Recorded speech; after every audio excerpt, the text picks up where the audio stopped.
No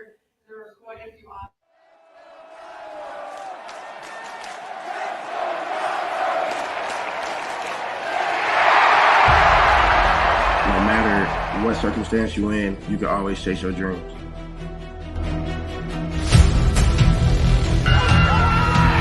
And Micah Parsons is in!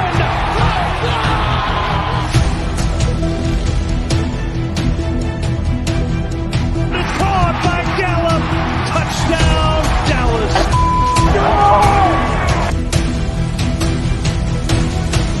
The show starts now. Cowboys on three. 1, 2, 3. Cowboys. Day 3 is here. Day 3, ladies and gentlemen. We're beginning the march down to the end of the 2023 draft.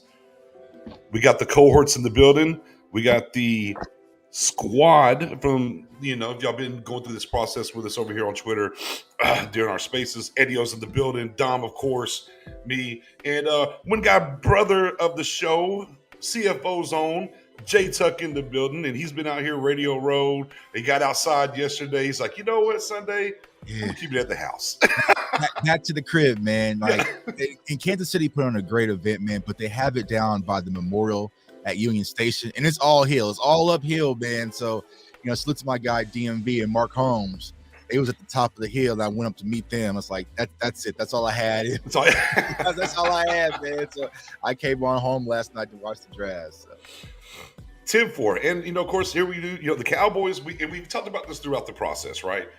Round 4, they've done really well. Round 6, your Donovan Wilsons of the world, Brown, cornerback, so they do well on day 3. Maybe better than round 2 for some people, if you will. So 4 picks here, a lot for them to accomplish still. And there's still really good talent out here, Dom. There's still really good talent on the board, man. Yeah, if you'd have asked any of us going into this draft process that you would have a guy like Keely Ringo still on the board, a player that, preseason was probably cornerback 1 on many lists, even at the end of the college season, still cornerback 1. There was a slide to maybe right before this draft of him being on the most consensus cornerback 5, cornerback 6 list. And here we are beginning this 3rd day of the NFL draft, and you still having guys like him and Clark Phillips, Darius Rush. So cornerback is star-studded still with some pretty good talent. So it'll be interesting to see how they start to come off the board. But yes, plenty of talent left in multiple positions. Yeah, man. Yeah. A mixed bag yesterday, Eddie-O, in general, and how people kind of felt about what they did in the second round. And, like I said, for me, who was here watching yesterday or in the space afterwards, I hate the position to put me in because I don't dislike the player. I don't dislike Luke Schoonmaker. I don't dislike him. Mm-hmm. But boy, with the talent that was there on the board at 58, right? It's like, we went here at 58, when you had the Drew Sanders of the world, just kind of go down a Torrance if you wanted to address the offensive line, just different things that were available there. So that was kind of the moment for a lot of people. And Eddie, you had a pretty good, interesting question about today from last night. Drop it here and we'll see what a Tuck and a Dom want to answer with. And of course the chat as well too. For sure. So yesterday it seems like, wasn't the way we wanted it to go. A little doom and gloom yesterday. This morning, waking up from the day 2 hangover. What are 2 picks today that would make you kind of forget the picks made yesterday? So that's a real good question. So, it's going to be hard to forget, but to kind of brighten Dallas Cowboys fans, I really want to address the offensive line. And me and Nick spoke about this on Twitter. It's like, all right, if we're trying to build this power run game, can we go get some power runners, right? So I really want to address the running back position, but most important, the offensive line. Now, I've been kind of beating the desk. I feel like the Cowboys are very high when it comes to Matt Waletzko. And unfortunately, even Josh Ball, from the simple fact they're going to even try to switch him to guard. But I'm just not comfortable with that. I'm just not comfortable with that. So I would like for the Cowboys to really go and get an offensive lineman. I know, Dom and a lot of others are real big on Antonio Mafi. go get Mafia Mania. Like I just go get it to make me sleep easier at night, to know the Cowboys are trying to fix this offensive line, because that was the biggest Achilles heel last year. It wasn't the tight end position. I didn't walk out of San Fran thinking, man, if we had a better tight end, we would have won that. You're like, no, bro, our offensive line's got their butts whipped across the board. So, I would want to get stronger, especially in the interior at the guard position for offensive line. So that's where I'm really focusing on today, offensive line and also the running back position. Yeah, that's a perfect question. And the way I see this thing projecting out using my big board and thinking about offensive line in particular, the way that I structured it was, let me give you a little bit of insight. First thing I try to do whenever I look at offensive linemen is, first I'm looking for frame. Do you have the frame to be able to go into the league to be able to play the position? So that's the first thing that stands out to me anytime I'm couch scouting. The second thing is the movement skills. Do you have the prerequisite ability to get into certain gaps, be able to maybe zone step if you want to do that, or pull? Do you just have the functional moving skills as well as that functional strength, which is number 3? From there, then you start, elevating guys on the board based on positional flex. Then you kind of look at like hand technique. Those are little nuanced things where some guys are higher on the board because they already have it versus those who don't, but maybe they can develop it. So whenever I built my offensive line board, I ended up having 26 guys that had draft grades on it after scouting almost 70. And it's interesting, if you look at it, it seems like all of my guard-only guys, I pushed them all the way back to the 5th round as far as value was concerned. Some players already had multiple snaps from multiple positions, and then even you thought you could project to play them from tackle to inside. So those guys got pushed up my board. They're all gone now. My top 12 guys are gone that I thought were 1st round to 3rd round talents, or at top of the 3rd. But when you're talking about fixing that interior from a guard perspective, I think you can actually skip over pick 129 and find you a solid prospect that you feel good about, who can be a developmental guy. I wouldn't say start him right away. And I don't put that expectation on offensive line or interior defensive line, because you see how it takes those guys time to develop. So a guy like a Mafi makes sense in the 5th round. Zavala makes sense in the 5th round. Ekiyor makes sense in the 5th round. We can keep going on and on and on with talent. So for me, this pick 129, man, give it to a smaller guy, a skilled guy. Like I said, cornerback is pretty deep still, and you have some top talent that's still there. But if you don't want to use it on a corner because the talent is deep, you may be able to pick somebody later. Running back would be that spot. So a guy like Israel Abandokonda, if I'm solidifying it to one guy, he makes sense at 129. And then maybe in our 6th round pick or 5th round pick, you can get a guy like Zavala. So if you bring me those 2 guys, I'm feeling extremely good about the depth that you just added to the team. Yeah, some weapons would be nice for sure. Are we, here's the other thing too. Are we about to enter the Voorhees time here for the Cowboys? Remember 5th round last year, they go now, obviously multiple 5th round picks last year. They went and got Damone Clark, who's going to miss some time and everything. So we're kind of getting into that range where a Voorhees could come into play here for them here, maybe in the 5th, not so much the 4th, but maybe the 5th round. But yeah, just some, just some weapons. Running back, maybe wide receiver. Hey, protect, Dak a little bit better, get you some offensive linemen, maybe a little bit more heavier offense, do something make me feel better. Go draft Hunter Lipke, out of Dakota State, but that's what I would like to see. But if it's 2 names, because you've been heavy on, because I was going to ask you this off the rip since we're on the show, let's do it now. Go for it. You've been heavy on drafting a fullback in Hunter Lipke, right? Do you think that was more of the Luke pick, that's kind of your fullback, do-it-all utility guy that they went and got, or do you still think they would go fullback and get a quote-unquote just pure fullback? Well, kind of what I talked about last night is, what does this mean for Hunter? Not Hunter, excuse me, but for Hendershot. Right. And if we go back and just kind of follow the pieces of the puzzle here and what Steven was talking about of inline guy, blocking in the run game, some upside in the catchability. But we understand that's not Hendershot. Right. Now, if we get to a traditional, maybe not the fullback role, but we're talking about the H-back role out here in the slot, Kincaid-esque, even if you want to kind of get down to some brass tacks there and move him around, that could be part of the plan in how he wants to really use all three guys. I just kind of look at, for me, through the process, when it comes to Mike McCarthy, he's always had a fullback around. You hit the inside zone blocking and stuff, you can really use the fullback in that range.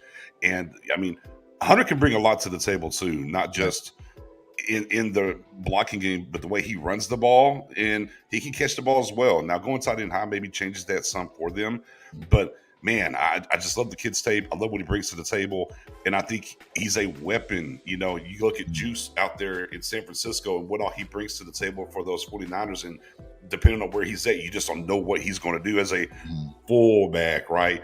And I think Hunter Lipke just does the same thing if you get him in here, especially in the later rounds. You know, you're trying to add playmakers to this team. And if you get a guy like him here in the 6th or 7th round, I think it's a huge boost here for the Cowboys. Makes sense.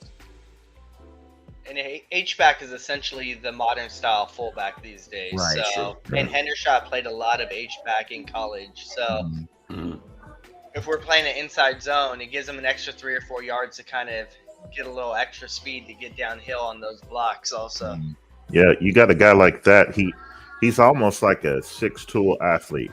And what I mean by that is, from a pure tight end perspective, you're talking about a blocker in the run game, blocker in the pass game, then get him out as a pass catcher.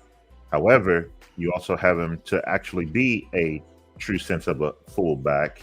Then you have able to get him on special teams to be able to help support. Okay, we know that day 3 guys, you better be able to bring something as far as the special teams is concerned to be able to get the attention of those coaches, because that's where you can stay on that roster and develop more and maybe prove yourself in the offense or defensive side of the ball. So getting a guy like Lipke, maybe around the 6th, 7th round, is tremendous value for what you see Mike McCarthy appearing like he wants to do on offense. And in a pinch, the 6th, he could be a running back. Because you look at what he brings to the table and you look at his production and the way he moves, the guy is ripping off long runs. Even though it's against that competition, you want a guy like that to dominate at that level, and he dominated at that level. So he's a guy that is a comfortable guy for you to have. It's a high floor guy, and if it doesn't work in one area, you can plug him somewhere else and still make that pick worth it. 10-4. With the 4 picks the Cowboys have today, they've talked about this a lot, about getting a developmental quarterback. Do you think they're going to pull the trigger, how this draft's unfolded so far, Jay Tucker? Do you think they're going to get a quarterback today? Man, I don't know. I don't know. I don't know what the heck's going on, to be honest with you. You know, like I said, yesterday was kind of a punch to the ribs, man. So I'm still a little wounded. But I think it does make sense, right? Because I feel like the one thing that could really go wrong with this team is if Dak Prescott was to get nicked up again. We went through that last year with Cooper Rush, and it doesn't have to be a serious injury with Dak. We know the thumb kind of happened last year, just those little nicks that can add up. And so I just don't believe that Cooper Rush could be the quarterback. But then also, we got to keep it a buck, y'all. We know that we are getting ready to head into conversations when it comes to contract with Dak Prescott. So, you know, there might be a consideration. Hey, let's just get a guy just in case things kind of go wrong, that they can kind of sit and mold for maybe the next year or two, and then maybe be one of those, maybe it's a gap guy. But yeah, I would think they would go quarterback. I would probably go quarterback maybe round 6, just to be honest with you. Got you. Yeah. Eddie, think they're going to get a quarterback today? I think they should. I don't know if they will, but I think they should. And if we're being honest, they've hit every check that they've talked about this offseason as far as going into the draft. You know, defensive tackle, that was a combine rumor, check. You know, tight end's been the last 2 months rumor, check. Linebacker, check. Quarterback, do we have a check? Running back, I think, is going to be 129. So we'll get that check. So I think it's a check mark draft, and I think we're going to hit that check for sure.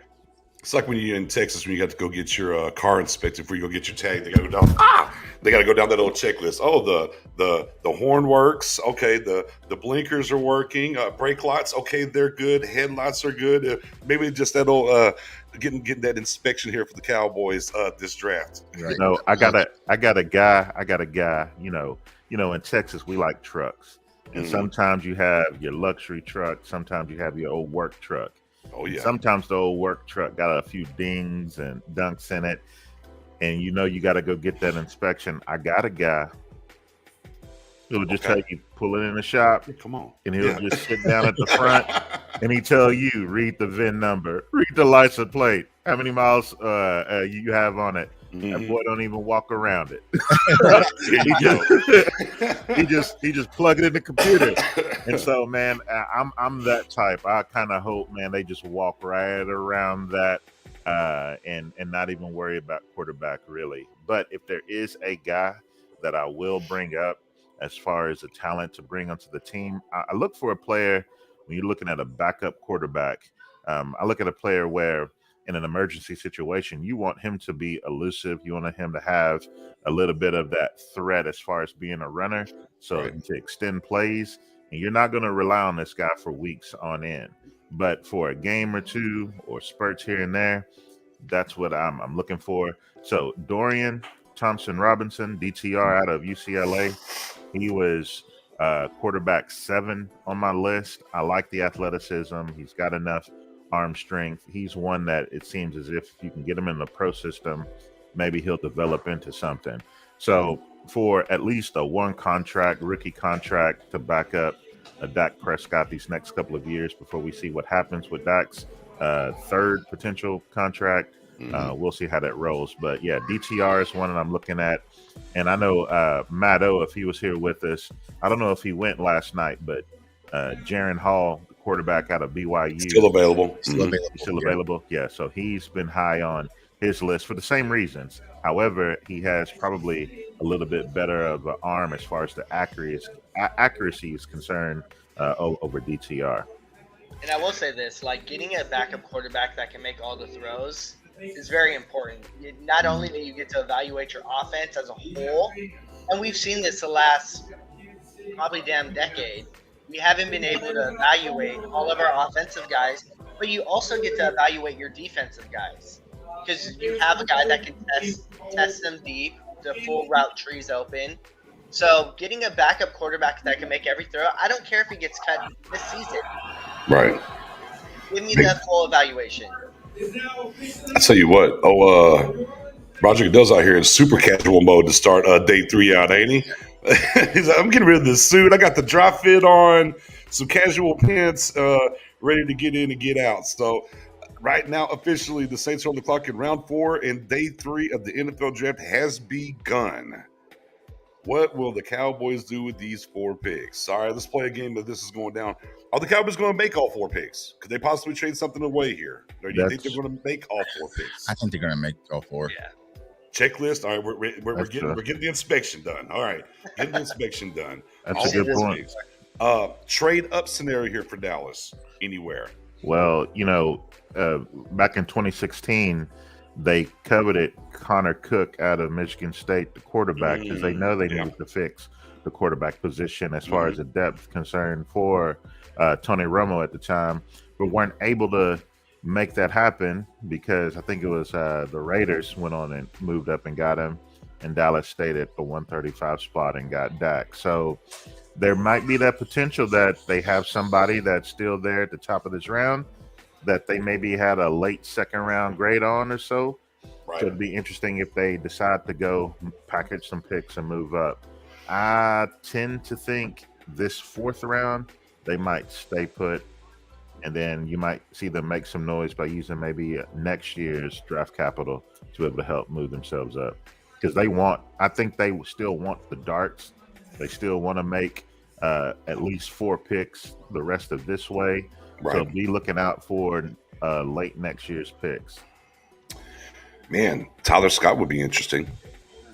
Yeah, I love Tyler Scott. I would love that pick, but Tyler Scott would be interesting. DeJuan Jones on the board still. And so I didn't fully hear Interesting the there. whole story. What happened with Juan Jones in the medicals? Did something come out? Yeah. It wasn't the back. What was it again? I forgot. It was something medical though. It's just a list of injuries from the past and then even a current. So, it's all about the big guys and knees. Mhm. So when you start having those lower extremity issues and concerns, and you're that big and you don't have many comparables for him over the history of the league that have actually done well, there's been more guys who haven't turned out instead of guys who have. Like, people want to throw out Orlando Brown. Well, that's an exemplar. Right. But you have many others who haven't done so well, like Daniel Falele, for example. So you couple some injuries with that, and then it makes you concerned. So he's taking a bit of a tumble. Yeah. Didn't see that one coming. Didn't see that one coming, man. Because I was like, because a lot of people had Juan Jones, but like, once again, just everyone watching, that's the one thing we don't have access to is those medicals, right? Because we were all of us was high on Juan Jones, and I was sitting back, okay, well maybe day 2, and then like, okay, and then there was like, all right, there's medical issues. The same thing with Darnell Washington as well. So knee injury for Darnell, yeah. Injury, so the question. Then the Cowboys drafted a tight end that had injury history. Right. Yeah, I was gonna say, and the other thing too, maybe with with Jones there, DeJuan Jones, is that he's strictly a right tackle. That's it. Mm-hmm. That's his game. As compared to a lot of these other guys, had some flexibility, some different things you could do with them. And not that right tackles aren't needed in this league, or not that our teams are short on that, but I think that could be part of the reason why.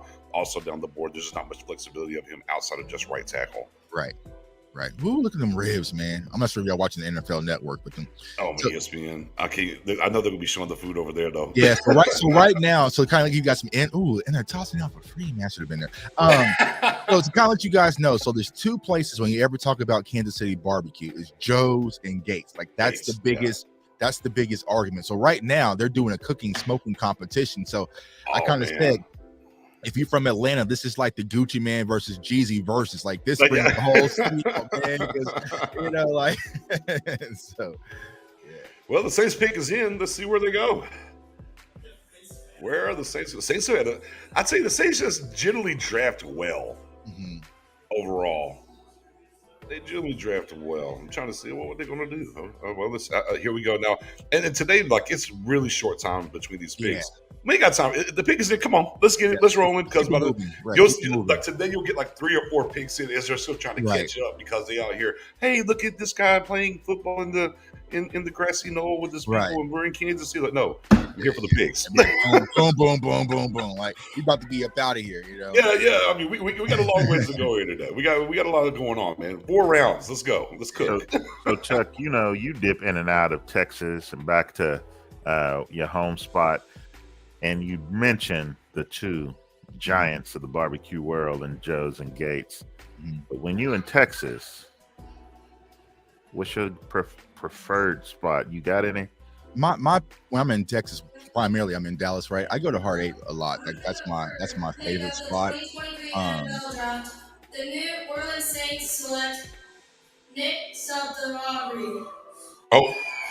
O-line up out of there. Yeah, here they come. Here they go. That was the top one right there. That was my top one. And Saints said, we appreciate you right away. Yeah. Gregory says, who is the next 5 best running backs left? Izzy, McBride, Deuce Vaughn, Roshan.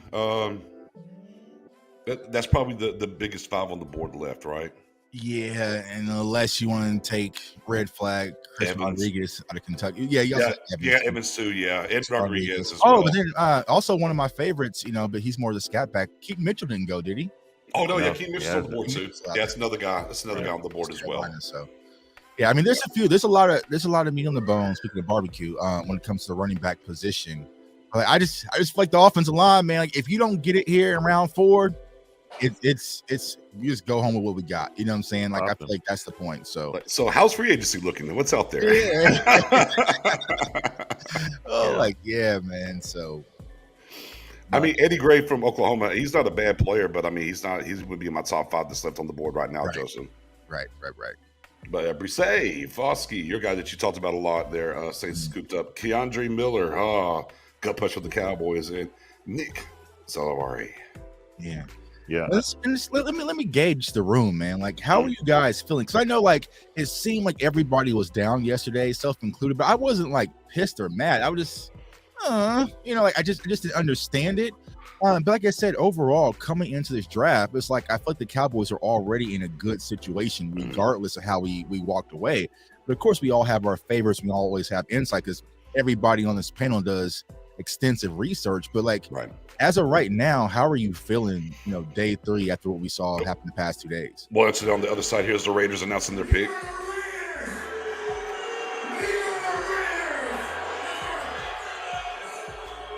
Come on. With the number 4 pick in the 2023 NFL Draft. Content Raiders. Okay. Miss Raiders. Select Jacoya Bennett, defensive back. There goes Bennett. Oh, there's Mattos guy. There goes Bennett. So the Raiders let their content creators go on stage. Okay. Yeah. You see how that goes? Yeah. It's whatever. Wow. But yeah, I think, the Overshown pick kind of got poo-pooed on by a lot of people yesterday just because of what happened at 58. And I like the Overshown pick, honestly. And basically what we've learned throughout this process, what did we hear at the Combine? Just stick to it. That's what they're going to do. Right. Because Mozzie was loved at the Combine, Overshown was loved at the Combine, and we talked about time at the Combine. Boom, boom, boom. There's your 3 picks. Kiss the baby. But Overshown as a weapon, and they're going to move him around a lot, and he's going to give you some pass rush ability as well, too. That's how they're going to use him. Now, going over to the pick at 58, and again, that's why I said I hate to be put in this position because I mocked Schoonmaker a million times in like the 4th round to us. Right. And some of the 3rd. I don't dislike the player. Right. I don't really like the age. He's going to be 25. He's an older guy, at 58. I don't dislike the player. I just thought on the board there was other options, the Drew Sanders of the world, stuff like that. There was just other options there at 58. I thought that made more sense than Schoonmaker. But they had the checklist, and, I understand the run was happening in that round on the tight end. So they probably felt like, hey, we got to go tight end here and make that move. Did they then it gets into did they reach, because of the run and they didn't stay true to the board or whatever the case may be. So again, I'm with you. I don't dislike any of those guys that they drafted. Yeah. The 58 pick for me kind of sticks in my craw a little bit just because of what was on the board at the time. Right. Yeah. And I'm with you, man. Like I said, y'all know, we talk about it intense when it comes to tight end position. I love Luke as a prospect, but as a 2nd round prospect, I was just like I have to know what's the vision, right? So if you tell me, what, Tuck, we don't believe in Hendershot or Ferguson, Luke is going to be our tight end 1. Eagles just traded up to 105. Here they go. Then I understand a little bit more, but if he's going to be kind of in the rotation and doing some of the things that we talked about for a 2nd round pick, I just don't see that value. But I'm just like, is 58 going to come and be your day 1 starter over Ferguson? Right. That's what I'm saying. Ferguson's not going out easy, bro. Like, he's not we're gonna have to watch that all camp and see what's really going on. But I mean, it's a Big Ten room now, though, ain't it? Right. That's how you got 2 Michigan guys, an Indiana guy, Wisconsin. Yeah.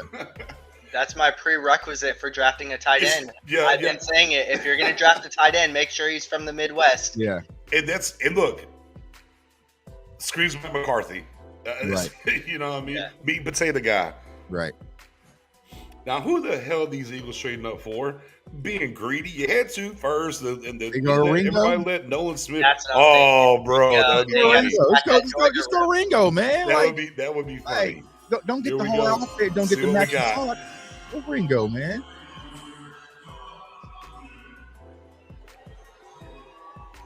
With the 105th pick in the 2023 NFL Draft, the Philadelphia Eagles select Keely Ringo. Yeah, I called it, man. Go ahead, yo, man. Outfit, get the socks to match, bro. Get the socks. Just take everyone from just go draft everyone from Georgia. Yeah. Well, here's the funny thing, man. It's like as soon as the Eagles start slipping a little bit, they gonna mess around and try to go get Kirby Smart. Man, This is hilarious, man. But like, okay. I was gonna say the fun thing about this is like what the Eagles are doing. In all seriousness, we never seen this in all of sports, so it's gonna be interesting. It'll be like if an NBA team just drafted an entire Fab Five, so it's gonna be like, how does this even work? Like, does it translate? So, Well, hopefully they call a timeout at the wrong time. Yeah, right. Right. Yeah, I was gonna say, I don't know if we can necessarily call you a prophecy on that pick, considering the history on them drafting Georgia guys. Yeah, that was kind of I kind of saw that one. Writing was on the wall there. Yeah, 6 of the past 2 drafts. Wow. I know Darnell Washington's probably sitting like, damn, you guys left me out. Like, hey, he's in Pennsylvania though. Close enough. Close enough. He can stop by. Yeah, he can stop by the crib. He can, he's over there, with the Steelers. He can pull up. Hey, Chuck, I think you said something that's important whenever you were mentioning, your feeling about what happened yesterday. It's all about what's the vision. Mm-hmm. Yeah. Because a guy like Overshown, I didn't even put him on my board because I didn't think that he truly fit the kind of defender that Dallas has taken, the last decade, because he represents a guy who's more of a tweener. Mm-hmm. People might go to Javon Kearse and say, well, look at him, the body style, but Kearse has always been a safety. Mm-hmm. Yes, he's playing big nickel for us in many snaps, but he's still a safety.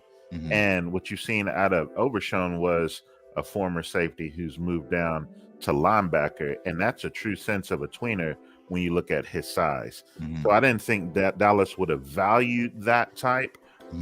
But then when you hear from last night's presser, when you hear like Nick's source, who's got an inside on getting straight from the horse's mouth, Overshown himself, saying how they want to use him, then it starts to make sense. Yeah, and I was kind of on the opposite end. Like I kind of said Overshown was the free space. Like I kind of knew that pick was going to be Freeland. He did. BYU off to the Colts. So another offensive lineman. Yeah. Offensive lineman. He was a guy that didn't give up any sacks. A big, long guy. I didn't see the strength though. So Freeland, out of, like I said, 26 guys that I had graded at offensive line, he wasn't even one that made it. Mm-hmm. Athletic family. Yeah. Man, father linebacker for BYU, mom BYU basketball, sister track. Okay. Yep. And now little bro in them. Man, so the NFL. So the Eagles just pick Jalen Carter 10 or at 9. They moved up. They moved up one spot, yeah. And got him. Only gave up a 4th rounder to do that. Then you get Nolan. Yeah, just sit and pick. Tyler Steen, Sidney Brown, and now Keely Ringo. So, and they traded up for Ringo. That's one they did actually have to come up for. But again, just getting their guys and doing what they're doing. I mean, if you're a Georgia Bulldog fan, poor Matt O, bro, you gotta be miserable. I would be miserable. Like it was rough enough watching Sweat go to the Eagles, but like poor O, man. Yeah. Body blows this draft. That's why O ain't on today. He knew it was coming. Yeah. He was coming. Like, I'm not doing this, man. I am not doing this. So. Man, if they get Christopher Smith in the 6th round or move up, I'm done. Because him and Jamie Robinson, FSU kid, they're don't like put that in the air. Don't even put that in the air, man. Those are my top 2 safety gets that I wouldn't mind having here at this point in the draft. Yeah, and I mean, it's gonna be. Because I saw someone post in the chat, man. I feel like what the Eagles are doing is kind of the simple draft philosophy, because we all know. Let's keep it a buck. The Eagles don't draft well historically, right? So now they're in a situation where it's like, they found something that works, and they're gonna keep that trend, right? You get these high name players, keeps the fan base happy, and you have a high success rate. Like if you draft 5 national champion Georgia Bulldogs and hit on 3 of them, you're still going to be good, because now you're in a situation. Let's say Nakobe Dean doesn't work out, but you hit on Jalen Carter and Ringo and Jordan Davis, you're perfectly set. So, I mean, I get it, but honestly, Cowboys Nation, this is what I was trying to say, like, to be fully transparent, I feel like the Eagles are smoking us in the draft, but they smoked us last year, and I still watched Dak Prescott put up 40 on them. So it's like, they had the number one defense last year. They were getting sacks, they were getting pressure, and it didn't do anything when it came to facing Dallas Cowboys. So it's not like I feel like, oh, now the Eagles are the favorite to win the East. I still don't feel that way. So, but it's like I said, it's an interesting conversation piece. And I saw an Eagles fan on Twitter. He was talking about the Broad Street Bulldogs. I was like, you better trademark that before I do. You know what I'm saying? You better get to that before I do. If I get the trademark office, I might own the rights to that, man. But, it is what it is. Yeah. And look, I mean, they should kill it. I mean, you had a top 10 pick. You Right. had 2 first-round picks. So by default, unless you just fumbled the bag, they should kill the draft in that just by auto drafting. You should. So I mean, I'd love for us to have 2 first-round picks too. Damn it. Right. Yeah. Hey, speaking of auto drafting, Tuck and Eddie O, if you would have auto drafted for Dallas last night, seeing what fell to you at the 26th, well, let's go back to 2 nights ago, the 26th pick. I know we're all fine with Mozzie now because it makes sense from every angle that you look at it. But if you were auto drafting and at that point, who were you really wanting based on the way the board fell? So I saw your tweet, and I'm right in with that. You go get Porter Jr. at 26. You go and get Drew Sanders, and then you go and get Siaki Ika, and you feel like you got tremendous value in the first round by getting a cornerback, a value position, right? Then you get your do-it-all linebacker, and then you go and get your run-stuffing defensive tackle in the range where run-stuffing defensive tackle should be drafted. So that would have been a absolute grand slam, and right now we wouldn't be hung over from 58 and 90. Right. Yeah, I'm right there with you. My auto would have been Joey Porter Jr. just to get him and stash him, and to have him in that secondary. And also it would have gave you leverage when it comes to Trayvon Diggs as well. But I would have went Joey Porter Jr. And then yesterday I was with Osiris Torrance or Drew Sanders. Like, I just feel like, okay, it's right there in front of your face. You get your high motor linebacker and get pressure. And so it's like the fact that they passed on Drew Sanders for Luke and then turned around and got overshown. It's just like, I'm gonna trust you. I'm gonna let you cook a little bit, but I just don't understand it. It's a head scratching moment. And another thing, I was like kind of off the cusp. I see the Patriots are in. Matthew going as early as he did. Man, you want to talk about a rocket shot in the draft? He came out of nowhere and ascended. I'm here. I get Marte Mapu today. He's a good guy. Nah, hell no. Patriots said nope. No chance. Yeah, I think for me, Mozzie's fine for me. I would stick with Mozzie at 26 for the Cowboys. I'm taking Drew Sanders at 58, and I'm taking Darnell Washington at 90. Is what I would have done. Again, back to what you said when it comes to Overshawn. They're gonna use him how they would have used Drew Sanders. That's what it boils down to. And you're getting the better prospect with Drew Sanders. And the need, whatever, be done with Darnell. And look, and maybe Schoonmaker makes it to 90. Now, there's the ripple effect. We don't know if he would have ultimately made it there or not, right? But I would be more willing to roll the dice with going with Sanders and Mozzie 26, 58, and whatever hits the board for me at 90. I just pull the trigger on wherever that is. But again, I'm completely fine with Darnell Washington at that point. Let me talk to you guys too, because we talked about this in the pre-draft show day one, Knicks. Was the tight end thing with smokescreen? Because now I'm thinking all that tight end talk was actually real. I thought it was a smokescreen, but I feel like the Cowboys were really pressing in this position for some reason. So, Dom, guys, let me get your take on that, because I felt it was a smokescreen. And I said yesterday when we drafted Luke, I was like, I apologize. They was absolutely real about upgrading the tight end position. So center Jake Andrews, Troy to the Patriots. I think it was a smoke screen for the first round because they could have had whoever they wanted, right? If we're being honest. Right. They could have went with Mayer, or they could have went with anybody except for Kincaid, where the Bills traded up in front of them. Right. So maybe they felt comfortable with what was the depth on the board still. So, hey, let's go get Mozzie, and then we'll So if Kincaid was there, do you think they would have pulled the trigger on Kincaid? I don't think so. You think so? Ooh, you think so, Dom? I think so, because to me, whenever Buffalo did what they did and jumped them, when you also then looked at the war room camera and you saw a little bit of a dejected look from each person in that room, And then they started to get it together. Then they had like heavy discussion about what they were going to pick. And they took all the time because they were getting calls from Kansas City and then Las Vegas. And finally made the decision at that point to go ahead and take Mozzie. It seemed like they were zeroing in on Dalton Kincaid. That makes sense. That makes perfect sense. That's a good pickup. I think. Well, shout out to both of them for doing that for me. Thank you both.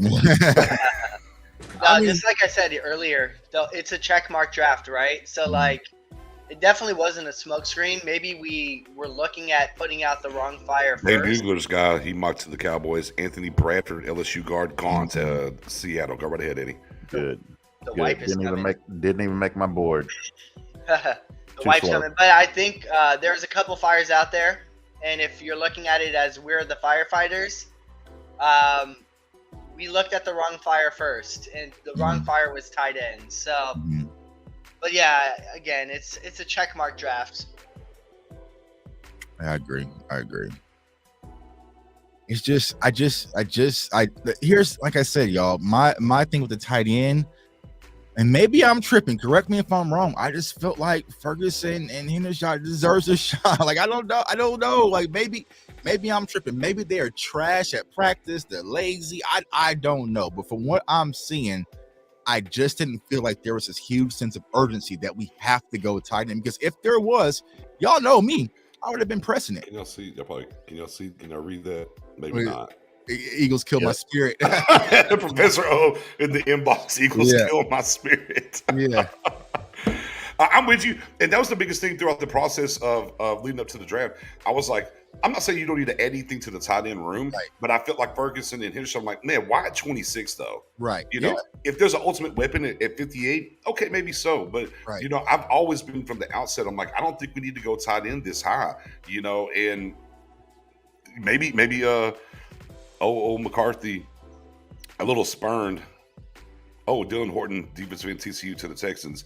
They didn't get McBride last year. He's like, I'm getting one this year. That's why I feel like maybe he missed on McBride. Was like, nah, damn that. I'm getting me one. Like, that's not the one I want. Maybe. And here's the thing we also got to consider. Maybe Ferguson is something that maybe Kellen wanted, right? With his philosophy and with his offense. And maybe Mike just kind of signed off on it.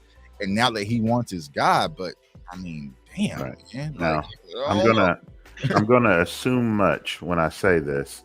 When looking at that discussion in the war room, whenever Kincaid went off the board, it appeared that Mike McCarthy was the most passionate guy during that portion that we saw in the draft war room, and he spent a lot of time talking. Then you saw Will McClay bring up a few things, and each person in the room, you didn't see an assistant coach in the view. So the fact that they took Mozzie, it makes me think, was McCarthy wanting a Michael Mayer at that point?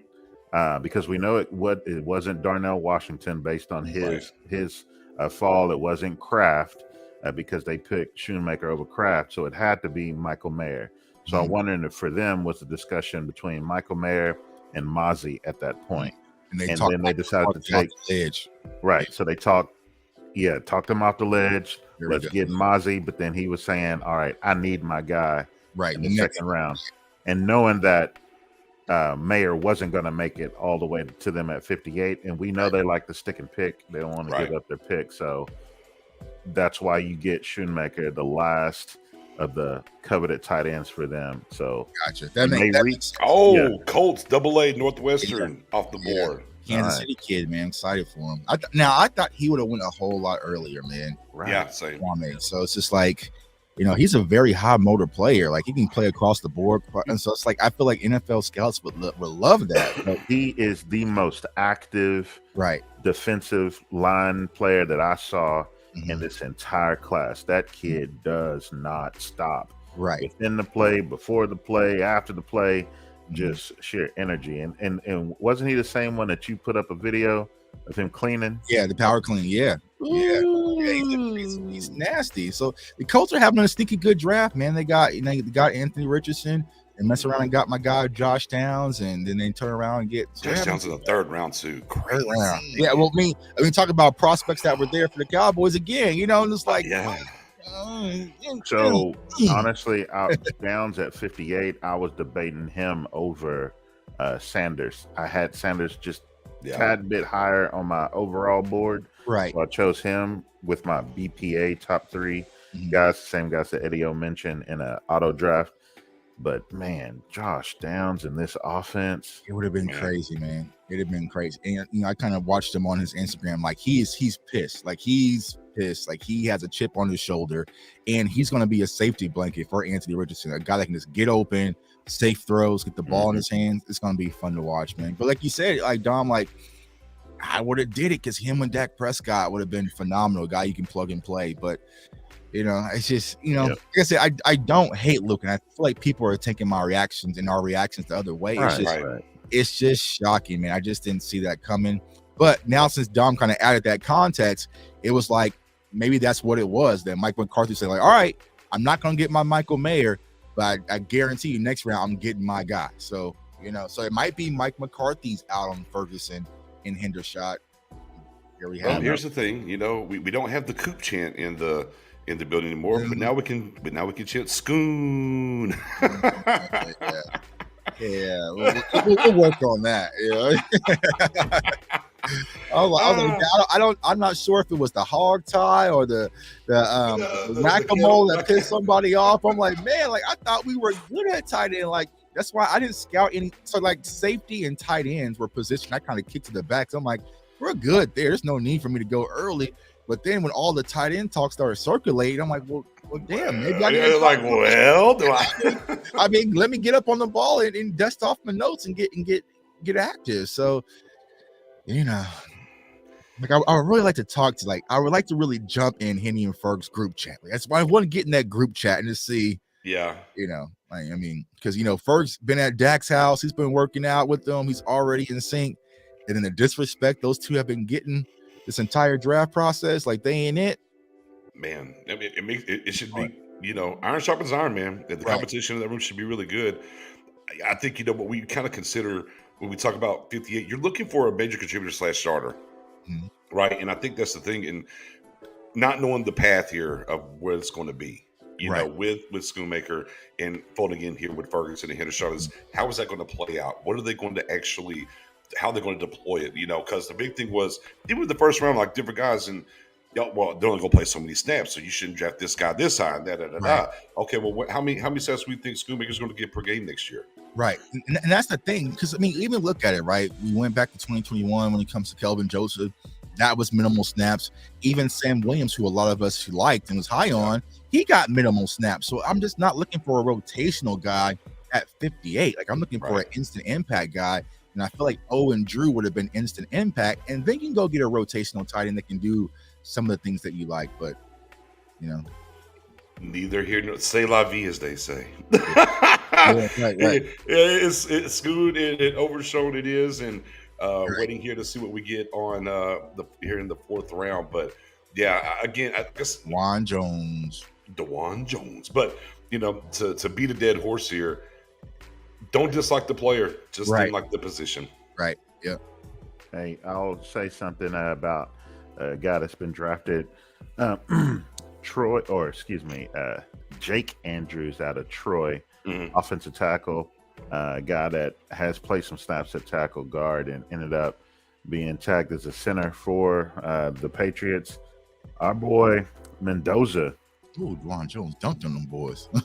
Our boy Mendoza was on Jake Andrews as one of his deep sleepers, and here he is getting drafted top of the fourth round. So shout out to Mendoza for getting one of his diamonds in the rough. DeJuan Jones highlights, man, on the NFL Network shows him playing basketball, man. He was like little Shaq out there, man. That's funny because my very first tweet about him whenever I spotlighted him was he reminds me of the old school cat who come to the playground with all the young guys playing and he just start backing you down, raining sky. Exactly what he was doing in every highlight, man. But he was dunking on him though too. Like, okay, like got some bounce. Yeah. the knee issues probably stem from playing on the blacktop. Yeah, probably right. Yeah, from being a hooper. Raised his hand, just had knee surgery. Yup. Yeah. Kicker. Uh-oh. Kicker to the Patriots, Maryland. There he goes. Chad Ryland. And that was the guy I thought the Cowboys would. When Moody went off the board, I'm like, I don't think that's going to be the guy anyways. I think it was. Well, do we this guy. draft the kicker? Do we go for the goal? Not man? now. I don't know about now. Yeah, the two guys are gone, right? You got the kid out of Syracuse as Yeah. well. That's 4 rounds. Just the insanity of this draft. We're in round 4. We've had kickers going back-to-back rounds. Right. Yeah. My goodness. And I Cowboys bring back Maher during training camp. and here's the thing, man. And here was the most frustrating. And I said that like a lot of Cowboys fans overlooked how much Maher screwed us in the playoffs. But he was just money and then got to Tampa and lost his damn mind. And it's like I remember being there in San Francisco, watching him warm up, and he was just shanking like easy kicks left and right. And Jerry came out to talk to him. Mike McCarthy came out to talk to him. I was like, he's spooked. He's in his head. So hey, how about shout out to ESPN with the big Thanos mock-up and work on DeJuan Jones just now. That was a pretty cool segment they just did. And the snap and everything. Oh, there goes Clark Phillips, third to the Falcons. Clark Phillips to me was like a fringe first round player where it's like he might surprise you by being picked that high. But whenever you look at, the profile and you see also the measurables, you see why he fell, but he's a solid player. Falcons secondary has the potential to be really good next year. yeah, they really do. They had a You great. gotta know what to do with Clark Phillips, in my opinion. He's gonna play that Deron Bland role, or he's gonna be your future free safety, in my opinion. Good up at the line of scrimmage, can play in that back half, but I don't think he's going to be a cornerback in the NFL. An outside cornerback, that is. Right. Yeah, I just think it's hard for receivers to stack him because he's smart and like using that spatial awareness, the distance, to where they're not able to just body him, but then he's crafty enough to sneak his body in to get his hands on passes. So, see, I didn't have a pause moment today. I almost said get his hands on balls. So, but no, I like what he brought. Here we go. Out here in Frankfurt, Germany. Who's the pick? And with the 114th pick in the Panthers? 2023 NFL Draft, the Carolina Panthers select Chandler Zavala. Oh yeah. Wow. Here he comes. That's what I said.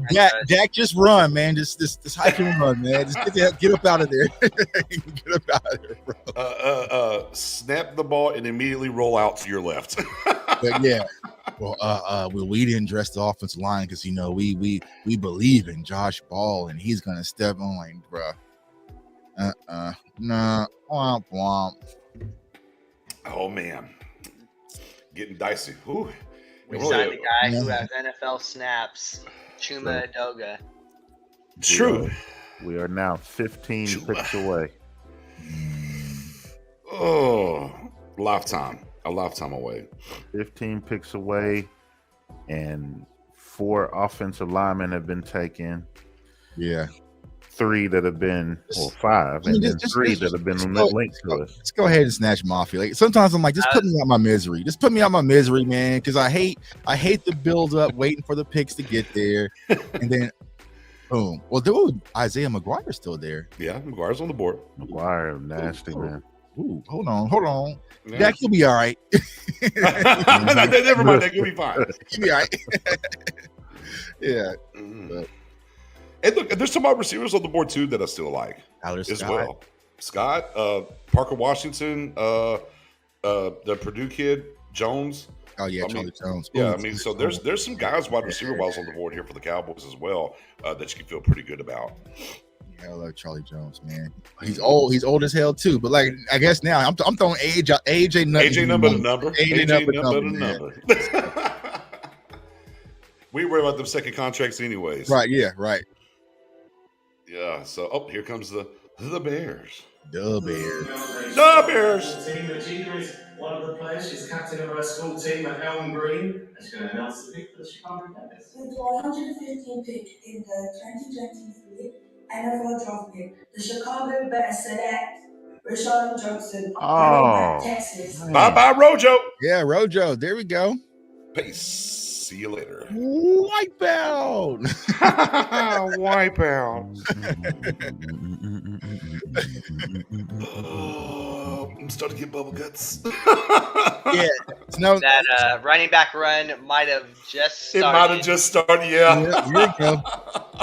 Oh, that's what we doing? Yep. Okay, so I know Cowboys fans have heard a lot about Antonio Mafi, Chandler Zavala. They've been pitted against each other, especially if you follow the well-known, like Tuck yourself, you included in one of those well-known content creators for the Cowboys. But one of the guys that seems to be overlooked to me as an offensive lineman is Asim Richard out of UNC. Mm-hmm. And he's played tackle, but I think he could even project inside to guard. Mm-hmm. And he's a guy that's got the frame. Remember, I always talk about look at the frame. He's 6'4", 309. Then look at the speed. Well, he's got the functional foot speed.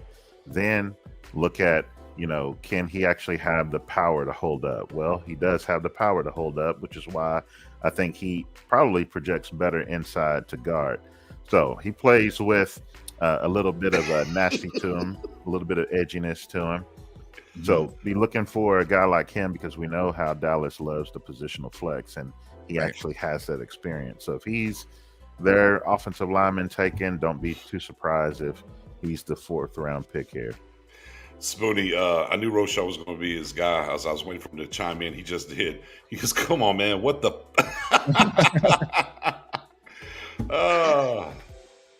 Oh man, please, oh boy, hey, hopefully there's not a run here of running backs. I think it's about to come. I know, yeah. What's up with Jalen Duncan? You were high on him about a month ago. I haven't heard much from you on the Jalen Duncan front. How we feeling? He was a guy that in the preseason going into college, I was talking about, he's got a few like kind of first round traits, but I wanted to see what he looked like over the season, and he did not improve at all. So whenever I see a guy like that, these guys are coming out of the COVID era a couple of years ago and getting that extra year of development, and now you still don't produce and move up. But I think he's one of those guys with quickness. This draft had a number of left tackles who were extremely quick and had the movement skills, but where he lacked was that overall power and the anchor. And some people were talking about maybe moving him inside, and I'm like, why? How are you going to move a guy inside like that when he doesn't have that functional strength? The Connor Williams effect, right? Yeah. So he becomes like a true developmental type, where you don't have a chance of him starting here in his first year, whereas some of these other guys who've been taken ahead of him, you think, you never know, get them in a camp and they might surprise you like Tyler Smith surprised some people. Right. And another guy to keep your eye on is Sitting South at Eastern Michigan. He's an older prospect, 25. I'm going all old, man. We going 25 and up club now. Let's go, grown men. Yeah, grown men. Man. You got, like people my age. So we go with Sitting South. He's a big brute force, offensive guard that you can kind of get there and plug in. Now, would you go here in the 4th? I don't know, but like I said, there's probably going to be a run. Also Emile Q Jr. Out of Alabama. That's a guy a lot of people's been talking about as well. So Mafi. So there's a few offensive guards, quote unquote, but like Don was saying, Cowboys like that position flex as well, man. So I don't know at this point. Like I said, I feel the Cowboys don't go offensive line here. Anybody you get is just the rotation. And kind of hearing what Jerry said, he's like, we spent a lot of draft capital in our offensive line. It's time for those guys to step up. I'm just like, whoa, how many of those guys? So, and my guy Drew just asked, like, should we draft Voorhees and stash him? I would 1,000% draft Voorhees right now and stash him for the future. I'd wait till next round, but and I'm a USC guy, but he's already old. He's already in. J Tuck, it sounds like you're all in on the granddaddy, man. Yeah. But yeah, I mean, there's a lot of meat on the bone right here in the 4th round. I would probably take some of that meat that we can use. Yeah, there you go. Right. Kobe Wooden, defensive tackle, Auburn to Green Bay. But yeah, I think 5th round I'm happy with. Tyler Scott of Anaconda here would be great. Is Whipper still on the board? Yeah, he's still over there. Yeah. And then Braden, man, turn the card in. Turn the card in. Did Braden Daniels go to Utah? No, he's still available. I was supposed to be checking off this list, but after yesterday, I was done with everything. That's fair. It's been a long 2 days. It's fair. I'm done. You know, so I'm trying to think. There's a few guys, the Cowboys like defensive linemen too. Here, turn it in and walk center guard combo. I'm perfectly fine with him playing some guard as well. So, look, if they want to slide Tyler Biadasz over, he's played some guard. I definitely wouldn't mind that pick here at 129. If we want to be with the offensive line. But going back to what you were talking about with Jerry and this offensive line and what they've drafted, and something I've just pounded the table for a while. Sidney So, Eastern Michigan guard to the Patriots. So another guard gone. Look, my bad. I'll shut up. Yeah. Don't say nothing. But they said, "Oh yeah, Tuck, you right. My bad. I got you." They like Let's Go a lot, and they liked him last year. We go back to last year during training camp and everything. Yeah, they liked him a ton, and now he's got the shoulder fixed and whatnot. They do, and the going into this draft, the big thing was they're going to tell us what they think about the offensive line. That's got the missing piece. Are they really going to put Tyler inside and it's going to be the 2 guys outside? Well, if they're going that route, and I think what they've showed us is what they're going to do. Well, Let's Go's already the built-in swing. So realistically, yeah, do you need a little bit of inside depth? Sure, but you have to go for high because they're not envisioning they need a day one starter, because I think now, even if Tyron goes down, it won't be Tyler going out to left tackle. It's going to be Let's Go now. I think that's what they're telling us here throughout this draft. Yeah. I honestly, at this point, y'all know I'm all about the trenches, but I really want the sexy pick to happen.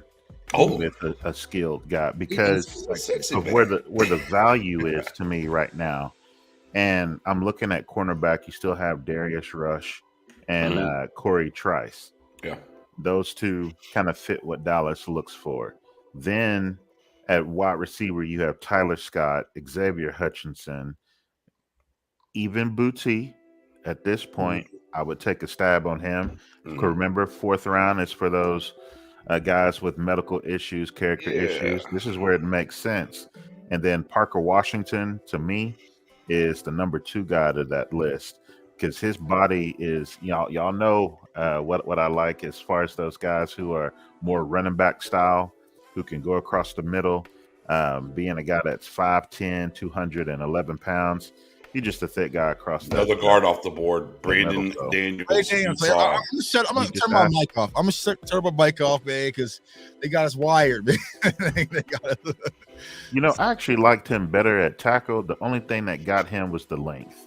Yeah. And in the league, it's a real thing, no matter what some people may want to say about it. You only have 2 guys in the last 23 years Professor O, man. that have done well. See what they did to your squad, O, man. See what they did to your squad, O.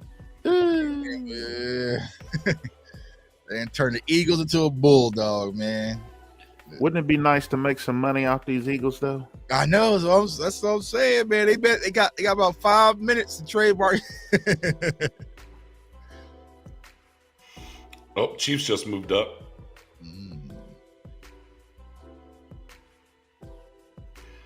What a just New England Patriot draft this is. Yeah.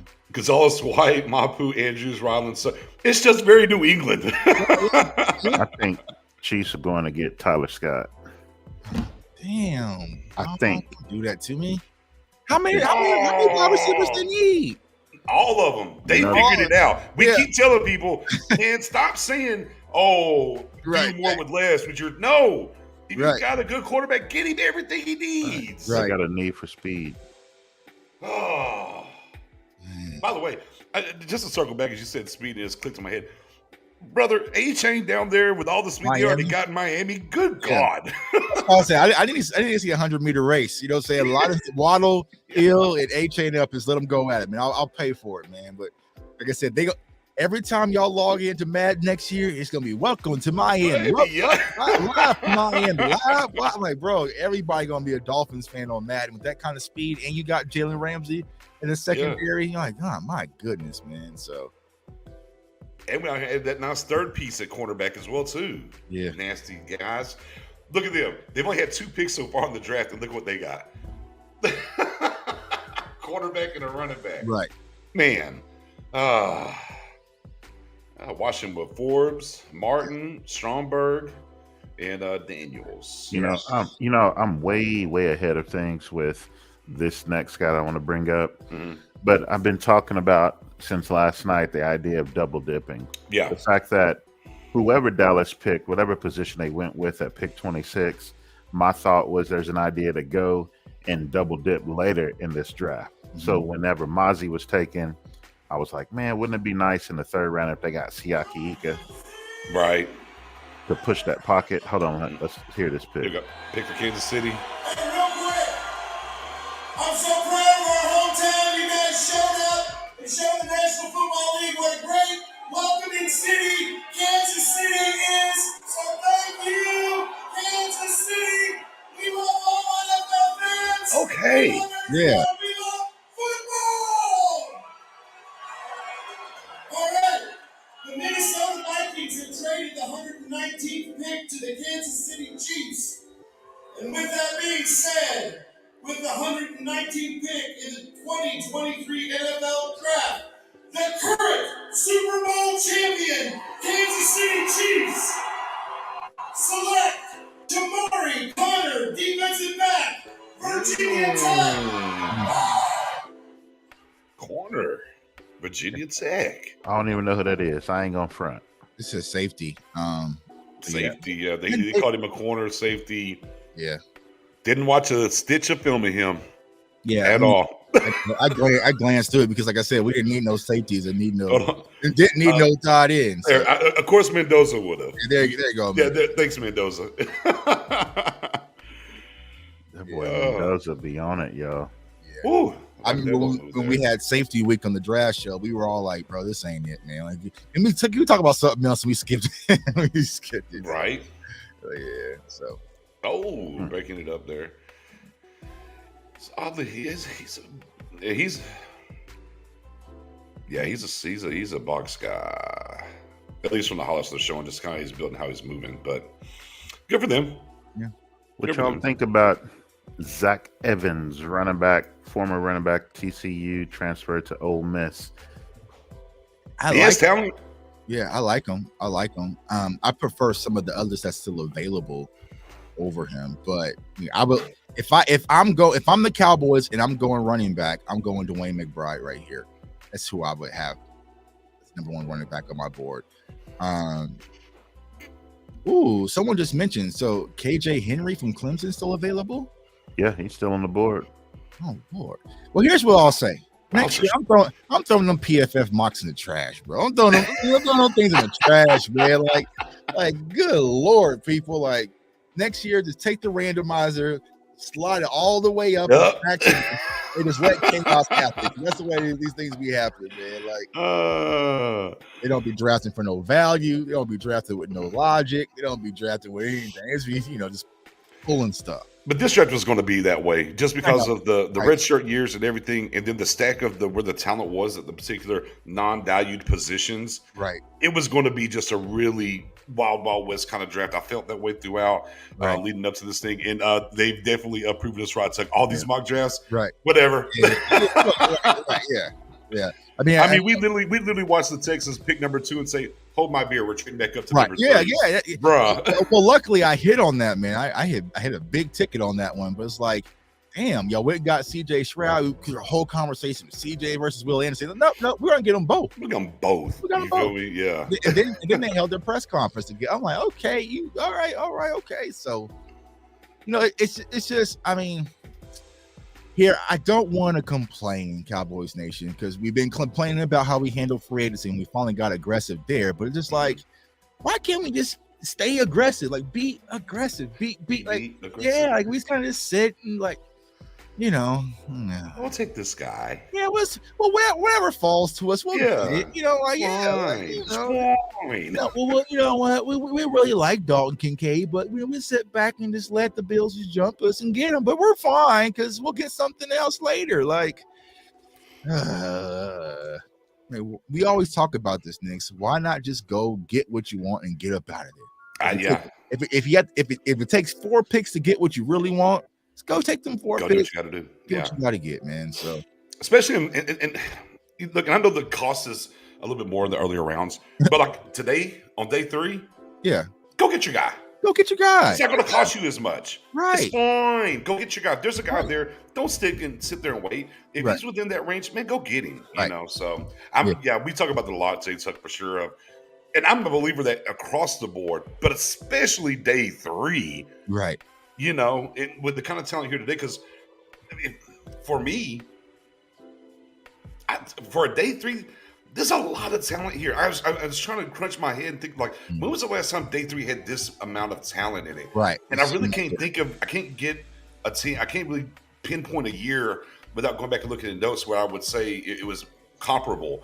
But man, in this moment, going back to talking about trading up, with this kind of talent, the Cowboys, we know, say, well, there's so much here, we could just sit here. Right. But man, why not go up and get that guy, though? Right. If there's a guy you want. You saw Kansas City just do it, right? Like just go get him. Man. I mean, the Eagles did it. Right. Yeah. This round, hey, let's just go up here and go get another Georgia Bulldog. Right, yeah. Versus, man, it would be nice if another Georgia Bulldog fell. It's like, no, we're gonna go get him. Let's go get him. Oh, this would have been one of those drafts where you would have loved to kind of stack some more picks in the day 3 range. Right. And this kind of goes back to what we were saying yesterday about the 2 day 2 picks. Both of those guys, we felt like we probably could have moved back 10 or 15 spots and still acquired them. Right. And if you made a move like that, you would have had extra day 3 picks where maybe you stick and pick with all of them, or you had the extra ammunition to move up to 120 or, you know, move up to the 140s. Where they're sitting right now, I don't know if they move up because they're going to probably want to stick and pick and use all those picks. But to what you guys were saying earlier, maybe they use next year capital for this year's gain. Another offensive lineman off the board to the Jets, Carter Warren, Pittsburgh, offensive tackle. Yeah, that was a 3rd round value. And see, Knicks had talked about trading with the Chiefs, and everyone was like, why would the Chiefs trade with the Cowboys, right? And the Chiefs have numerous picks. So when they called about getting that pick to get Mozzie, you might want to listen to what they had to say for a little bit, because I would have probably been like, bro, they got picks on picks on picks. So it was like you could probably get stacked up some day 2 picks and really got some value. But hey, you know. I mean, if you want to get saucy with it, I mean, even if they wanted to take Mozzie, you decided, okay, we wanted Mozzie, they're going to come up give us the pick. Well, guess what? You could have went and took your tight end at 31 inches when you got McBride. Right. Yep. And then flipped it around and talk about go get a Siaki Ika, as Don was talking about earlier. And stuff. You just kind of flip the order a little bit there, and you get the extra pick. Right. So we're at the top of the hour right now. Based on the way that this thing has progressed, we'll be making the pick here in about 30 minutes, right at 12:30 Central. We got 8 teams ahead of us. Thought we were at 126, I thought. No, 129. Oh, 129. We got 8 more teams to go. And you know, the thing about it yesterday, man. The thing about it is, it wasn't an original thought to hear what they said last night in the presser of, well, you got Gilmore, Cooks, and Hankins that you used, you know, day 3 picks on, right? And you feel confident about that when you add it to what they've already had. So I think they really, truly feel that, and they've worked through this draft with that in mind. And we know that Dallas loved to sign guys anyway to like the 1 to 2 year contracts, and then the hope to get maybe some compensation out of those guys whenever they become free agents and get scooped up somewhere. So next year it's looking like we're going to get 2 comp picks. So if that's the case, maybe Ventrell Miller, linebacker, Florida, to the Jacksonville Jaguars. That's a bit early for him, especially with the character concerns. Right. And it wasn't like he was a overall gifted athlete. When you think about linebacker, he's more of a traditional style. So, but to go here again, it's 4th round. Character medical stuff really isn't a huge thing. Right. You're going off of traits. Yeah, and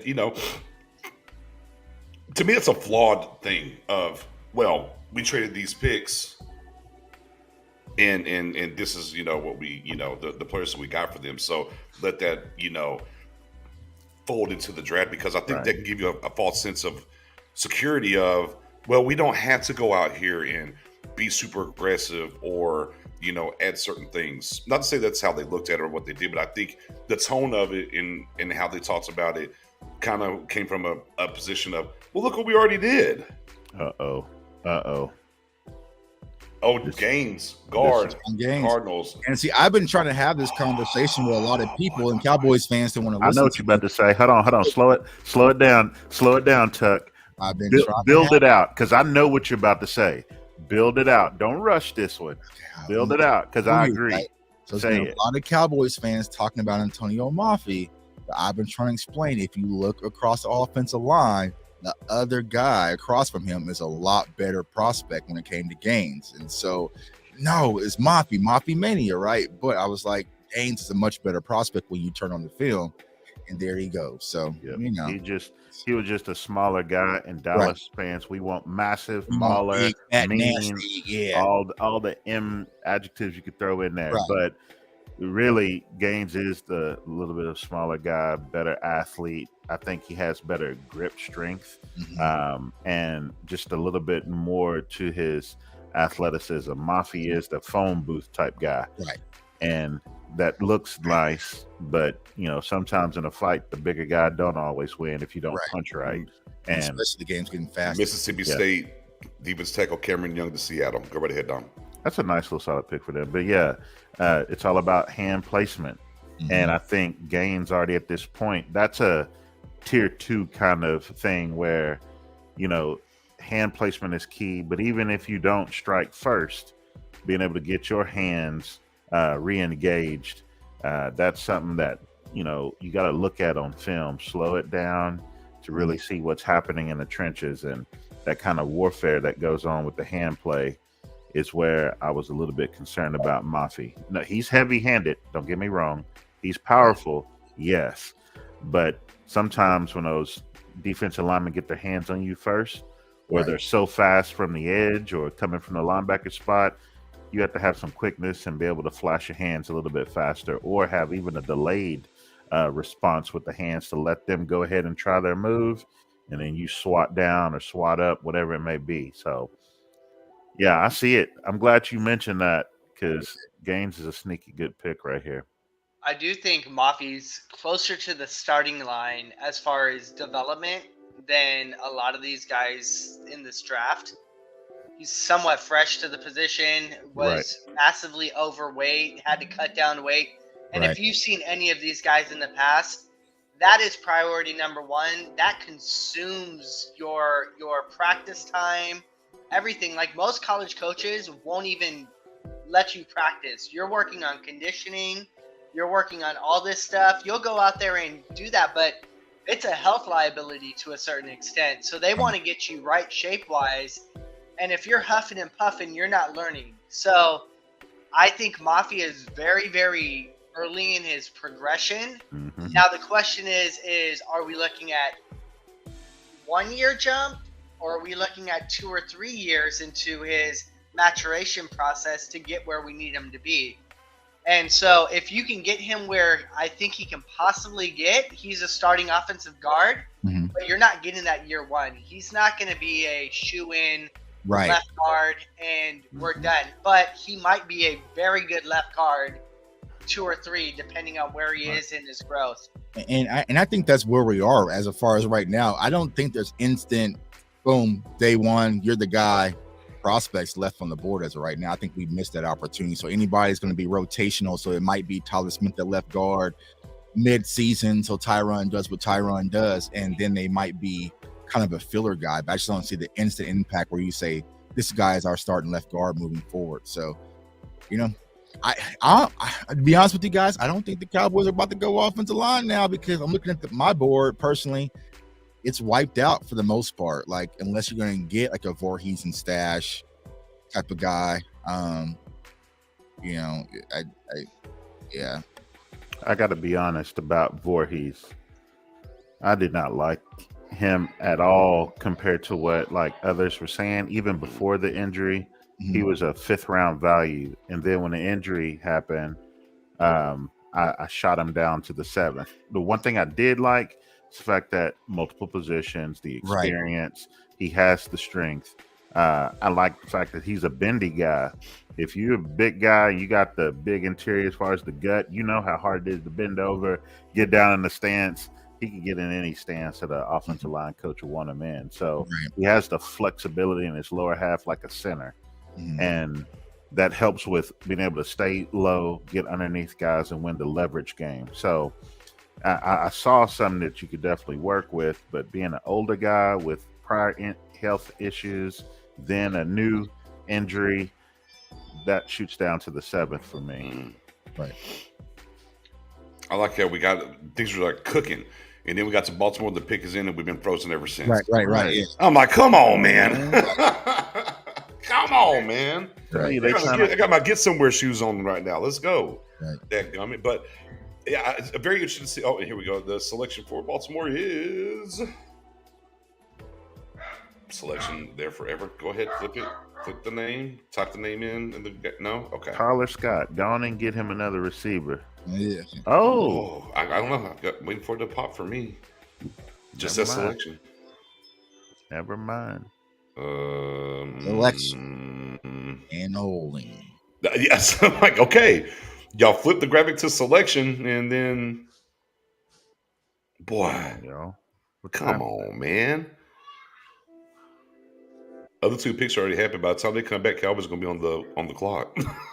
Oh, I know who it is. Who is it? Yeah, nobody that we've ever talked about. Tavius Robinson from Ole Miss, outside linebacker. Wow. He's 6'6", 257. They have a type. Yep.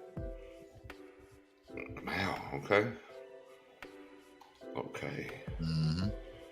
right. Outside linebacker in a 3-4 / kind of like a 7 tech. Yeah, he's a big guy. Long.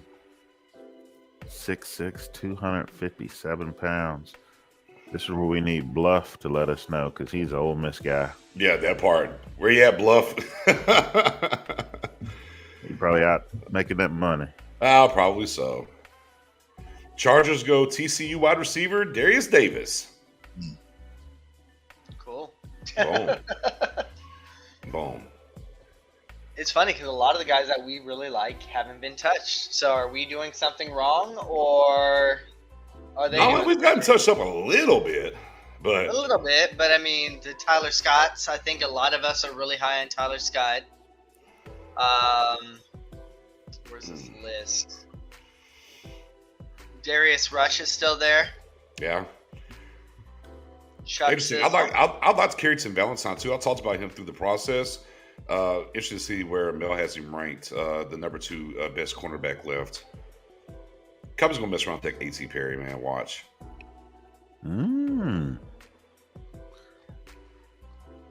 Brown's pick is in. Who is it? Y'all, we're 3 away. I know. Getting anxious.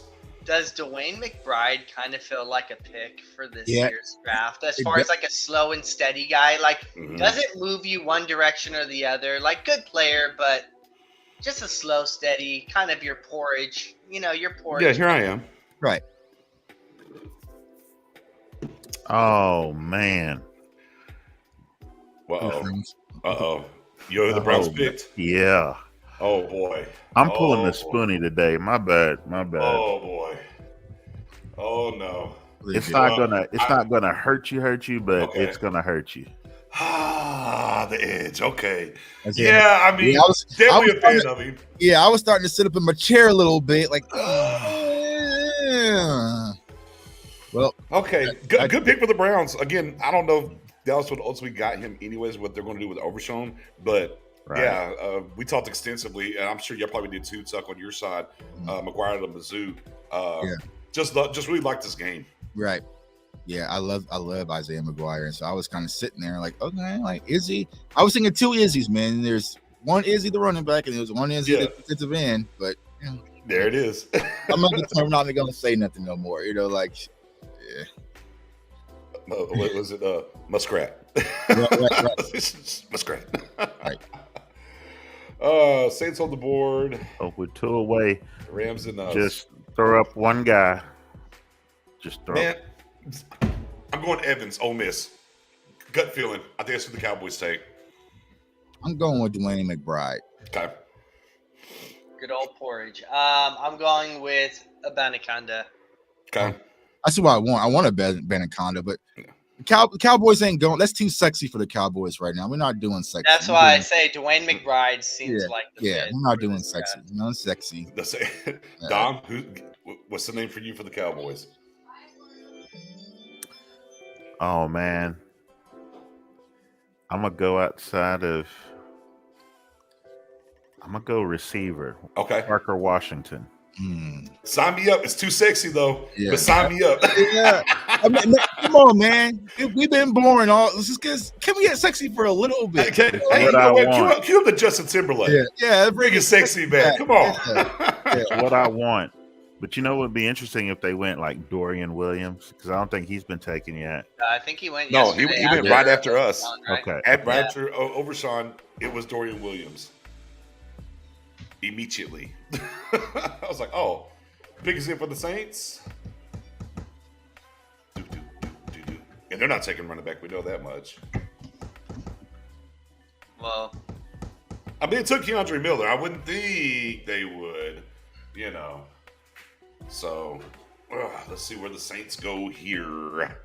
maybe they see Kendre as their Latavius back and my boy as their soon-to-be Alvin Kamara replacement. You got it? I'm waiting for it.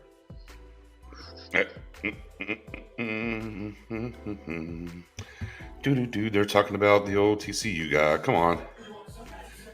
All right, yeah. Come on.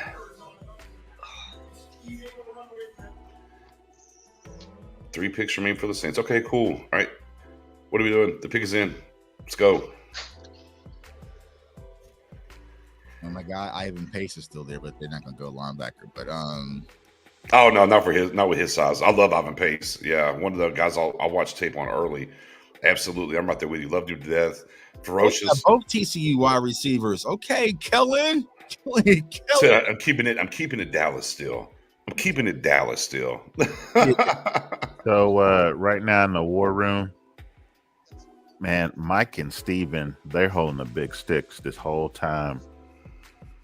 All 3 days thus far. And it don't look like there's much activity. They're not like passionately saying anything. Steven just sipping the tea. You watching it? Yeah, they're just laid back. It's almost like they're not even gonna make the pick. It's like, man, whatever. They must have had a late night, man. They must have celebrated Mozzie, and then they came in day 2 hungover or something, man. Like super chill. Quarterback to the Saints, Fresno State. Big Hainer. So did we, Tuck. DeAndre Swift's traded to the Eagles. Is he? Yeah. Who's that?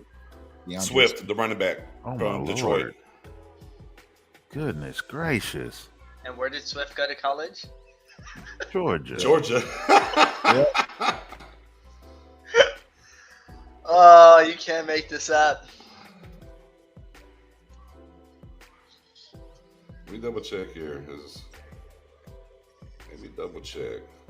Is that real, or somebody just? There's a couple people threw it out there in the what you call it? I'm gonna go look though. I'm doubling back on it to see. Yeah, Adam Scheffner. Yep. Trade. After using their top pick on Jahmyr Gibbs, the Lions are trading DeAndre Swift to Philadelphia per sources. The trade is homecoming. Swift is from Philadelphia. They went to high school there. And, of course, Georgia. So, yeah. Did it give compensation? No, they did not. It's probably a next year's pick. Probably next year's 4th. And they already gave up next year's 4th. But the Eagles got so many comp picks coming for next year. Mm-hmm. They're like in en route to get about 6. And some high ones, too. Pick is in for the Rams, which means they're officially on the clock. So quarterback going here for the old Saints. Let's check the war room. Our war room is in just Fresno State. filled. That means they got their pick turned in. They're ready. All right, so now they're kicking in the gear. Okay, guys. Like everybody they literally just all did the collective scoot up in the chair and then like position ready. They're hunkered down, just talking.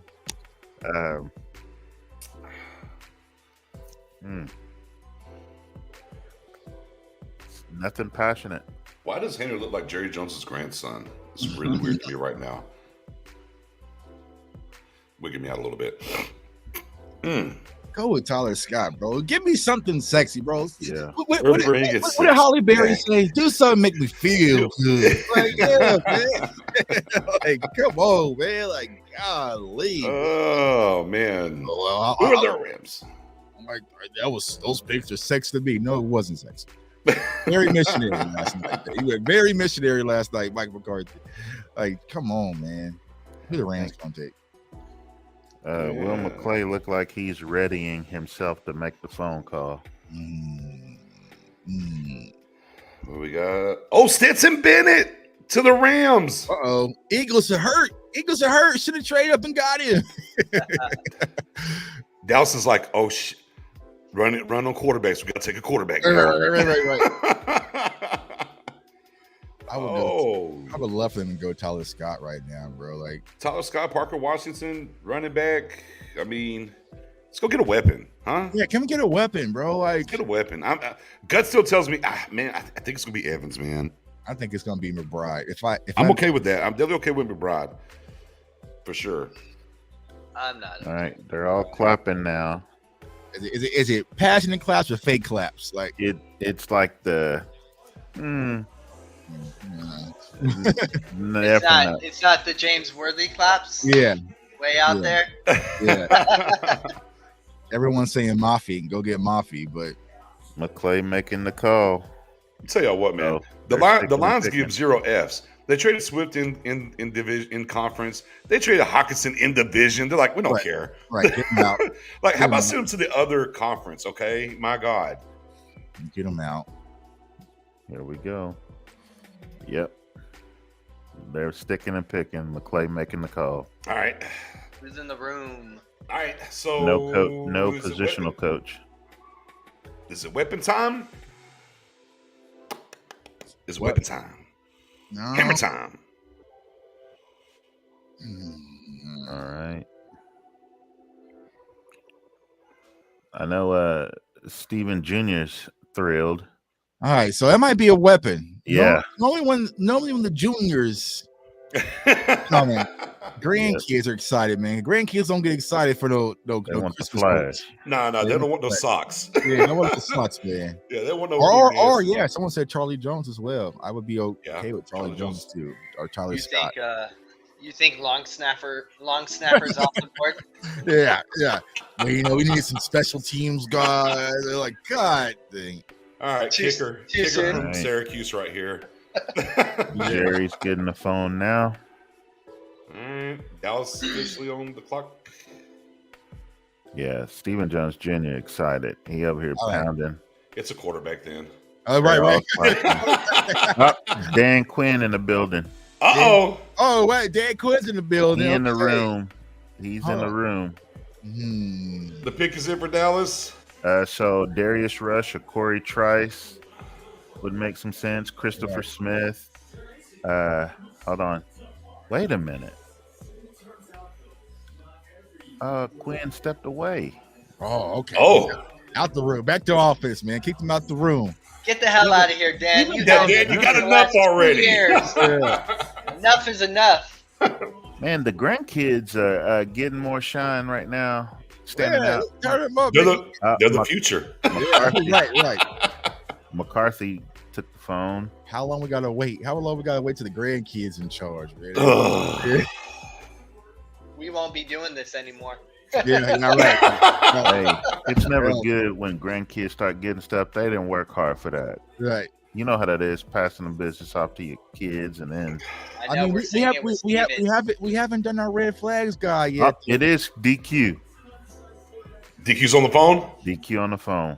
Henry, DJ Henry, KJ Henry, man. KJ. I mean, I don't want to say DJ. Yeah, KJ Henry. And Henry. I'm going Darius Rush or Trice. Give me Trice. Okay.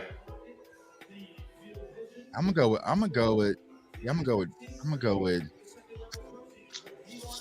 I mean, Rush versus Trice. That's a good conversation. It is. Give me Trice. I like Trice though. I like Trice better though. Go with like Trice. That 6'3" frame. Yeah, I think it's going to be Edge.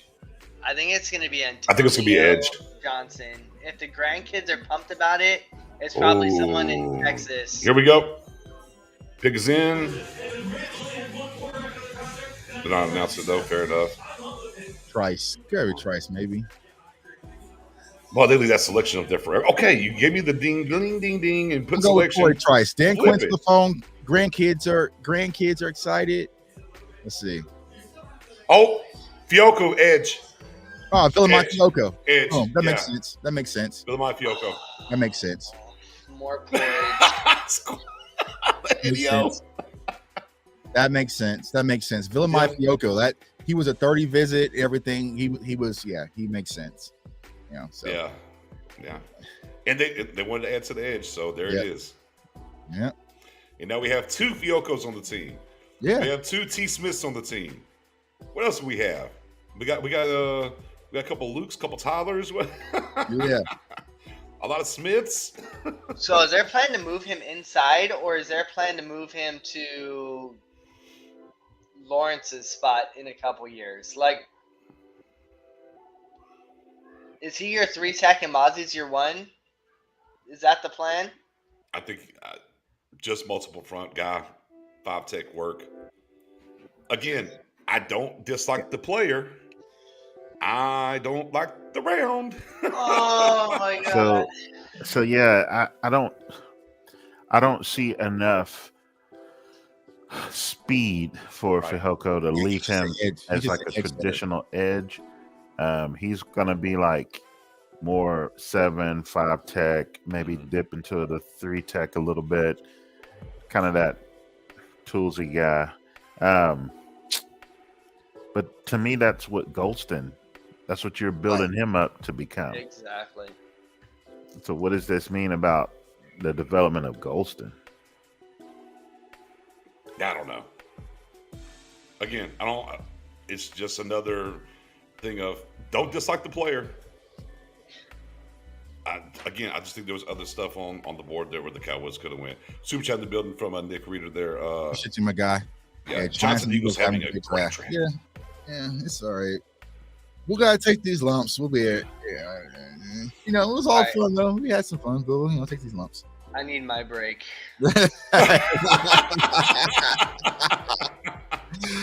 Oh God! So, but here's another freaking question, Cowboys Nation. Where does he get in? Where is he? Dorrance Armstrong on the trade block right now. Even with that, tongue in cheek. Where is he?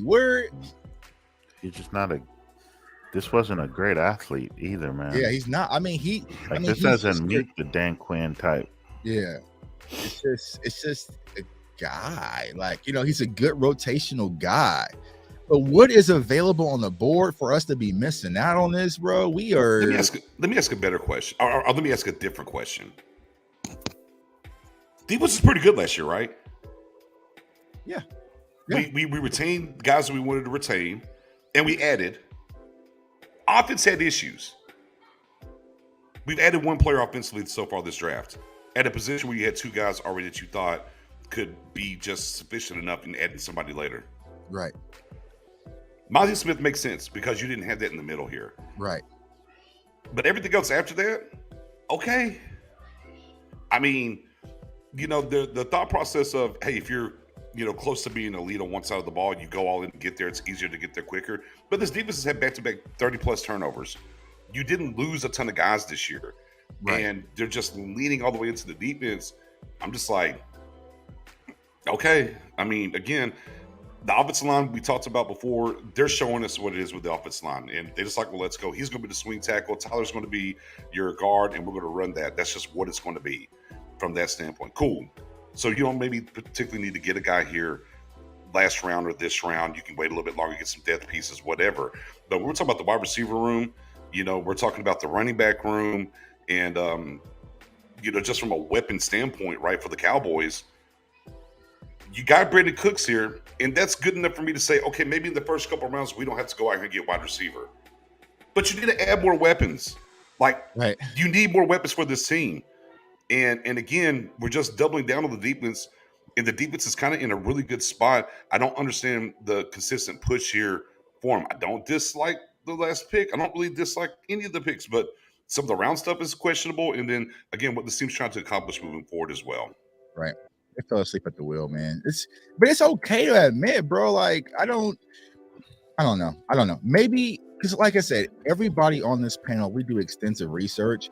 So it's not like we're just shooting out of our ass and just being negative. Like, it just doesn't make sense. Like, you had Tyler Lacey, who the Cowboys were just high on, right? Yeah, there and from there he goes right after him. who fits Dan Quinn a lot more. Like, Yeah.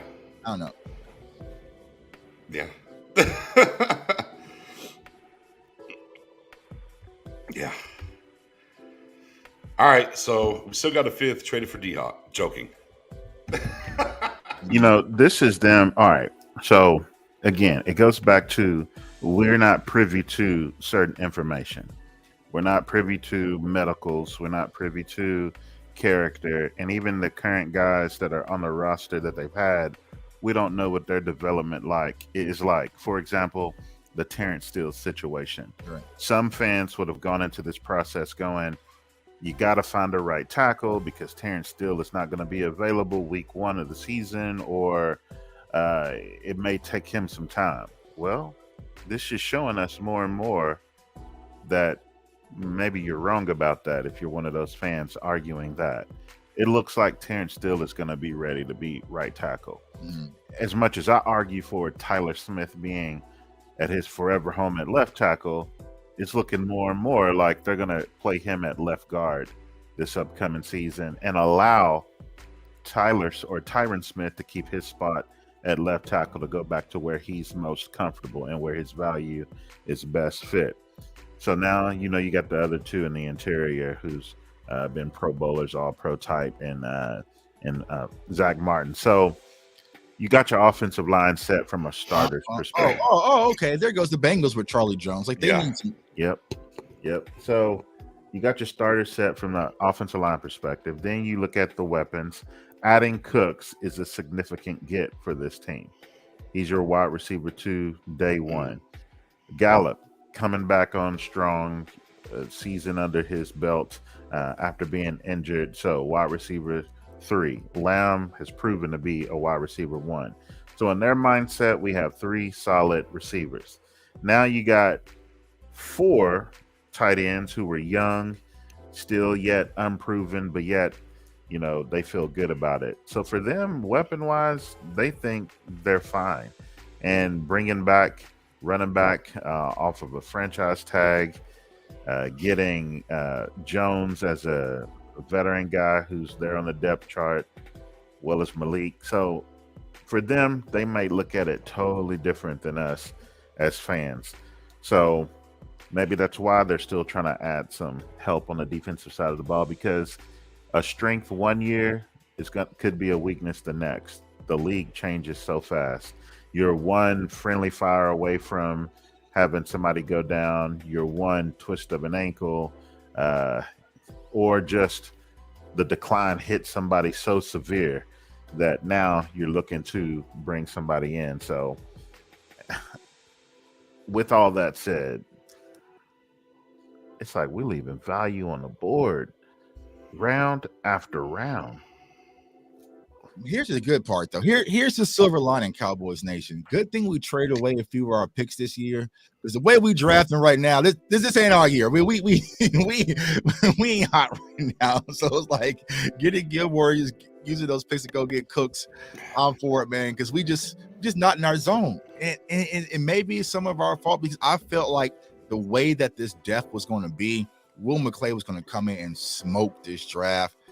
But there's a lot of head scratching decisions. There's been head scratching decisions out the gate since after day one. Day one I was cool, but then I don't know.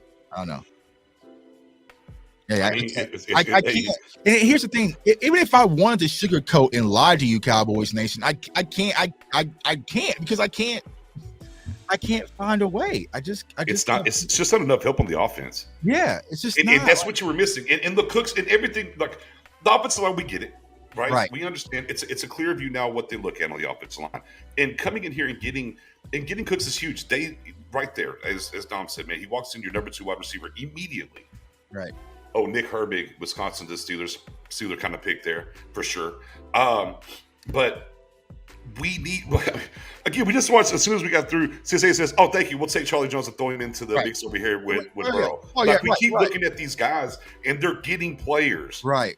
They're getting more weapons, and the Cowboys are like, "We got you, Cooks, right? It's fine. You're good." It's like, man, and it's frustrating. The one thing I will say about this draft. And this kind of goes back to the first time we played San Francisco in the playoffs. We got out-toughed, right? That's what they said. I don't think that happened last year when we played against them. Right. But if we're going back to what Mike McCarthy said in I want a tough football team. These players, we're talking physical now. These are physical guys that they're bringing in here, and that brings a different kind of attitude into the room. And I want that, that tie that bonds these picks right here. If you look across the board, these are physical guys they're bringing in to be a very tough team, which I can buy into that because you want to be a tough football team. You're in the trenches. But but the all being defense with 4 picks, 1 guy offensively. Right. Just a tough pill to swallow considering where the Cowboys came from last year. Right. And I feel like we're getting tough in the wrong areas. And here's the thing, tough guys don't win your games. You need tough, talented guys too. That's you could be tough all you want, but if you're slow and can't get to the ball, you do me no good. So, I don't know. Once again, Cowboys Nation, I apologize. I just don't know. I don't know. So there's no sugarcoating this. Those draft picks that we got, Gilmore and Brandon Cooks, no, that was your free agency. Right. That's what that was. Right. And what you typically do very well and you suck at has been reversed. Right. Yep. You broke it. You suck at free agency and you do very well in the draft. Right. So there goes Tyler Scott. God. The Bears. The Bears. The Bears. So instead of nailing both, they nailed the one that they usually suck at, and they're screwing the pooch on the one that they're usually good at. Right. The Cowboys fixed the brakes and broke the engine. That's exactly. Yeah. That's a great way of putting it. Mm-hmm. Yep, it's black and mild time now. The part of the draft for me. Yeah, man. I was thinking wings. It's a lunch break. That's why I had that Jack in the Box breakfast right before he came on. I got that DoorDash real quick. I said, okay, let me grub it down real quick right before we get on. The Cowboys draft. But I might lunch have to order some wings because this is a long time here. Some wings do sound great. I might have to call up my guy Spoonie and capitalize on some free wings that I got here. Maybe my guy Rodson do. I know he owes me some wings too. So I got some options here to get some wings today. You got or maybe I'll cash in bets. one for me and one for you, Dom. I have one of these guys send me on my wing bet one. I'll get you some too. Who knows? Y'all, man. So it is what it is, yo. BTW Bears killing this draft. They are. God. I don't want to know what other teams. Salute to all the Bears fans. I get a lot of new Bears subscribers because every year I end up breaking down their prospects, and this is the second year in a row. All the prospects I broke down, like Tyler Scott and Javon Dexter, and then they had Dotson last year, right? Brisker last year. Brisker, yeah. I hate it here. What is our next pick, Tuck? I have no clue what we're doing, y'all. So I'm just here so I don't get fined. Whatever we feel, it's gonna be way opposite. Right. Have we got one right yet? Oh man. Oh man. What's that term, Dom, you have that you use about this team? OBODT.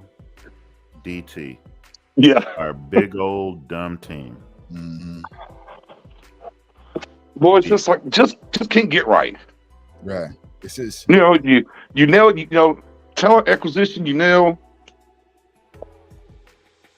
and then we get to the draft and again, I don't really dislike the prospects. Just left a lot on the board, and a team that's obviously challenged. You haven't done a lot. 3 picks left though. Maybe they get busy with the offense, but we're seeing the Tyler Scotts leave. Charlie, leave. I mean, Charlie Jones. I don't know, y'all. I mean, I need Bucci, man.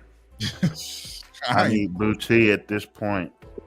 Come on. Here's the thing. They would do something like that. Like, that ain't it.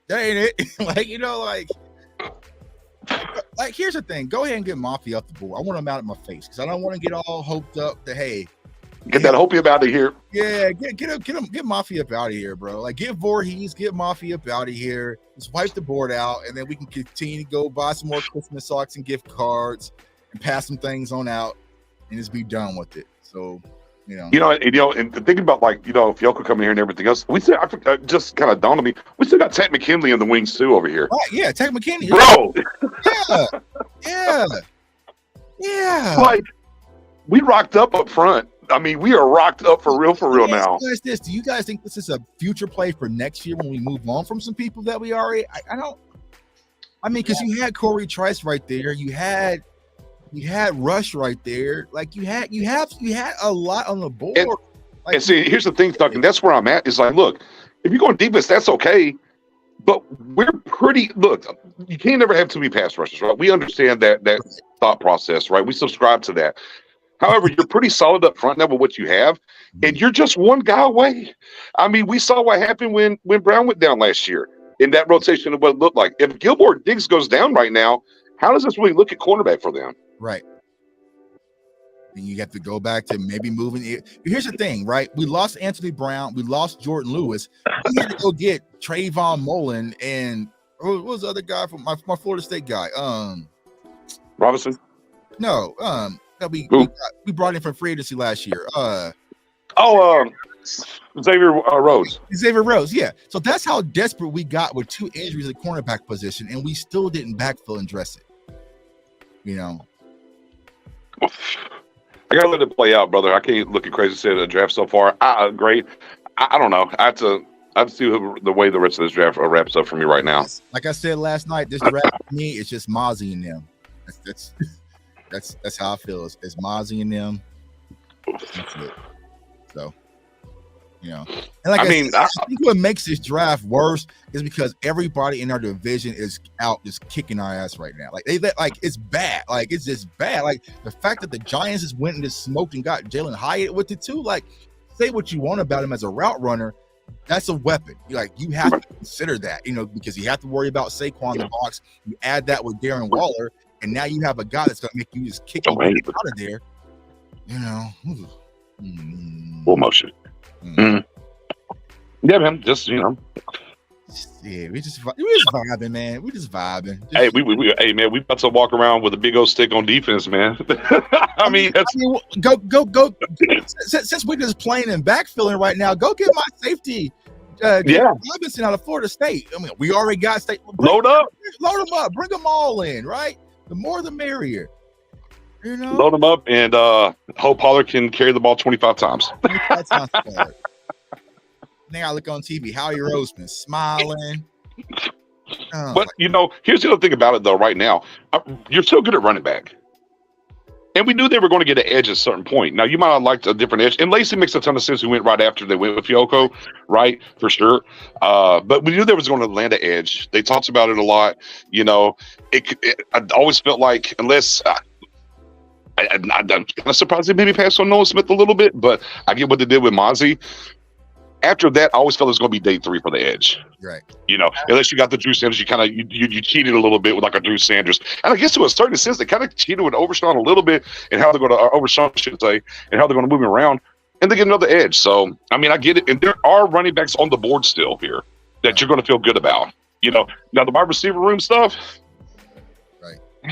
Weapons for Dak on that side, but maybe we're going to deploy all 3 tight ends, huh? Right. 13 personnel. Let's go. Let's ride. I don't know, bro. The only edge we have in this draft is Overshawn, because Fehoko is not going to be an edge player in a Dan Quinn system. Like, he's not fast. I think he'll get edge work. I think he'll be an inside-outside guy. I think he'll get more edge work than we saw. I'm not saying overall Eddie either by any stretch, but I think he'll give you more edge than what Golson gives us. He'll give us more edge than Trayvon Diggs. That's about it.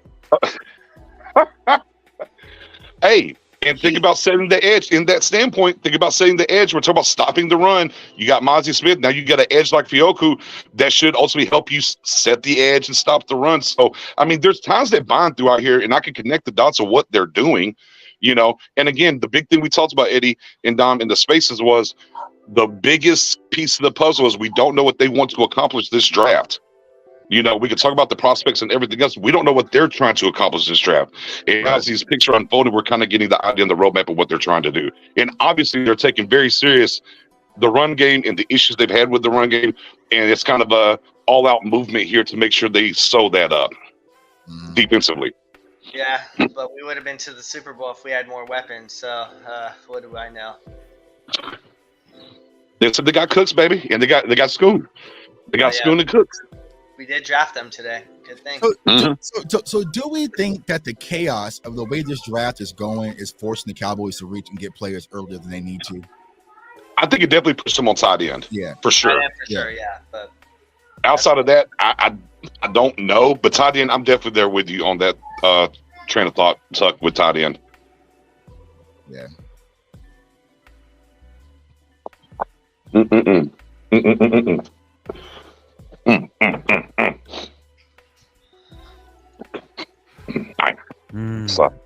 Yo, man.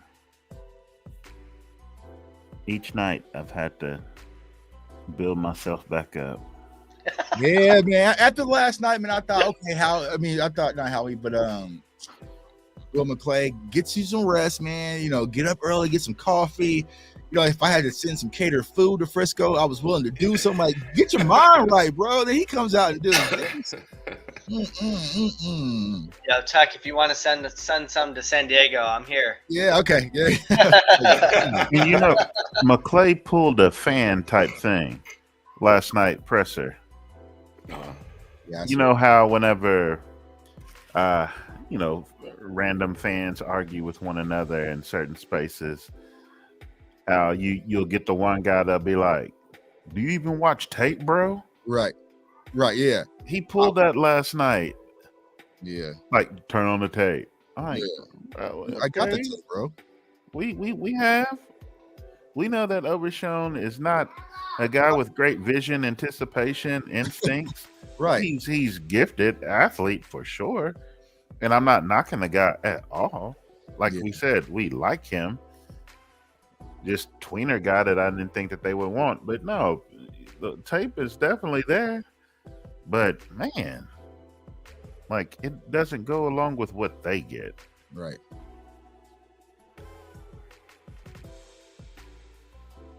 My man said tight end is a bum. Ooh-wee.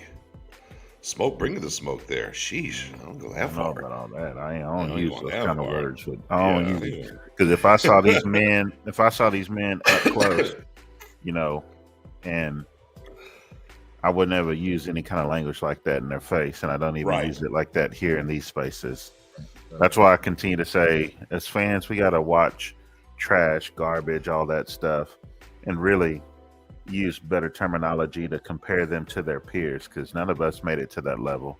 Right. So use things like, league average, or slightly above league average, well below, above, or slightly below, things like that. But I just can't crack on young men at any level, whether it's high school, college, or pros. Wow, Commanders 12 starting quarterbacks since 2018, most in the NFL. Sheesh. Oh man, this it just kind of going through the exercise when we were doing like the mock drafts throughout the process. This 129 to 169 was such a stretch of, right. And I think this is kind of a thing too. What we took at 129 coming into play here and what we're talking about, it's a big gap, right? It's a big gap. And anytime we came up against it, we're kind of like, hey, whatever you take here, you better make sure whatever that position is going to be, because more than likely it's going to get pretty white before you get on the board again at 169. So it'll be intriguing to see here now in real time with us going with the edge and what's available here, what it looks like when we get to 169, and if that kind of part of the process when we're doing these mocks holds up or not. Yeah. Sure. I get you, man. Yeah, I accept your apologies, bro. I wasn't even paying attention to what you said, but it's just like, I get Cowboys fans if you're frustrated. You know what I'm saying? Like, I'm not going to sit here and act like I'm jumping on tables. I'm just like, but here's the thing, and here's the silver lining, Cowboys Nation. I feel like Mike McCarthy is trying to establish an identity, blue collar, lunch pail, toughness, right? But like I said, you can get tough, talented players. So you don't like just because you're boring doesn't make you blue collar. Like, there's a lot of guys out there that's high motor, tough, and blue collar. So, it is what it is. Yeah, hold on for a second. Thanks, Spoonie. Spoonie, we said they was going to get a D tackle, one tech. It's happened. We said they were going to get a tight end. It's happened. We knew they were going to get an edge. It's happened. Now, the way it's fallen and everything else, sure. It's just kind of what it is.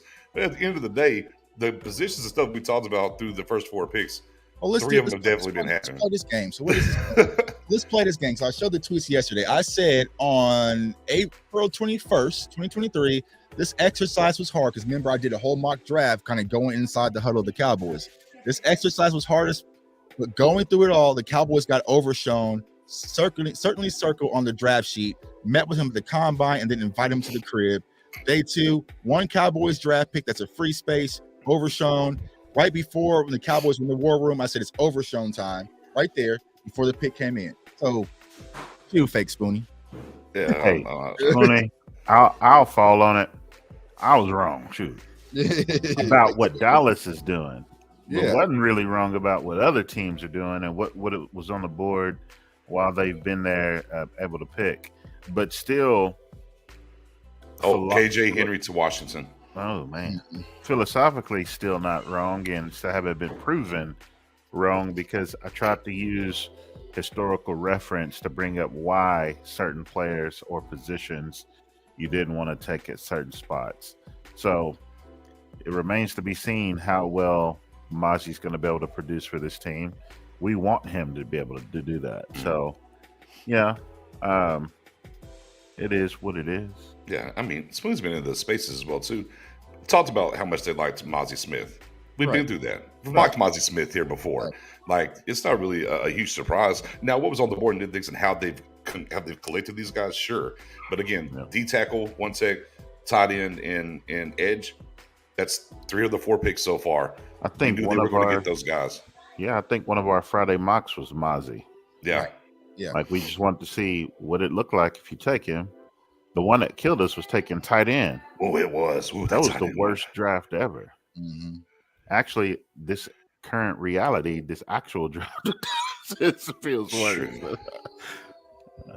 Man. But here's the thing: people is like, we want to see y'all happy about. So do y'all want us to come on here a lot? Because let me know. Because what we'll do next year, because we're in Detroit, and I'm not going to Detroit. I'll come in here and just gas y'all up and tell you every pick's an A+, and really fanboy and get up out of here without doing hours and hours of research. Is that what people want from us? Like they want us, great pick. Now half of y'all don't even know who Villamai Fiocco is. We talked about him in length on the live show. We talked about him. So it's like not like we're just. You want me to lie and feel like, oh yeah, he's definitely a 4th round prospect. We got a great pick. That's fine. Let me do it. We can do it for the rest of the show. Well, I just want to see y'all actually happy with the pick, not somewhere like what the. Look, I like the Mazi pick personally. Yeah, y'all should have caught me day 1. I was cool with Mazi. I like the Mazi pick. And again, I'm not really.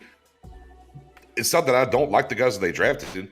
You just kind of look at what was on the board and what they were doing. Right. I think it was just different things they could have done that was better. And I think ultimately, as we're trying to put the pieces of the puzzle together for the Cowboys, I think what we've learned simply is the offensive line, we got the answers that we need now. Well, that's going to be your swing. Tyler's going to be inside. That's how they look at it. They're going to move forward. I think stopping the run is very big in their opinion with getting Mozzie and getting Fiocco here. I think they're saying, hey, we're going to set the stage. We're going to get that push up the middle. They're going to add to that.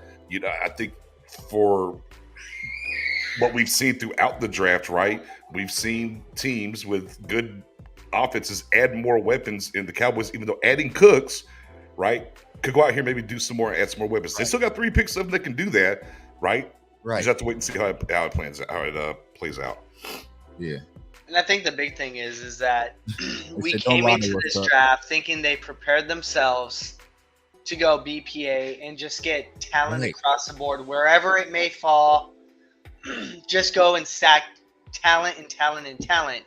Not saying that none of these guys are talented, but we could probably argue there is better talent on the board when we picked every single one of these guys. Right. And we didn't do that. So that's the frustrating part is, to Nick's point, there's better talent. Raiders, Aiden O'Connell. Who just took Aiden O'Connell? Raiders. That's a good pickup. And Clayton Tune to the damn Cardinals. Ooh. Clayton Tune, that was my guy. That was my quarterback. He went actually earlier than expected, but back to back there. O'Connell and Tune. Where did Tanner McKee go?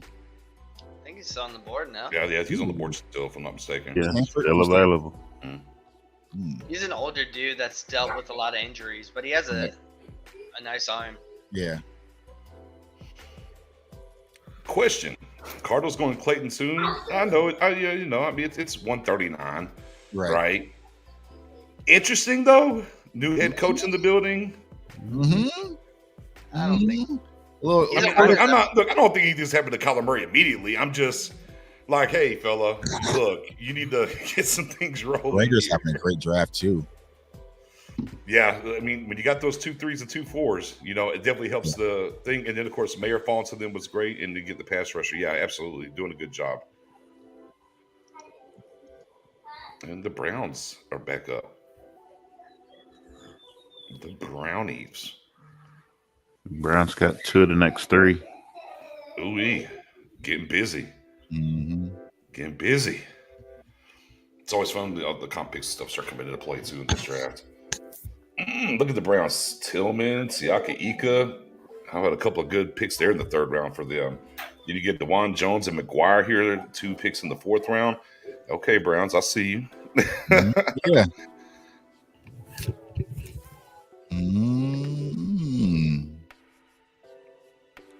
Says L. Parker Washington. Bro, I'm not even looking offensive way no more. Go get me a safety now. Let's just load up a safety. Load up the clip. Yeah, load up a safety, bro. Like, we really like safety, even though we got like 8 of them. We're just gonna, he's a guy that we feel like can step in, special teams, and all the defense. But here's the roll of the dice for Mike McCarthy, bro. And here's what I would tell him if I'm sitting in that war room. Kellen Moore is gone. Right. This offense is on you. So if it falls flat, you know what I'm saying? If it falls flat, there ain't gonna be no excuses. Well, our offensive line. Nope. Well, we just felt like if we would have had a little nope. So, well, we need. How does KJ Henry get to Washington? Ugh. I don't know, bro. I don't know. See, so if you look at KJ Henry, what he's doing right now compared to what Fiocco was doing, it just fits. It fits Dan Quinn more. I don't. Exactly. That's why I don't understand the Fiocco pick. It doesn't, unless they plan on moving him inside. The Fiocco pick doesn't make sense for a Dan Quinn defense. To want a better reaction.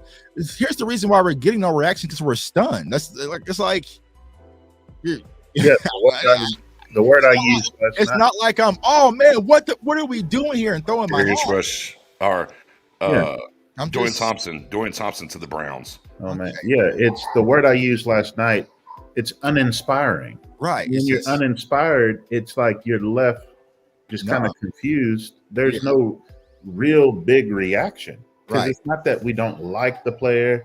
It doesn't mean that you hate a guy. It's not even about like, oh, well, they're not picking my guys. I've been over that years ago. Right. Because you go into this process realizing there's 1,000+ prospects, and the fact that if you even nail one prospect, as far as a pet cat that they ended up getting, that's amazing.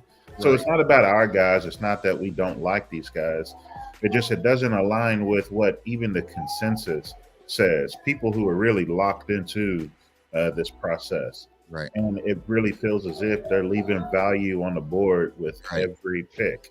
Then we can go back and then you can start to justify and understand how it makes sense. Right. I said it earlier. It's all about, what's the vision? Well, we didn't know the vision. We don't know what their plan is. We're trying to figure this thing out as it goes. And based on what we supposed, it's just not aligning. So, that's just how this thing goes with every single draft. Right. And Ivan Pace is still there for those asking, but I don't know. And here's the thing. We also have to understand, right? This is now fully Mike McCarthy. He gets to paint. He gets to decorate. He's fully in control right now. So it's like, we really don't know what the vision is. I'm basing things off of what he's done in Green Bay, right? So that's why I was confused when it came to the tight end position, because it's like, historically, he runs a lot of 1 tight end sets. Like, he doesn't do a lot of 12 when he was in Green Bay.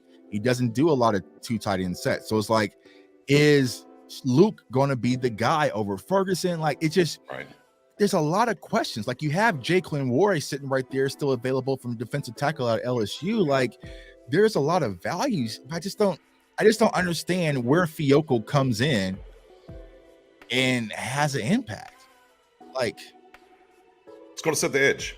Yeah, but set the edge over who? Like, are you moving on from Dorrance? Because if you're keeping Dorrance, like we were beating on the desk last year just for Sam Williams to get more reps. Sure. So where is Fiocco's reps going to come from? It's great question. They like to rotate. Maybe they're just trying to build the rotation up even more. Yeah. And look, and to that credit, right? I mean, we saw Parsons get wore down. Right. So you want to build up a little bit more rotation in that realm to keep him fresher. Right. So, I mean, there's probably some of that in there too, Right. But talk about this run on quarterbacks. Now I'm like, are the Cowboys going to take a quarterback now? Right. I mean, back to back there, Tune. So Stephen Mack just brought up a great point. He says, what's funny is we're supposed to be in win now mode with only a 2-year window, but some of these moves doesn't make it seem that they're thinking that way. That's the problem. It doesn't feel like this is win this year type of mode. Eagles, right? Giants, like it's win. They're kind of going all in. They're going to get load the clip. They're going to maximize it. But this feels like we'll get the benefits of Villamai Fiocco 3 years from now. And then we talk about, that was a great draft pick. Like, I just don't feel like as of right now, it's a win now. It doesn't push anything forward. If you felt like the Cowboys were a 12-5 team before the draft, I feel like we're still a 12-5 team post-draft. Yeah, and again, looking what they did in the talent acquisition period leading up to the draft, it felt about as all in as you would ever see from this Cowboys front office. Right. And what they did via trade, bringing guys back, so on and so forth. And now we got in here, and I tongue-in-cheeked it a little bit yesterday and last night of, remember that year where we just, special teams was bad, so let's just draft special teams. Right, yeah. Some of that to a certain extent of, we're going to plug these holes and get really deeper here and there, so on and so forth. It doesn't feel like the chips getting pushed in, for what it is. But again, I'm not. I don't know. It's again, get it in and see what the plan is. Fiocco probably to the inside some. Again, you're building up the rotation in what they want to do. Bluff says. My God, Bluff. It says Fiocco is way too tight to play the edge. Okay. Get this. The NFL. He won't be able to bully tackles in the NFL like he did in the Mountain West. He's probably going to be inside guy, but he didn't jump on the tape. But like I said, I felt like the Cowboys was circling him. I guess he's going to be a 3-tech, so more interior guys. Yeah, so, he doesn't fit the edge defender in this defense, right? Like at all. If you said we're playing more of a 3-4 possibly. Even then, he's still a little light for that. Mm-hmm. It's a 2 to 3 year plan for him, and he'll have to add about 25 pounds. Mm-hmm. Yeah, I mean, hey, they said that defense, Dan Quinn, they're making sure, hey, Dan Quinn, you're not going anywhere. Right. You get everything you want, bro. Get everything you want. Jacqueline Roy, defense tackle LSU to the Vikings. Mm-hmm. Little meet in the middle. Vikings said, well, we can't take a quarterback because y'all picked them all right before us. Browns coming up here, 142. So we're inching our way to 169 here, ladies and gentlemen. Inching our way. Mm-hmm. Inching. Luke's still on the board. Yeah. Bevy running backs are still here. The running backs are still kind of haven't moved, right? Like they've kind of stood pat. Now you know you done jinxed it now, right? Yeah, I know. Now you did. Eddie, you just jinxed it. But yeah, I mean, quarterbacks, you still feel pretty good about that. You know, with 26-ish picks left before we go. Luke Whippler from Wisconsin, center guard combo. Mafi's still on the board, right? Yep, A.T. Perry. So A.T. Perry, another guy there. Parker Washington. You know, so I mean, there's definitely some guys here. You know, but I mean, will they go offense or are they just gonna keep on building that defense? I don't know. So does Trey Palmer at 169 put a smile on your face after the Fehoko pick? I mean, I like Trey for sure out of Nebraska. Speed guy. You know, I know Don talks about, you know, a little bit of bounce around 1 year, you know, kind of a 1 year wonder per se at Nebraska. But I mean, once you're into like the 5th round though, you know, these are the kind of things you're looking at. High upside, you know, whether it may 1 year or not. But yeah, the speed that he brings, length. Yeah, Trey Palmer for sure is a guy. Yeah, and Mendoza backing up a couple other guys here as well on the board. Evans, Emil from Auburn, whatnot. So I mean, there's still some things here. Raheem Jarrett, that's another one. You know, I like Matt Landis. He's more of a project though out of Arkansas at wide receiver. But I mean, talk about size and quickness and good enough to the thing. Having that ball catch after selection. Well, you wouldn't be the only project out of this class, so. Oh, Cameron Mitchell, Northwestern cornerback, goes to the Browns. 3 picks left for the Cowboys. Guy Trace has worst draft in the last 3 to 4 years. Agree. Oh, throw it up there. Which might mean it's the draft class that gets us to the Super Bowl. It's not, but here's the Jay Money. He says, just because they don't pick the guys you're high on doesn't mean they don't have a plan. That's not what we're saying here. Bro, we are past that. And if you watch our shows, if you watch Pick Six Sports, or you're watching my show, you know we are far past picking the guys that we like. I haven't even mentioned the guy. I didn't want Dwayne McBride. I'm not even that high on Dwayne McBride. I mentioned him. So it's like we've done a lot more work than picking what we picked in mock drafts. That was like 8 years ago. We don't do that here. Like, so that's the thing. Now you might see that on Twitter, like, oh, I like this guy, but there's no way you can tell me that Ilimai Fehoko is a better prospect than what was on the board right there. You can't. And if you can, please, by all means, show me your research. I'll show you mine. I can share my screen and show my research. I want to see yours. Like, show me. Like, damn, we're not just shooting out of our ass with this, bro. Like, Bluff, Osa, Golson, and Fioku. It makes sense schematically. I just don't see Fioku transitioning well in the NFL on the inside. Right. And that has nothing to do because Bluff wanted another guy. Or he ain't playing a favorite. He's just giving you his analysis of that player. Hey, Cam Jones, Gregory, did work on him from Indiana, linebacker. Definitely like his game. Yeah, Cam Jones is still available. I do like his game as well, too. Would you double Green dot guy, too. Green dot smart guy. Yeah, so would you go get a quote-unquote middle linebackers? Because we did. I'm like I said, Dan Quinn got all the picks, so let's just go ahead and load them up. Sure. Like, Sure. Yeah. Yeah, no, I mean, and again, talking with Overshawn a little bit yesterday. Who did get? Who did Justice get? I see people freaking. Izzy's off the board. And they just had a running back last year. They didn't even need him, but they're not. Like, you know what? We got another talent. Let's go load it up. Let's go load Aaron Rodgers. Let's load the clip. Load the clip. They went and got Breece Hall last year. Whatever. We're gonna load it up again. Well, it's been good. Eddie, what did I tell you? You talked about the daggum running backs. I told you, Eddie, don't say it. You put it in the air, Eddie. That man. one to whoever that person that said you guys are just mad that they're not taking the players you wanted. That Now one he's hurt. mad. Eddie said, now. Yes, now. Now you're right.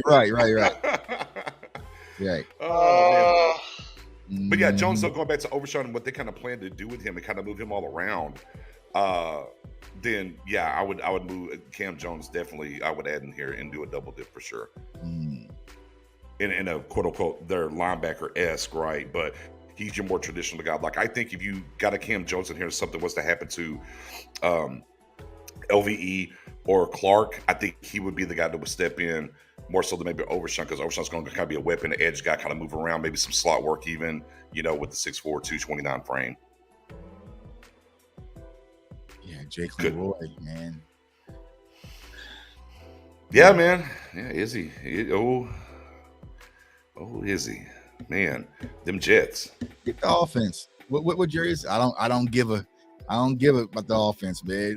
Here's the thing, right? Strip Dak away from his weapons, decrease his value when it comes to negotiations, and then let's go from there. So, but I swear, y'all, I swear, if I'm sitting back in any situation this year and they run Josh Ball out there at tackle or guard, I'm gonna come unglued. I'm coming unglued. If Tyron Smith goes down and they kick Tyler out to the left and they plug in Josh Ball at left guard, I'm coming unglued. Yeah. Big facts. Oh, there goes Mafi. Mafi to the Patriots. Yeah, let's do it. There we go. Congratulations, Mafi. Here's the crazy part, right? Mafi goes to the Patriots. They just took Gaines, didn't they? Or they took Sidney Sal. They took Sidney Sal. That's Sidney Sal, yeah. And then they got my guy Cole Strange. So they drafted 3 guards already. They got Cole Strange last year in the first round. Hey, they say Mafi gonna play that center for him. Yeah. He's got that flex. Mafi's gone. Good man. Good riddance. Get him out of here. Get him out of there, man. Like, yeah, let's get him out of there, bro. Like, yeah, I'm good. I'm happy he's gone. And that way we ain't got to pass on them and be dumb again. So it's like, all right. So, yeah. Good job, Patriots. Wait for helping us out. Yeah. Watch the Cowboys. Know how the Cowboys are doing this draft? That 7th round pick, you're going to go offensive tackle. Hey, man. The offensive line. Like God bless us. Good thing. Our punt team gonna be lit. Our special team's gonna be cold as ice, man. Special teams matters, man. It does. Yeah, special teams matters. It does. It definitely does. So maybe we just draft the kicker next, since 2 of them are gone. Yeah. Little kicker. Hey, he'll score the most points on the team. Yeah. There's that. So, dang, you said pack it in, folks. It's not over. It's got 3 picks. Come on now.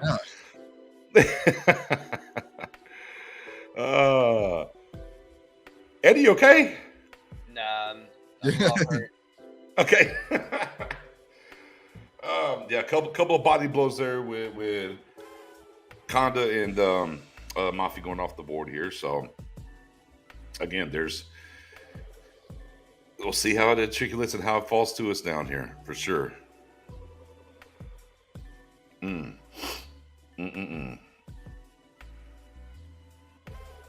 Conda's nice. That's the Jets just got him a good one there. They got him a good one. Yep. They really didn't even need him. Like I said, they got Breece Hall last year. So they need all the weapons. All the weapons. So Aaron Rodgers get all the weapons, but Dak, you better work with what you got. That's right. Do more with less. Do more with less. You're paid.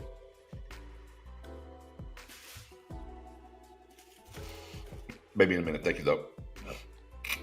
Oh. Interesting times here, this draft.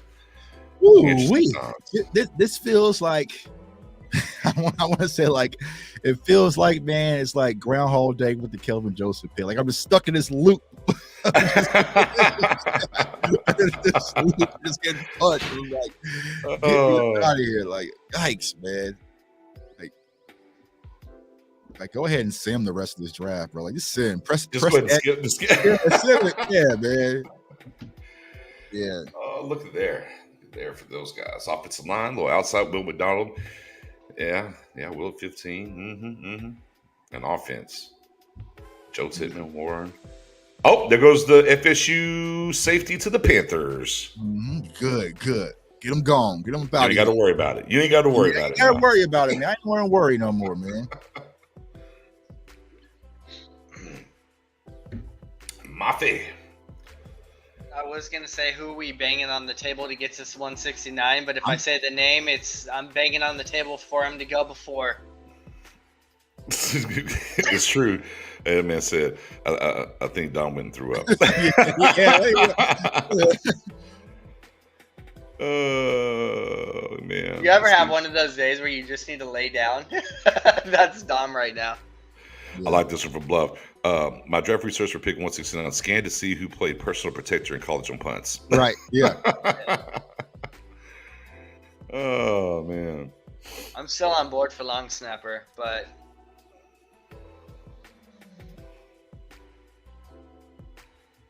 Still surprised, though, just talking about Robinson, though. Man, I'm surprised he fell this far.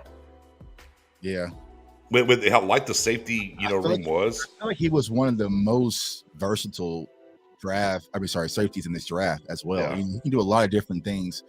I knew, and I didn't break him down for y'all Cowboys fans because one, he's a safety, and two, he's a Florida State guy, so it's a double negative. I knew he wasn't coming our way. But yeah, I mean, he was like one of my top 3 safeties in this year's class outside of Johnson and Brian Branch. But yeah. Hey, I'll tell you what, I'll give you a guy the Cowboys can go get on defense, and I ain't going to be too mad at it. A&M, Antonio Johnson. Oh, yeah. I thought he went already. Did he go, or is he on the board still? I think he's on the board. Antonio Johnson still there? Yeah. Oh. Yeah. What's wrong with him? I don't know. That's why I'm like, why is Johnson still here? But, hey, we can take him at 169. I feel just fine. Oh. Wait. Hold on. Let me make sure. Antonio Johnson out of Texas A&M is still available, or are we talking about Anthony Johnson out of Iowa State? No. The Texas A&M is still available. A&M is still available. Yeah. Oh, Lord. So why? Right, yeah, right. My guy, Jamie Robinson.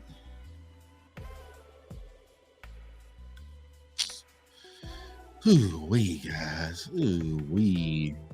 And we got about 20 more picks to get there. 20 and some change. Lord. Sheesh. And the funny thing is that it's not like we've been wiped out. You know what I mean? Like, the guys have been there. We've just right. We're wiping ourselves out. We've decided not to take them when we should. And so that's the frustrating part.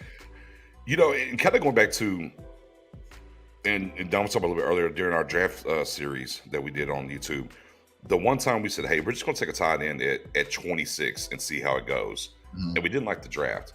And going back to this one here, because again, if you look at Overshown at 90, you could have got a better version of what they're going to do with him with Sanders at 58.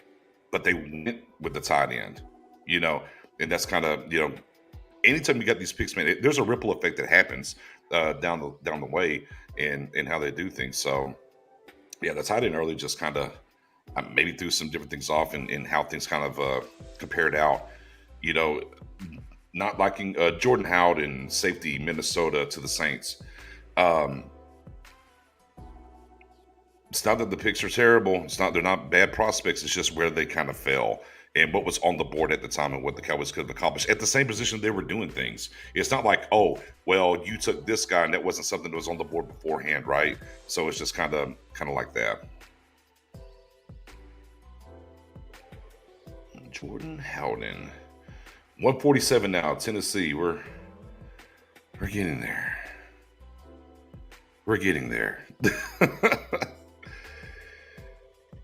But here's the thing, Eddie. It was all you mentioned the running back. It only cost you one at least. It didn't cost you more than one. It only cost you one. But it did happen to be the one in the one. I've only been banging the Abanaconda drum for about a couple 3 months. Yeah, just a few months. Yeah, just a few months. Like, no biggie. It's going to turn into Zach Evans, I think. Yeah, if he's there at 169, I think it's going to be Zach Evans. But who knows?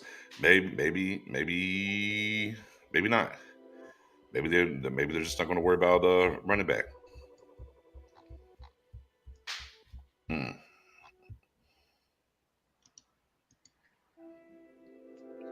Dallas Cowboys are saying "screw your feelings" is what they're doing. I think. Oh man,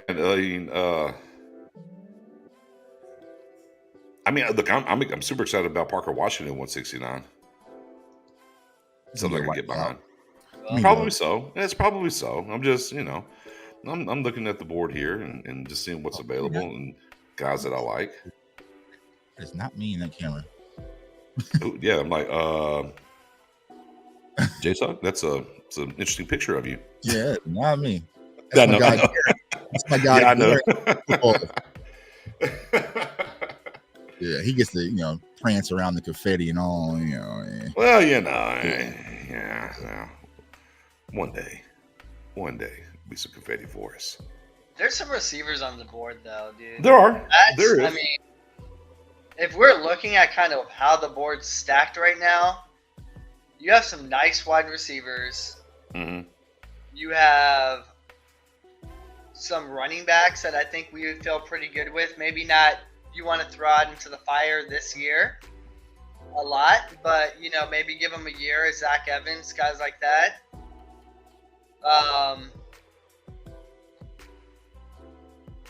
Who else?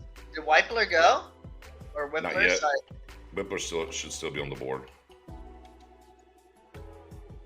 Maybe I tipped a pick then because I don't see him here. Tennessee's pick is in. Maybe they went Whippler. I didn't see him go at any point. I didn't either, but I don't. Oh, there he is. Wow, he's way down on this list.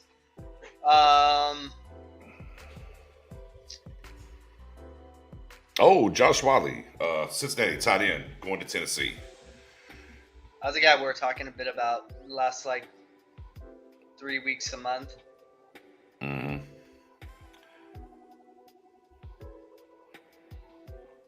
Corey Trice. Yeah. There's some cornerbacks, man. There's some wide receivers, some cornerbacks, and some running backs. There's a possibility to salvage some of these earlier picks.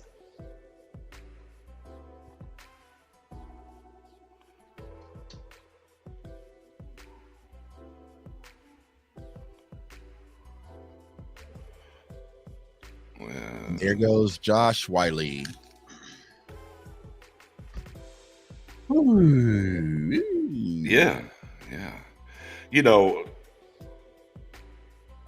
We were talking of the quarterback do less or do more with less.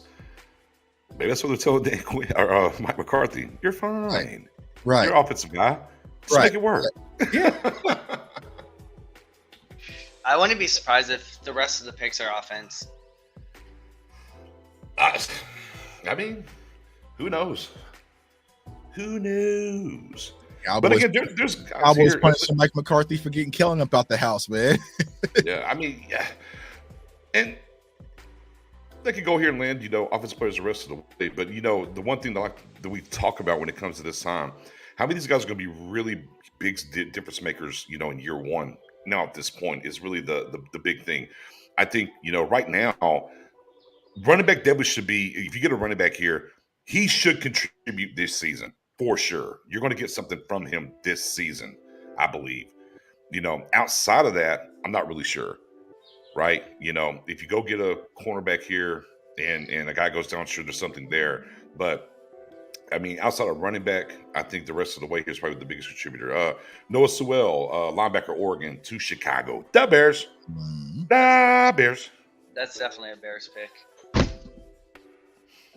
No, look, the Panther and the Bear, they're over there dancing together. Look at the draft. They're having such a good time. Yeah, They got the little heads on. Yeah, man.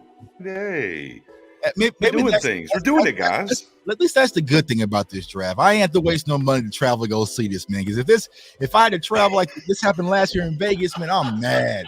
I am mad. Bro. Ain't no partying, ain't no nothing. So at least I'm just at home, like.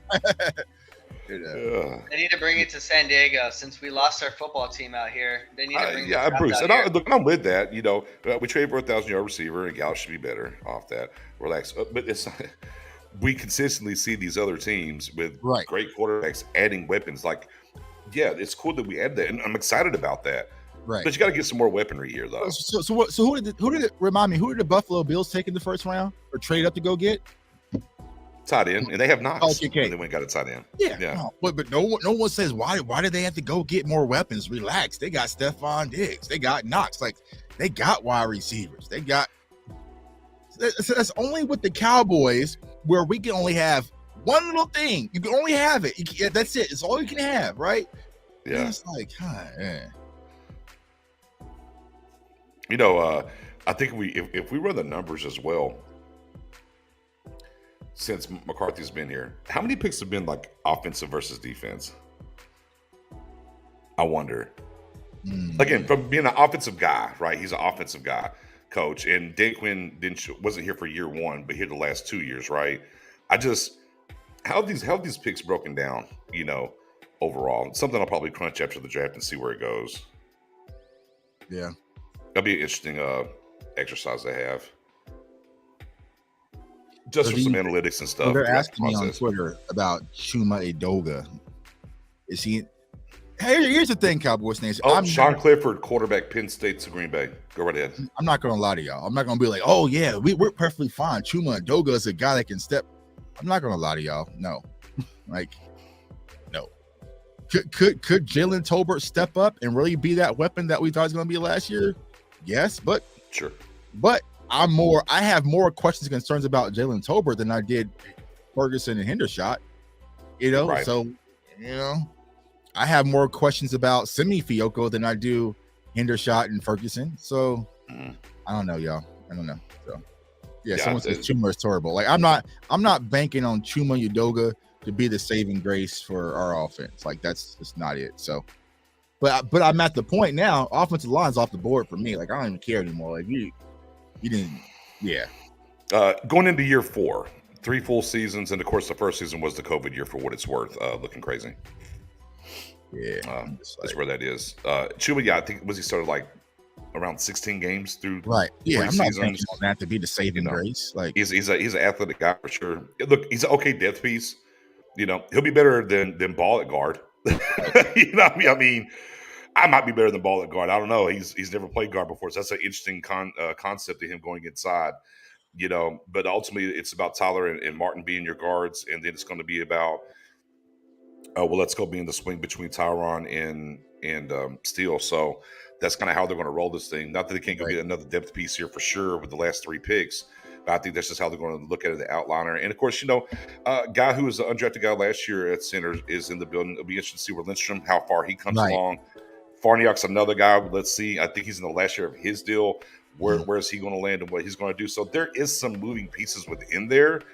But, you probably would like to add another guy. And maybe a guard center combo, because we know as well some of the deals that are coming up and things are happening. So we'll see, though, if they add something there. But I appreciate a ton of the spaces. We'll get the answers of what this offensive line is going to be through the draft, and they just basically told us. Right. It is what it is. We already got offensive line. We got our guys. Yeah. Our best 5.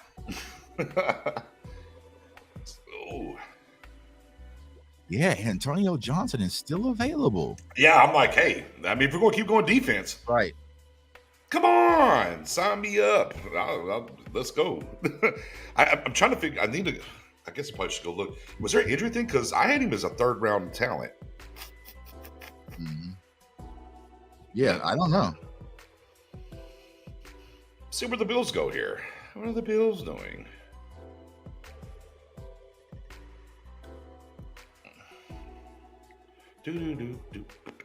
Bills going once. I like it. Didn't put the name there. Oh, Bills get another wide receiver, Justin Shorter, wide receiver, Florida. Oh, well, why? I mean, they already have. They just drafted. They just got Dalton Kincaid. I mean, and they got. Why they need another wide receiver, huh? Yeah. Only Dak has to work with less. Only Dak. Only Dak. Man. Wow. Dak got Brandon Cooks and Michael Gallup coming off of ACL. Around. That's it. Deal with it, bro. Schoonmaker, sir. Calm yourself. Oh yeah. My bad. How could I forget, right? I'm so wildly intrigued to see how this tight end room pans out. With the guys going to year 2. If I had to place a wing bet, I just don't see Ferguson giving up that spot. Like, yeah, I don't see Luke coming in where it's like, all right, boom, he's just leaps and bounds better than Ferguson, and Ferguson becomes now a rotational guy. But maybe it happens. Yeah. Dom, you're back. There were some people worried that Howie Roseman might have came and kidnapped you. For a 7th round pick. Yeah.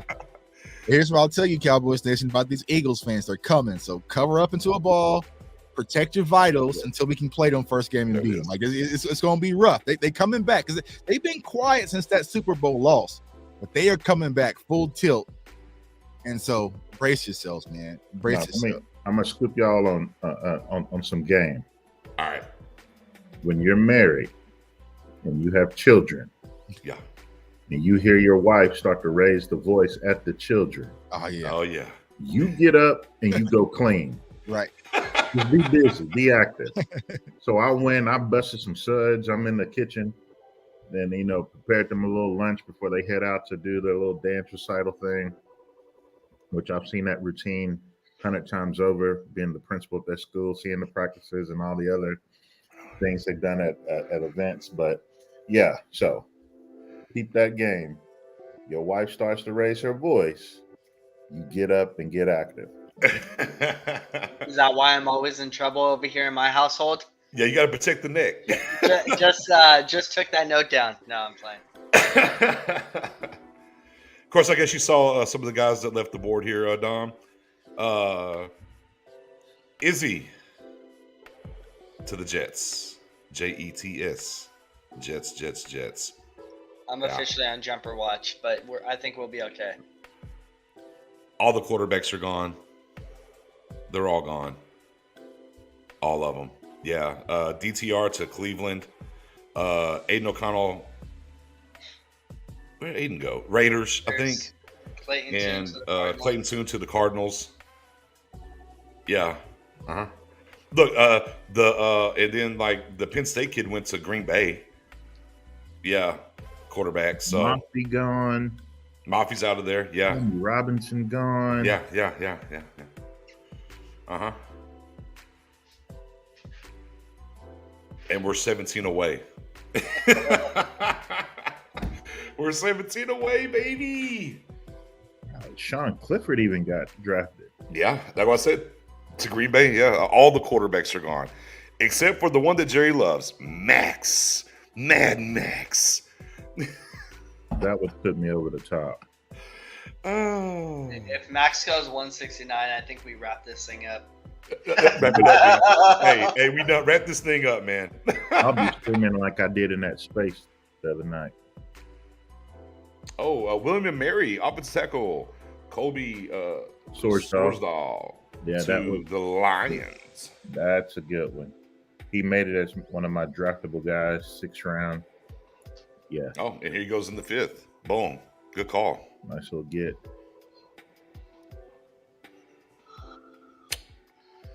All right, yeah, we see the pick. Come on, Tampa. Let's go. Let's fast forward this into 169. Shall we?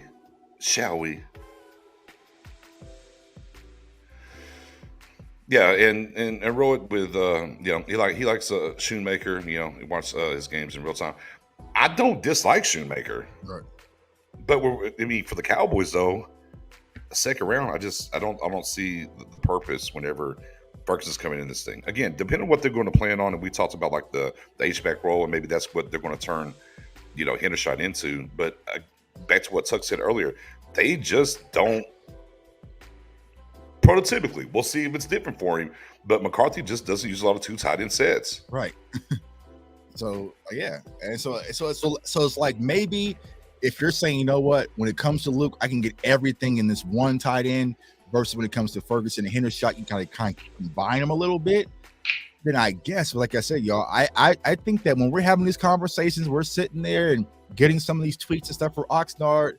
Ferguson ain't going out like that, and I'll tell you, I don't think Hendershot's going out like that either. So, it's going to be a battle, and we'll see. But I feel like if Cowboys fans look up game 1, and we're seeing that Ferguson's still getting all the snaps, getting all the reps, it's going to be a lot of head scratching. Well, we sacrificed the 86 to draft the 86. Right. That's why I was saying, if you had if you had this much concern about the tight end position, you could have just re-signed Dalton Schultz for the low. Or you could have just went ahead and took Mayer at 26 then. Right. Yeah. If that's the case, but yeah, who knows, man? Yeah. Hey. We may never know. Yeah. But I felt like that's what's taking the air out of Cowboys fans. Like, boom, we go and get Stephon Gilmore. Then we go and get Brandon Cooks. And then we re-sign Donovan Wilson. Then we got Hankins deal done. Now we go into the draft and what we do great. And then it's just like, now we're going to the draft, what we do great. And just like, go ahead and do it. Do it. Just do that thing y'all normally do. Like, that's nice pick here for the Bucks. Dennis, linebacker, Pittsburgh. Yeah, I'm surprised the Bucks didn't go and get a quarterback as well. A little bit. Maybe they believe in Trask. Oh well, no, they got Baker Mayfield now though, right? Mm-hmm. They got Baker. They got Trask. And I looked on Twitter. I guess when it comes to Antonio Johnson, no character concerns, no medical red flags. Teams just aren't high on him, which is surprising. Let me ask my A&M guy. Hold on, let me see if I can get to him. Can I interest you in Tanner McKee at 169? It's offense. No. No. Oh man. I'm just going with the tea leaves that we've heard at this point. Quarterback sounded like it was something of high interest. Yeah, I mean, I thought Clayton Tune would be the guy, but he went a lot earlier than expected. Well, that's what I'm saying. We don't care about where they go. We go for the positions at this point based on what we're seeing. Right.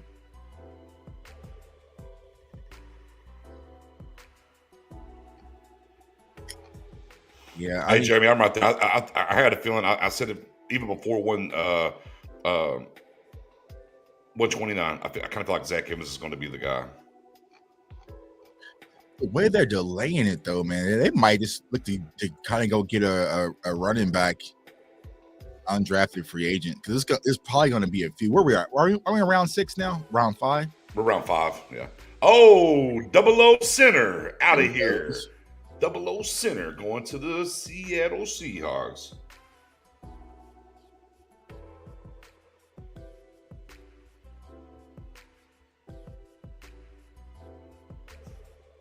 I need to look and see what's going on in the Cowboys war room, man. Pick a phone call, man. What the hell y'all doing, man? Snap out. Y'all wake up. Wake up. Like, God.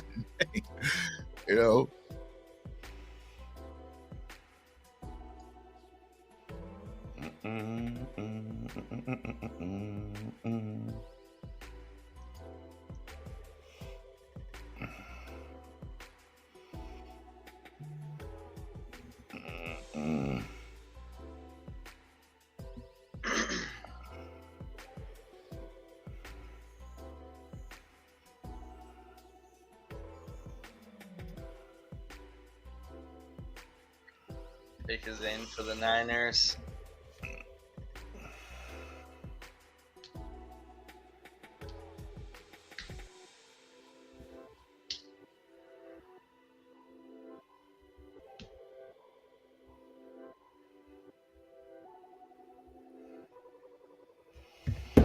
All right, Niners. Where do the Niners go? We're getting there, people. We're getting there. I guess the wife must raise her voice again because Dom dips. Oh, let me go dry. I watch these dishes. Let me go dry them off. Oh man.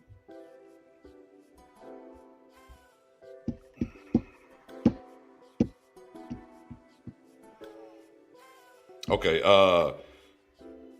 A&M got said for you, Mendoza. The speed concerns for Jones is a thing, and when it comes to Johnson, great player, but test poorly. So maybe that's the reason on Johnson. So that's where it is on those two guys from A&M for my guy. Maybe you let one or two of these positions kind of go undrafted, whether it's offensive guard. If there's nobody you love, give yourself a higher priority as landing a couple guys as undrafted free agents than just going getting someone that you don't necessarily love here in the 6th or 7th round, because they can go in and say, hey, look, we have a hole, we have a need at offensive guard. If you beat out Chuma or whatever the case may be, then hey, you might be the starter. Same with South Alabama. Darrell Luter Jr., cornerback to the 49ers. Yep. Same with, maybe running back as well. Maybe they say, hey, we'll rather dabble in the undrafted free agent, bring in a couple guys and test them out. Oh, A&M guy said, and he said by testing, he's not talking about from a measurables and stuff like that. Just okay, that's weird. I'll have to reach back to him. I think he means athletic testing. Yeah, he doesn't mean, that's what he said. He doesn't mean athletic testing. Oh. Right.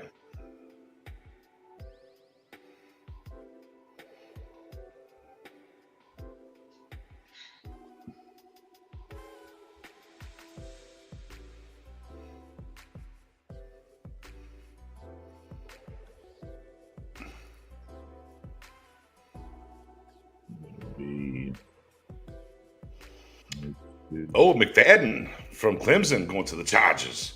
Gordon McFadden. Mm-hmm.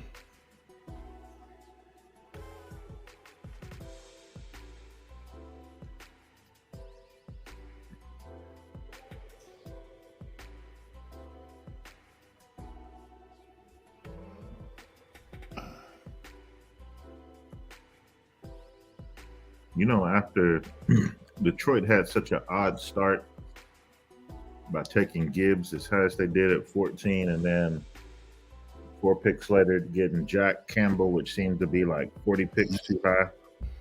If you just ignore where they pick guys, they've had a pretty solid draft. Right, they have. And then like the fact that they had a backup plan to move on from Swift anyway, probably tucked. So, but what was the reason? Like, of course, I don't follow the Lions that closely. Like, was he a locker room issue? Was it contract money? Like, he's always hurt. Oh, okay. Availability. Right. That makes sense. So at that point, it's like, get what you can, move on. And I mean, they got Gibbs, Jack Campbell, Sam Laporta, Hendon Hooker, Brian Branch, and then got Broderick Martin, the defensive tackle out of Western Michigan, and then it's got Kobe Sorsdahl. Man, the crazy thing, like they don't even have Keyshawn Boutte like listed as the best available. Yeah, he might go undrafted, which is crazy. Precipitous fall. Yeah, precipitous fall for him. Yeah, yeah. I mean, who was the guy? Oh, last year the guy that had the crazy fall was Jalen Weidemeyer, the tight end. Like that man. Yeah, he went from as soon as the combine got there, they're like, from top 10 and not mention at all. Like, yeah. Oh man, yeah, that. Whew.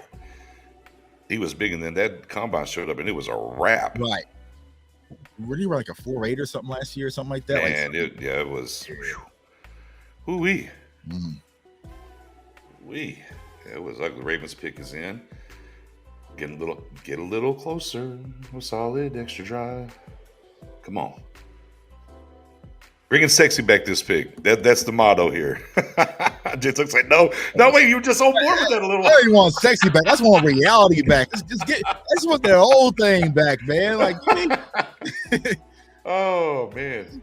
Yeah, pretty good time out there for Kellen Moore in Los Angeles. Quinn Johnston, Tooley, Henley, Davis, McFadden. CFO Sports must stand for Chargers fans only, because I swear every year, like I broke down film on Dion Henley, like how's gonna be a perfect fit to be the weak side linebacker. Kellen Moore said, "Oh, appreciate that, fam. Appreciate you. Appreciate you. You know, Quentin Johnston." They went and got Davis, his partner in crime. Yeah. I keep trying to tell people, man, like Quentin Johnston's going to do numbers in this Kellen Moore's offense because he's going to throw Herbert's arm out. He's going to throw his arm out the socket. They already throw 45 plus times a game. That's all Kellen Moore need, man. So, you know.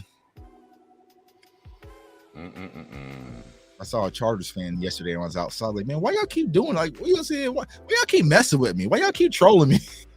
You know, like Quentin Johnston, man. I was like, that's it.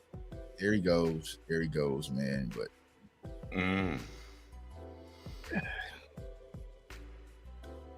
what's our next pick? What's our next pick? I'm losing track. 169. 169. All right. We're at 157. Ooh, wait. Yeah, I need to see how the next couple of rounds. Who do y'all currently have as best available on the board right now, regardless of position? Blue Kelly, cornerback, Stanford to the Ravens. You said at what position? Any position. Honestly, I didn't lost track. I ain't been selecting. Let me see. A.T. Perry's on the board. Parker Washington's on the board. Guys that I like. Center from Wisconsin's still there. I like him as well. Yeah, again, Johnson, the safety from A&M, is on the board, and I thought he was a third-round guy. So he's definitely up there for me as well. McBride on the board? Did he get McBride's on the board. McBride's still out there. The running backs are still there. Yeah, Ivan Pace is on the board. Wide receiver Ronnie Bell still available. Eli Ricks still available. Let me go through here. Guard Bama still available. What's my guy from Stephen P? BJ. BJ Thompson still available, but I think. Well, hell, we're reaching anyways. Just grab him. Oh, yeah. So look, the SFA kid, right? Yeah. I know they're kind of high on him. Butter Lipke's still available. Yeah. I'm not going to stop pounding the table until the dream's over. Yeah.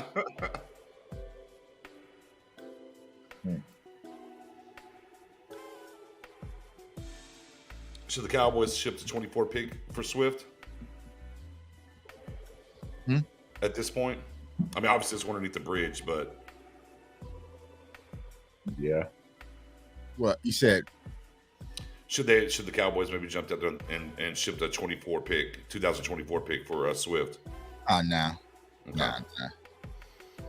My guy Mendoza's just talking about Kenny Logan. I think Kenny Logan might go undrafted. You also have my other Kansas guy, damn it, I forget all his name. Lonnie Phillips out of Kansas as well. So,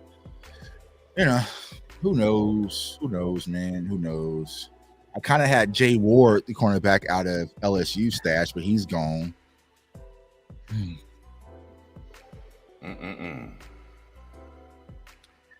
Yeah, Lonnie Phelps. Yeah. So I feel like, man. Great Scott. Daniel Scott, safety, California to the Colts. Someone needs to use artificial intelligence and build a mock draft simulator based off of. That's true. It's because these mock drafts have been completely and granted, right? I don't use mock drafts for player placement. It's more like like flashcards for me as I'm studying the process. But still, it's just like nothing went as anything goes. So. Mel's best available is Valentine, A.T. Perry, McBride, Brownlee and Henry Tuo.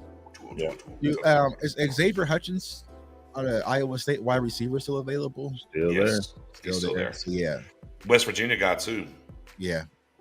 The other guy, Bryce Wheaton. Yeah, there it is. Yeah, he's there as well.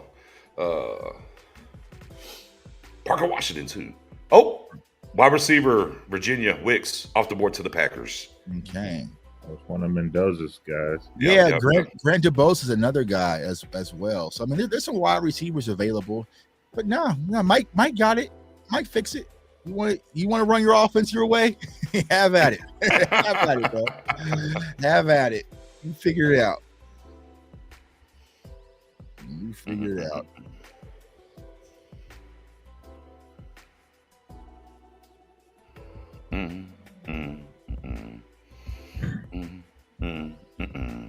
One guy that I'm interested in that we didn't talk a lot about in any of our various spaces is Terrell Smith, cornerback out of Minnesota. Minnesota, yeah. Minnesota seems to have put together some pretty good DBs that are aggressive, and for him, he's pretty good in press. And having the length that he has, nearly 33-inch arms, being 6'1", 204 pounds, he's got a nice solid frame. And at the combine, he ran a 4.41. So, yeah, that's one of those check mark there. Yeah. Set it over here to the side for the moment, maybe. I like that. The Baltimore really set in the third round and got Simpson. Oh man.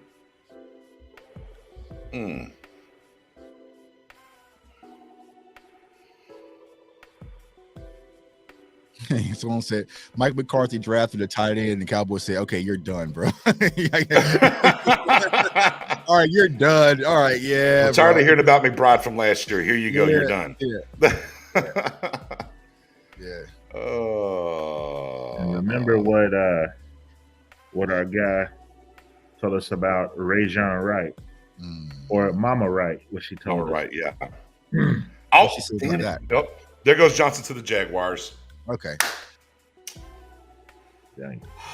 She was saying that, I asked her a question in one of the spaces about her boys growing up. Were they always the most gifted athletes around in the neighborhood that people see kind of the stardom in them? And she was like, if I'm being honest, yeah, they were always good. And then she mentioned the oldest. She's like, yeah, he was good. And the coaches said that, he's a good player, but the college coaches have even, and then people always growing up said that Rajon was special. He was really the one. And so just thinking about him fitting that Dan Quinn profile, 6'2", 193 pounds. He's in one of those out of left field type picks that, you may not be expecting. Right. I'm trying to dig deep now because they ain't getting nobody we really. Yeah. I wouldn't be mad at the radar.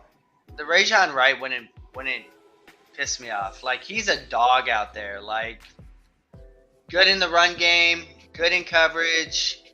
Like, Nation, I think, had better ball skills. But Nick Hampton, linebacker, Appalachian State to the Rams. But Rajon will lock you down at the line of scrimmage. Like, let him get his hands on you, and you're a lot of guys are going to be toast at the line. All right, we're about 7 picks away now. Yeah, it was. I'm going back to that conversation. She said, Nation, just as a kid, as a person, is a more heady guy. He's like the quicker processor of the two. Rajon has always been the better player based on what everybody says that they've seen in both of them over the years. Rajon is more physical. He's bigger. He's the bigger talker. He's in your face. Like, he's the one that's going to challenge you. And Nation, though, is the faster if they were to race. And the DB coach at Oregon State, She told her he told her that Nashawn is the golden child, but Rajon is the superstar. That makes sense. That's even how it was on Last Chance U. Like Rajon was, I forgot what season that was, but they both were on Last Chance U. But Right. we were talking about Rajon was definitely leaps and bounds the better player, right? But he had the attitude problems, and he would always lean on Nashawn to really come through and calm him down with his older brother. So I love the Colts draft, y'all. I love the Colts draft. I really like what the Colts did. Yeah, he can't win them all, man. He can't win them all. He can't win them all, man. Yeah. So I have no problem winning it. I just don't want to lose. Like, I mean, if so, let's take the hats off. This isn't a Cowboys show. We are not Cowboys fans. We are just draft experts who are analyzing the draft. You would have to put this draft the Cowboys did in the bottom tier amongst all NFL teams, right? Yeah. For sure. Okay. Okay. I'm just saying. All right. Yeah. So I was like, I mean, if you did quartiles, the quartiles, and that'd be the bottom 8. So that quartile 4 for sure. Yeah. Off of value, off of player, off of need, off of impact. Yeah, you would have to. So here's what I'm gonna do on my channel. I'm gonna make a Cowboys fandom grade, final grade, where I'm gonna give you all Kool-Aid that y'all want to hear, and like, we killed it, we crushed it, we knocked it out of the park. And then for my people who want real content, I'm gonna do a real one. Like that. So make 2 videos. Split it. Mallory tied in to the Colts. Bengals pick is in. We're getting there, guys. Yeah. that's a good pick for the Colts, actually. Mm-hmm. Like, Mallory screams kind of Musgrave to me. Not necessarily the exact same level of talent, but based on where you got them, value-wise, like, Mallory feels really nice at 162 versus 42. All right, see what the Bengals get here.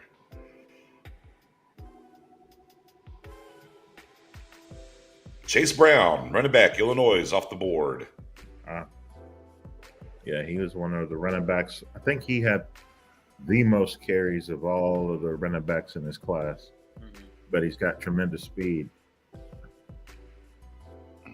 Mm-hmm.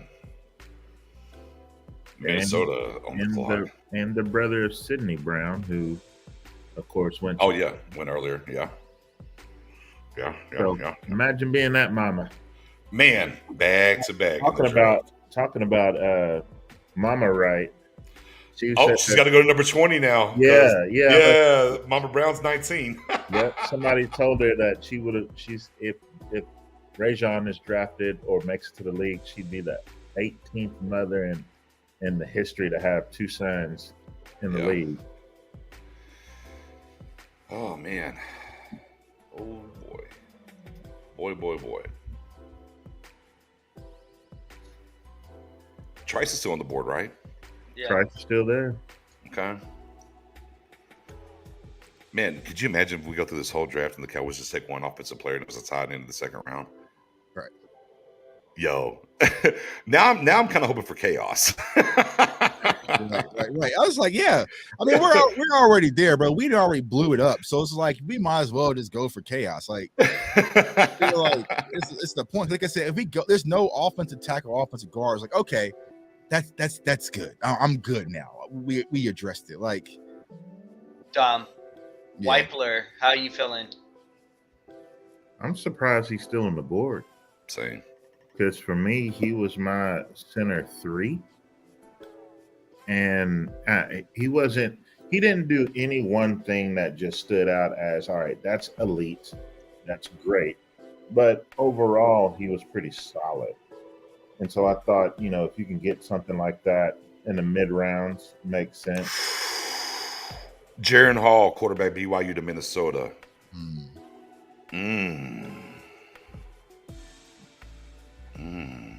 Yeah.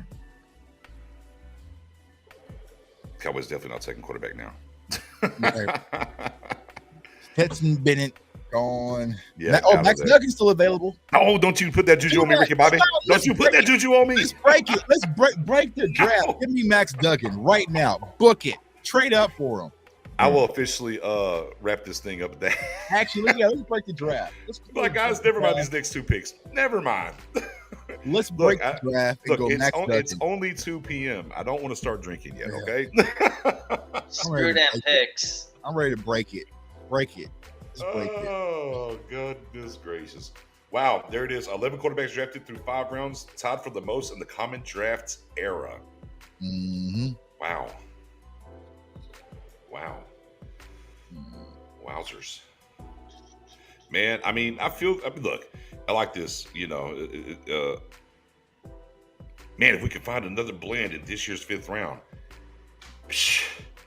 I feel you. That'd be great. But boy, that's like hitting the lottery in back-to-back, drawings. And here's what people have to understand about that. When we got Deron Bland in the previous 2 years, we had a lot of value. Because remember, we always had the conversation, like, do we need all those damn picks? We don't have a lot of draft capital, so we don't have the opportunity to sit here and have 2 to 3 first-round picks, and then maybe you hit on one of them. It's just... Man, Johnson going to Jacksonville was great value, man. Right. Goodness gracious, 5th round. Like I said, I had a high to mid 3rd on him. Great value here for them.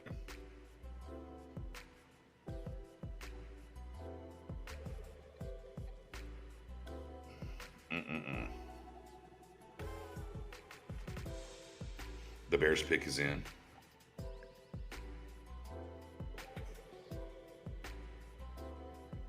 Bears killed it with a trade and draft this year. Got DJ Moore. Ooh, love me some DJ Moore. Excited for Justin Fields to have him. Oh, Joe Smith, Minnesota cornerback. Dom. There you go. There it is. There it is. Stays relatively in the area there in Chicago. Right. Yeah, he was just a solid player, man. Mm-hmm. Who's on the board now? Kansas City. Wonder where Kansas City will go. Kansas City took another wide receiver, by the way, Dom, while you were gone. Right. Really? Yeah, they took Shorter out of Florida. Okay. Interesting. Oh, wait, hold on. You mean the best quarterback in the history of the league? Mm-hmm. Keep going. Go ahead and mark that on out. Needs like, offensive linemen that you're spending millions of dollars on in the offseason.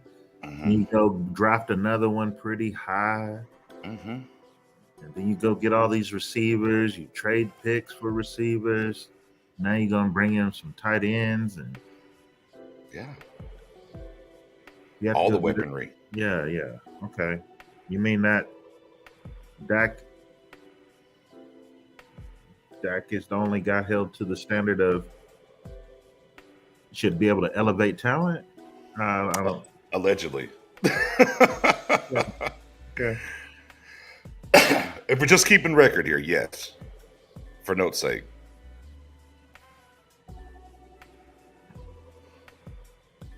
Look at that boy.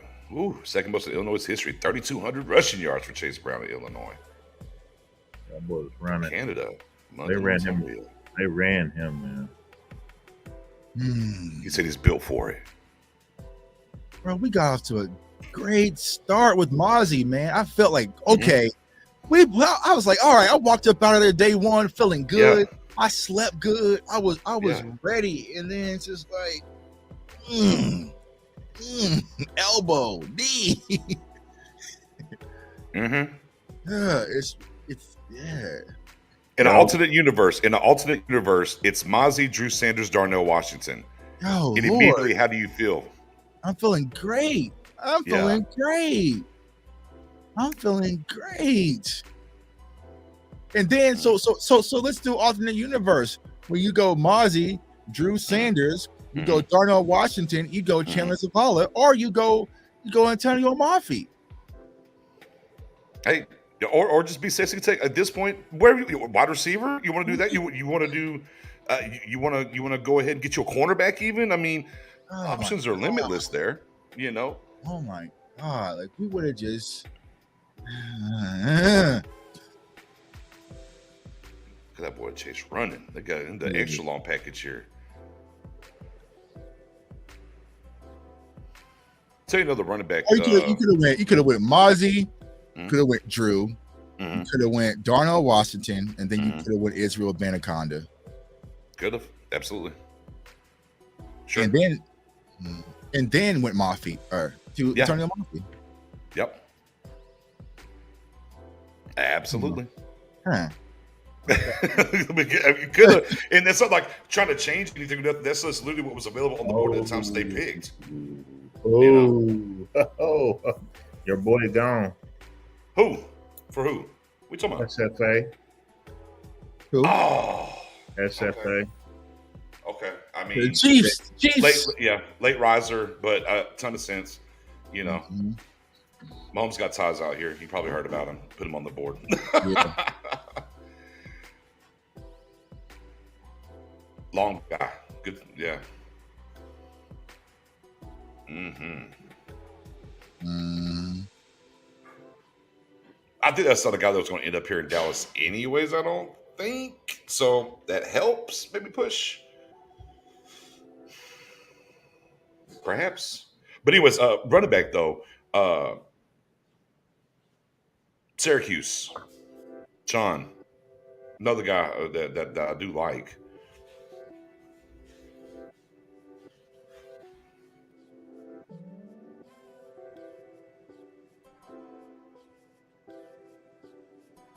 Chiefs loading the edge up with DJ Thompson. You got George Karlaftis who went and got Felix Anundike.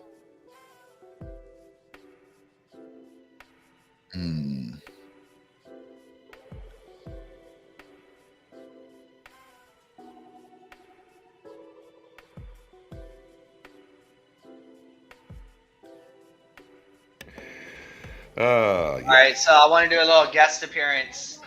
Okay. Say hi. Hi. Hey, what's up, buddy? He's going to a birthday party. What's up? What's up? Off to a birthday party, huh? Yeah. Living his best life. Oh, Jason Garrett put the hex on Fioku. We'll be the next Bradley and I. Don't do that to the man. Actually, Bradley and I had a higher motor than. Don't do that to the man. Bradley and I had a higher motor than Bill and I though, but they're different players though. They're different players, but it's true. Yeah. H-Town holding it down. 2 picks away for the Cowboys here. Pick is in, or 1 pick away now. I guess this uses pick is in. We'll see where they go. Oh, the Niski. Hey, there's a kicker we can draft. Let's do it. Right. So that's at the very top of the hill. I didn't make it that far. I didn't make it. You said no, I'm done. That's at the very top of the hill. Cause I was like, where's all like the 40 and all? I was like, yeah, it's at the top. Nah, I'm cool. I've been there, done that. So yeah. Sit right here, grab me a beer, man. Hang on. 10-4. Yeah. Know what we missed this year? You know whose fault this draft is? It's Mary, because she didn't bring no candles. You're right. Yeah, no man. Candle. Mary, yeah, had no candles. Yeah, they had no draft candles, man. This is unlike us. I'm go buy some. It's too late. Yeah, it's too late. So you should have thought about that. Like sometimes when you play Madden, you try to hit the reset button, start over, delete the file. Oh man. Oh man. Here we go. Texans selection. You know that name we haven't brought up and that's been discussed before? Oh, there goes the linebacker from Bama, Henry. Rakeem Jarrett. Yeah, Rakeem. Yeah, I think someone was in the chat. I think Mendoza brought that up as well too. But yeah, definitely. We haven't talked about it on air at all. I saw it in the chat a little bit. Yeah, Jarrett's not been talked about for sure.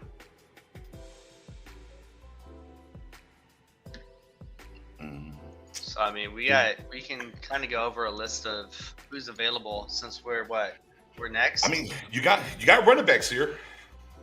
I'm still going to stick with that. It feels like Zach Evans to me. I'm going to stick with it. But you got some running backs. We got some wide receivers, right? Got some DBs. Yeah, Trice. Trice is there. Palmer's there. Evans. Pace. Pace, yeah. Pace. Jones. They're making the pick. A.T. Perry. Okay, they are making the pick. McClay on the phone. All right. No positional coach in there yet. Keep Dan Quinn out of there. Get some offense. Wait. Steven just picked up the phone. McClay stopped. Steven just put it down. Simi and Villamaya are related. Okay. Yeah, he said cousins. Cousin. Simi has like 3 or 4 family members that are in college or. What you got, Don? Jerry on the phone. So McClay was gonna call. He got off the phone. Steven picked up the phone. Jerry now has the phone. McClay has his. That's almost like trading back type. Oh Lord. That's kind of activity where I've seen in the past. Linebacker Owen from Auburn. Popo. Athlete. Him and Simmons will be 2 best athletic linebackers in the NFL probably. Side by side. Well, maybe it's a joke, but Simi just tweeted, "What's up, Cuzzo?" So, yeah, they're making the pick. It's a joke. So. Okay, they already think they're making the pick now. Yeah, McClay finally called, and then Jerry got it. They started clapping. Well, they got them claps down, don't they? Yeah.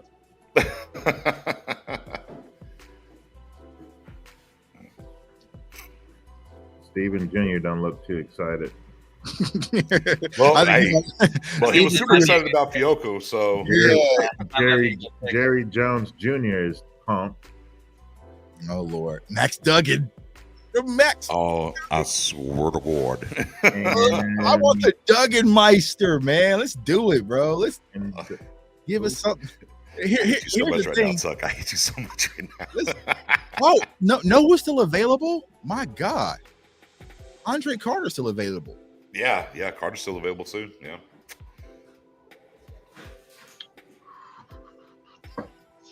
Tear it up in there, baby. I like it when you get in there.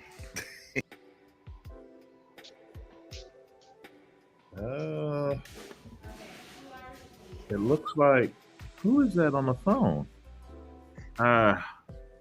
Dan Quinn's not in there, is he? No, it's not Dan. This looks like it's not Bones.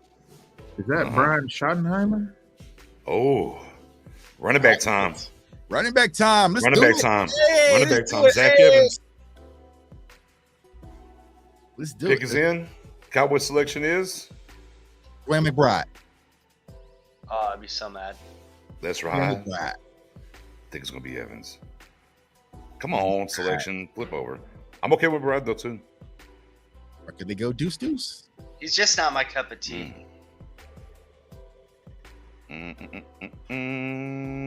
Do something to make us feel good, even though you really can't. But go ahead. Your guy. Knicks. Your guy, Dom. Henry Tutu. Richards, North Carolina tackle. Oh, I seen Richards. Okay, I was so thrown off because the thing said, I was like, okay. All right. Dom just gave this an A+ draft. Yeah. He's like, I wouldn't go that far. Right. Wow. Nice. Allowed 3 sacks in 1,049 snaps. Started 38 of 39 games. Played. Wow. Yeah. O-lineman is in there. And again, Dom, kind of going back to certain things you talked about through the process when it was with him was you're looking at the frame. What does the frame bring to the table and what can you do and project that into the next level? Yeah, so he's a guy that's 6'4" guy, 309 pounds. The hand size is a nice hand size, it's size 10. And then the arm length is at 34 inches. And he's played predominantly left tackle. However, it seems like there was buzz about potentially kicking him inside because he plays with somewhat of a mean streak. He's a nasty guy. and he's a fluid mover. So for me, I think Dallas covets the positional flex, the potential 2 flex. So it's get him in, just work him out, get him his strength and conditioning under control, and develop him. And then you figure out like where you really want to fit him. But he's going to be one of those interchangeable guys where in an emergency situation you can then figure out where you want him. So he was a prospect that I did put as my offensive tackle 10 in this class, and I had a 4th round grade on him. Yeah. 10-4.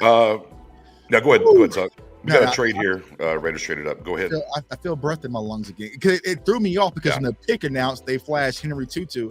I was like, wait, what's going on? What's going on? But yeah, I think it's a great, solid pick.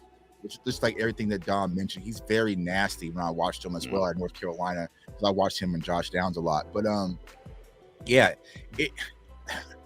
mean, do you think, Dom, I'm not asking you this, like, do you think he can really transition to guard though? I mean, because with that size, you know, I mean, they'll probably give it an opportunity, but I like him more at tackle than guard. I'll say that. So. No, I like him at tackle. Okay. In fact, but you think like you drafted a Connor McGovern who was 296 pounds. Right. He was a right tackle, and then you move him inside, and then within 2 years, he's now 315 pounds at his heaviest, and he looked pretty stout. Right. The way that they built him up. So I think a guy like Asim Richards to put 6 pounds on even before this season of good weight is definitely obtainable. So think about growing him out over 2 years, like letting him just develop this whole year. Mm-hmm. I think you can have a guy who might be around 318 or so with nice muscle. It's just the way that he's able to move and the mentality that he has as a blocker. It reads well as a guard if you really want to move him in there. You said the 3 words earlier. What's the vision? Right. So for them, if the vision is guard, then you beef him up to do that. Right. But if you want him to stay as a tackle, you do still put the muscle on him. But yet it's all about developing his footwork to be ready for that. And then anchoring as far as getting ready for that speed to power. Right. Yeah, and you know that pick gets me air back in my lungs. Though. Here's the thing: it's just a meat and potatoes draft, guys. Right? Yeah, that's what it is. It's meat and potatoes, trenches. Yeah, you know, trenches. I'm all about, and you know, to get that kind of guy here in the 5th round, I love the value here. Makes a ton of sense for this team and how the draft has fallen so far. So, yeah, definitely good job here. But what's on the board now? Boy, are they rolling the dice here at running back? Yeah. But here's the thing, and we could talk about it, Cowboys Nation. The way this team is being built, it's perfect for Zeke. It's perfect for a Zeke return. Hey, Eddie does want to hear that. It's perfect for a Zeke return. Y'all might not want to hear it, bro, but you get some of this power. You get this offensive lineman. You get your tight end that can block. You want to play your power 12 personnel. Mm-hmm. Yeah, Eddie, what's our wing bet? How'd it go? So if the Cowboys don't take a running back with 26 or 58, and they don't draft Hunter Lipke, if Zeke will come back. Mm-hmm. Yeah. And if he does, you win the wing bet. If he doesn't, I win the wing bet. Interesting times ahead. Hey, if y'all want to have like a quick game that you can go and look at Richards, go watch him against Notre Dame. That was a good game for Josh Downs, by the way. Downs roasted, straight up roasted Notre Dame. But look at Richards. He's a left tackle there, and he's got multiple snaps against a 2nd-round pick here in this class in Isaiah Foskey. And I thought he more than handled his own against Foskey. You know how a lot of fans hate that Lane Johnston gets out of his stance so fast? Mm-hmm. It looks like he's cheating. Mm-hmm. Well, I wouldn't say that Asim Richards gets out that fast, but when he gets out, it's quick and in a hurry, and he knows the proper angles to be able to take to make sure that he's getting that edge solidified. I just like his hand strength, his hand placement, the power, the mauler mentality, which is why if they're picking him as guard, it makes the world of sense. Yeah, we took the tackle/guard Richards from North Carolina was the pick in the 5th round for the Cowboys. By the way, Smith, safety, Georgia, off the board to the Raiders. That's who they traded up for as well.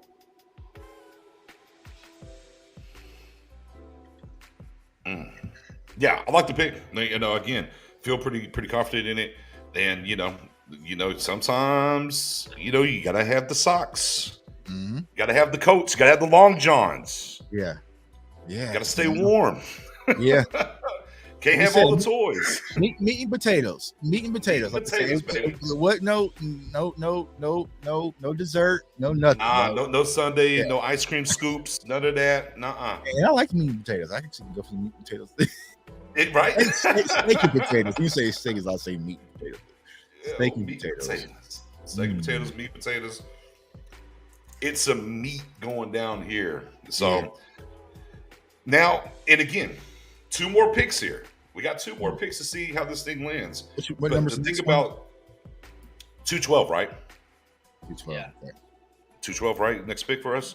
I think it's 212 and 244, the last 2 that we have. The thing about this pick here in the 5th round is a guy that projects. You can see what you can do. You got the flexibility that we talk about a lot with him, and no pressure right away to come in here. But if you got to call on him, you think that you can, right? And that's what you just kind of want to see here with the next couple of picks. Can you get a guy that can come in? Again, running back's going to be running back's going to be the biggest +1. Payne Durham, tight end Purdue to the Bucks. But that's really going to be the biggest bang for the buck, to pair back there if they want to do that with Pollard, right? Pause. But wide receiver, still good guys on the board here. Good depth pieces if you want to go get that. There's still some cornerbacks here if you want to insulate yourself somewhat there. So a lot of different ways things to go. Now, you got a little bit of a weight here from 169 to 212. But, again, feel pretty good about what they've done today so far. Fioku, Richards, big thumbs up here. So if we play this game and we take away what was available, sure, and we take away the value aspect, sure, it makes you breathe a little bit better, right? Like I feel like if you played that game, it's just like we know what was available, and like I said, we do a lot of draft research. It's just like we know what was available, so it's kind of hard to see like taking a tight end over a Drew Sanders or a Cyrus Torrance, right? But it's just like if you're looking at just pure player, I feel like they got quality players. I don't feel like they got a bad player where I'm just like, we don't use those adjectives as Don was saying, where I feel like he's trash, bad. Like I don't feel that way. I just felt like where you got him, you might could have waited later. But maybe the Cowboys, like I said, once again, felt it's just been so chaotic all over the board. They had to go get him. And so we can't say Knicks, we've been like, hey, if you feel like that's your guy, go get your guy. Maybe they really felt like, you know what, Villamine was their guy. I got to get him now. I don't want to risk missing out. So, And the back door to that, too, is because of what they did leading up to the draft, they felt comfortable of, hey, we can take a guy early because of what we've already done. Right. There's some of that built into it, too, as well. Exactly. Because, again, like Schoon or whatever, it's not that it's a bad pick. Eric Gray to the Giants, by the way, Oklahoma running back Eric Gray to the Giants. It's not that it was a bad pick. It was just like, hey, I mean, really? Round 2? I mean, what you have in tow? The player himself, fine, fantastic player. It's just where it was at. But the Cowboys probably felt the run. Again, we go back to the run of the tight ends there in the second round. Probably pushed them up some. And as you just said, it's like, hey, there's your guy. Go get him. Hey, you see the run. It's whatever. But I think the other side of that happening was they felt the comfortability, and they've showed as much on the draft when they put it up that, hey, see these picks? These are draft picks. For the guys they traded for. They even put Hankins in there they traded for last year with this year's pick. And I think for them, that gave them the comfortability to kind of maybe take a guy sooner than later. Right. That makes sense. But I'll argue until the day I die that it should have been Sanders at 58 90. That's as much seasoning I can put on it. That's all y'all can get from me. I'm trying, y'all. I'm trying. Like my guy John just says, like, man, we like potatoes, but we wanted loaded potatoes. Yeah, we want some cream cheese, some chives, some bacon, sour cream, some bacon, just no plain Jane, maybe a little bit of butter. That was it. No butter, no nothing. Just a potato, like. It's the potato. Like, all right, dinner served, man. So Jason Garrett. I keep saying Jason Garrett. Yeah. JL Skinner still available. Eli Rick still available. So, but JL Skinner had the pectoral issue, right? Yeah, he had a pec issue. And most of the time that puts you out for a whole minute. Mm-hmm.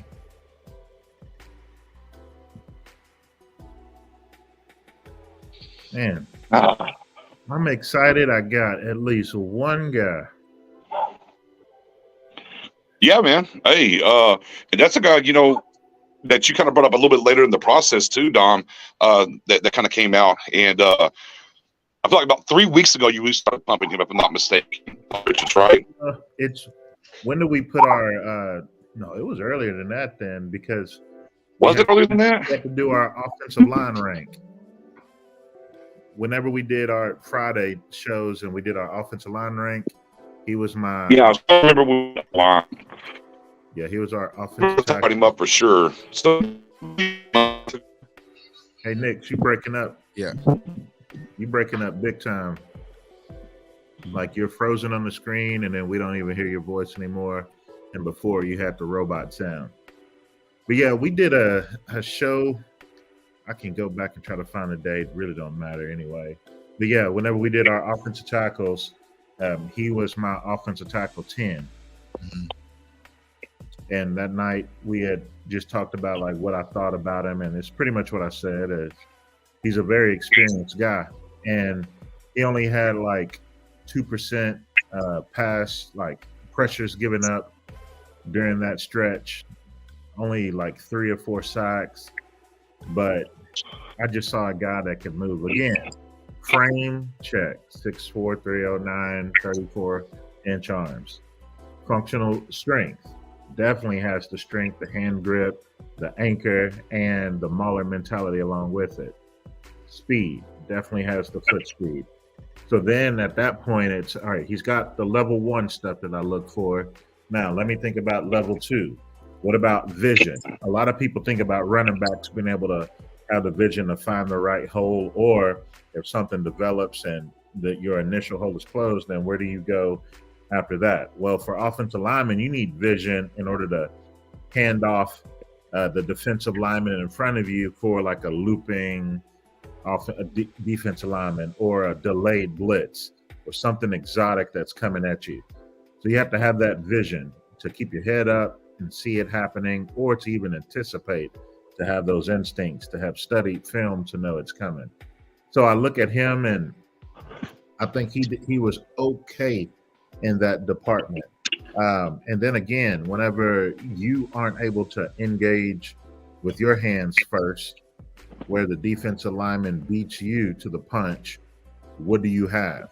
Are you going to fold? Are you going to give up ground? Or can you bring your hands underneath and replace them?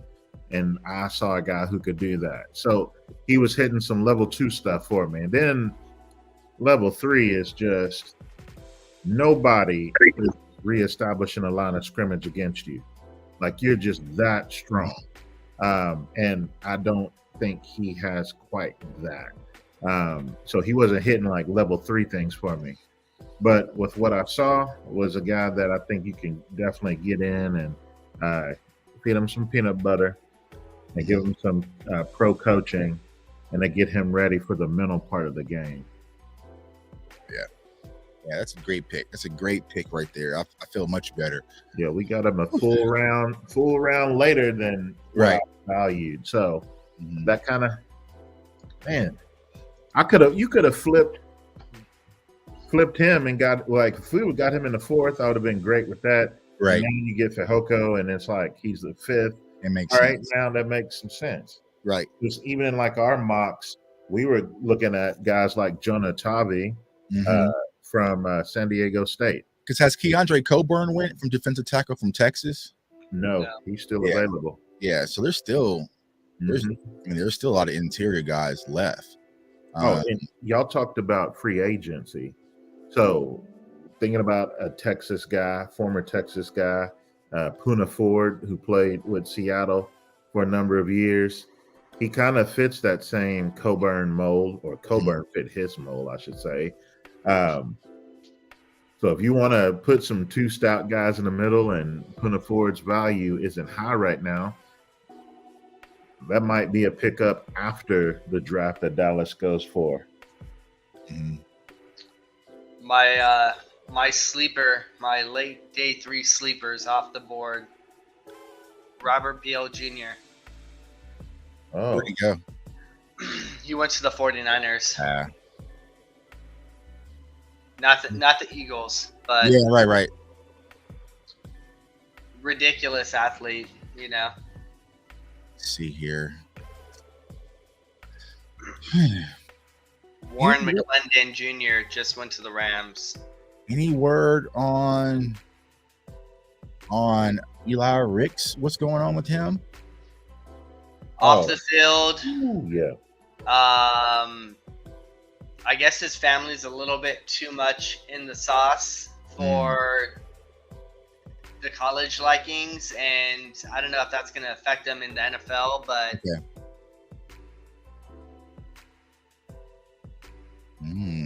I mean, if he got drafted outside of his freshman year, he would have probably been a top 10 pick. You know? Right.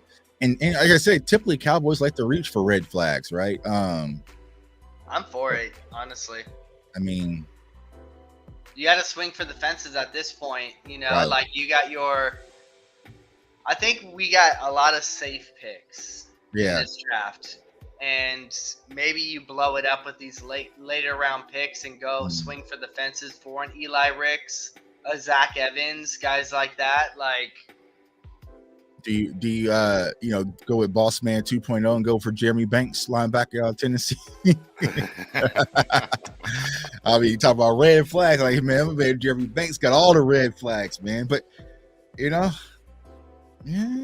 I mean, honestly, here sitting right now, like, I would take a flight on, Andre Carter, even though he's a little bit undersized. The one thing about Andre Carter, he can get to the quarterback, So I mean.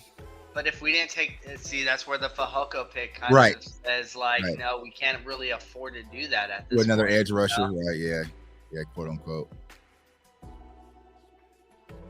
Yeah, I was really surprised. I'm really surprised by, I mean, I love Ivan Pace, but I knew that teams were going to be out because of that size. I just knew that they just, which is crazy because it's not like he just got to college last year and became undersized. He's been undersized his entire life, right? But that's the one thing. But you look for pound, just a pure football player, a blitzing linebacker that can do it all. Like, it's there, but teams they can go for it.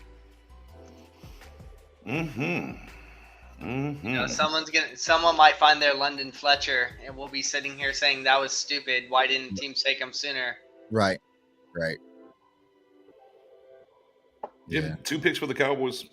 Some work they can still chop some wood here. And then, of course, our favorite time of the year, the biggest steals of the draft, the undrafted free agents. Right, yeah. The undrafted guys. I mean, from the wide receiver standpoint, I'll be looking at Grant Dubose. What about the Princeton kid? He's still out there. Loveus or whatever. Yeah. He's still out there. Ronnie Bell. Parker Washington still on the board, right? I think Parker Washington. Xavier Hutchinson still out there. Yeah. Scroll through. West Virginia guy. I mean, Bryce Ford Wheaton. He was a player, man. Like, I love him, but I hate him. Like, it's all there, but it's not there. Like, it's there, but it's not there. Like, Davis Allen tied into the Rams. Yeah. I feel like, y'all, if they don't go running back here, then that Zeke return that really opens up. But it's like, I don't see a running back that's available besides Evans. Rodriguez had off the field flags. McBride still hasn't gone yet, right? Deuce Vaughn, Eric Gray's off the board, Keaton Mitchell, Mohamed Ibrahim. That's about it. Gist, if you will. Yeah. I need you to knock that talk off, J-Tech. Trying to pull that Eddie over from earlier. It's just. I mean, Zeke's not going to be out the league, so and they love him. And that return, it was spark a lot of things. So if you want to get big and physical and you want to get this run game established, which it sounds like the Cowboys and Mike McCarthy's wanting to do, there's a power back that's already familiar with what you're doing. You might as well go get him. Round 2, version 15, Dom. Yeah. If you get a cool little 700 yards. Yeah, Joseph, I'm with you with Sean Tucker. He's a sleeper. I talked about him a little bit earlier out of Syracuse. I do like Tucker. I like a lot to his. He has a lot to his game that would fit in this inside zone. Yeah, Tucker's still available. If you're talking about the inside zone, he's a guy that he's gonna get it and go. Yeah, Tucker can he hit his head on the goal post. So these running backs are still sitting. Mm-hmm. Running backs, wide receiver, and even cornerbacks are still pretty deep. Right. So we're taking Max this round then. Next pick. Another thing, if y'all want to watch Asim Richards, he was a Senior Bowl guy.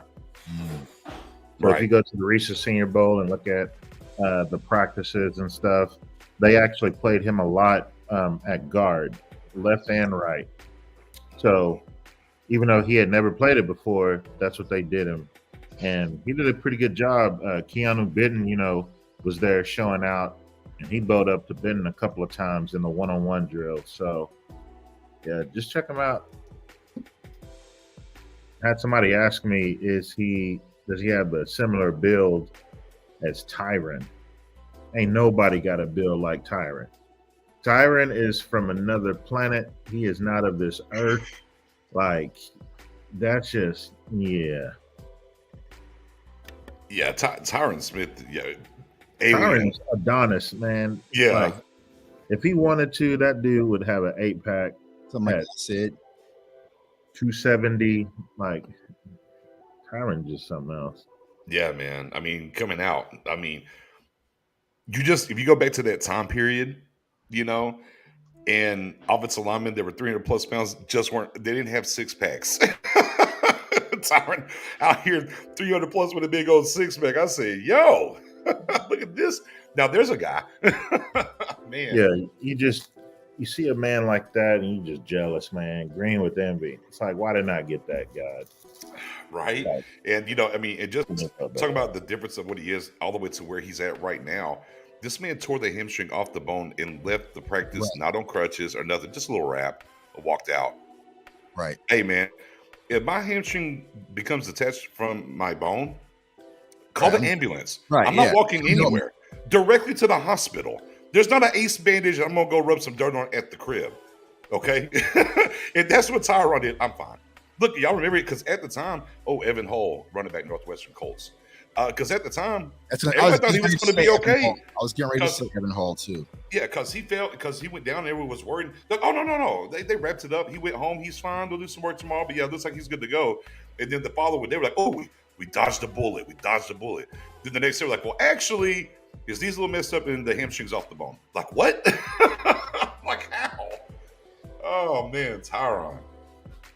Yeah. Call him Gold Jacket T. That's what I call him. And I'll tell you, man, this is definitely hopium for me. The hope factor. Deserves a year to be healthy, man. Everything he's battled back from, worked through to consistently be here as much as he can. Being the guy last year when Steele went down, said, hey, plug me in the right tackle, man. I'll go play it for you. Not talking down on Martin or nothing. I'm not saying anything, but just being that guy to go plug and play anywhere. Boy, if anyone deserves to get a nice final year of being fully healthy as him. Did we just trade? But I don't see nothing, did we? Hey, what's going on, Sid? Come on, I'm waiting. I'm on a commercial. Cowboys are coming up. Yes, the Cowboys have traded up to 178. Ooh, it's a trade. Cowboys have traded up. He traded with Kansas City, who had the first pick of the 6th round. Cowboys traded up. Yeah, we went all the way up. Running backs, a couple running backs went. Let's Maybe go, this is a running back era. Come on, running backs went. Come on, Dan Quinn. Come on, Dan Quinn. Come on, Dan Quinn. Now he's back. You know what I'm saying? Dan Quinn's back. There we go. Let's move this thing on up. Let's slide this up a notch a little bit, man. Oh. The guy Corey Trice still available. Yeah.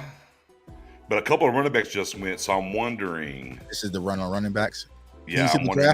They saw a couple of running backs go. Did they decide to coming up and get their guy? Wide receiver from BYU. I'm not even going Puka to the Rams. Can you see the war room, Dom? What they doing? Who's in there? Who's in there? Dan? Yeah. I'm slacking. Man, I'm slacking. Oh, come on now. Come on.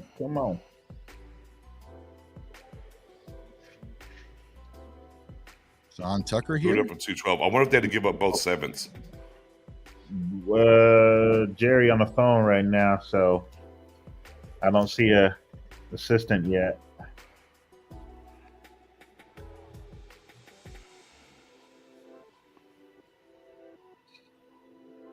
Go Sean Tucker.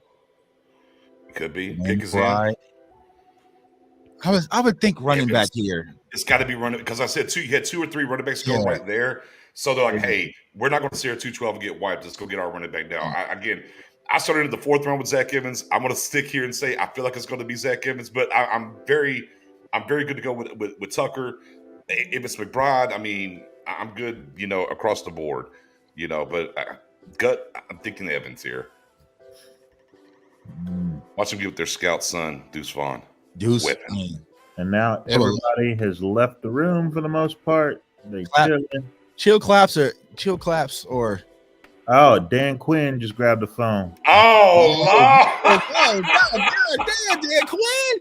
Let somebody else eat. Dan Quinn knows where the bodies are buried. So who we thinking this is then? Corner? Could you go with Corey Trice? Corner here, Trice? Trice or Ricks? Ricks? Ricks? Yeah, Ricks. Ooh. Would you go Ricks here? Ricks is Boss Man Fat 2.0. I know. As far as character. Yeah. He doesn't rap though, so we might be all right. Yeah. Dan Quinn he doesn't rap yet. Boss Man might get a little feature. Here we go. Dallas Cowboys selection. Come on. You got to move up. You got to hit on it. You got to hit. Hey, is the Bowling Green guy still on the board? Yeah, Carl Brooks, I think.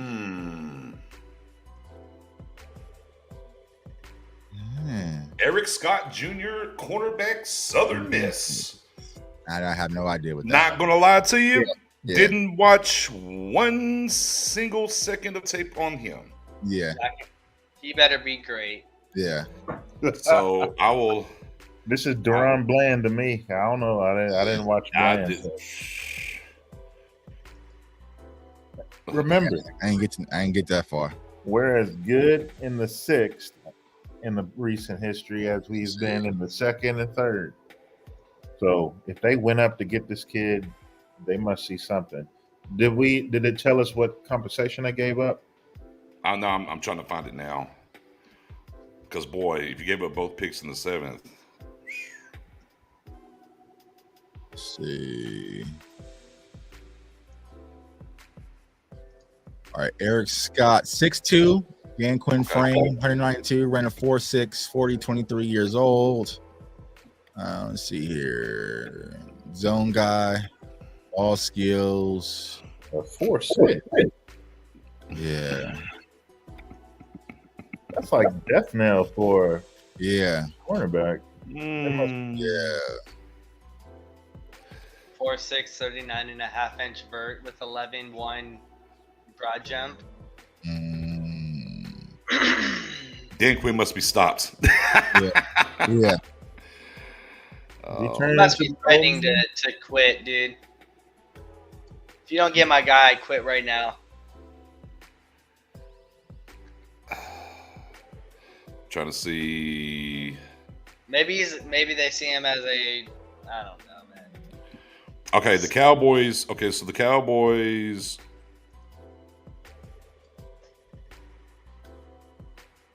Gave up a 24 fifth. They didn't give up 212.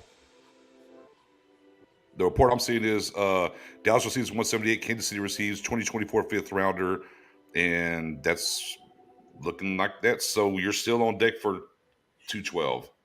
Oh, Carl Brooks right there to the Packers. Damn it. So there's hope.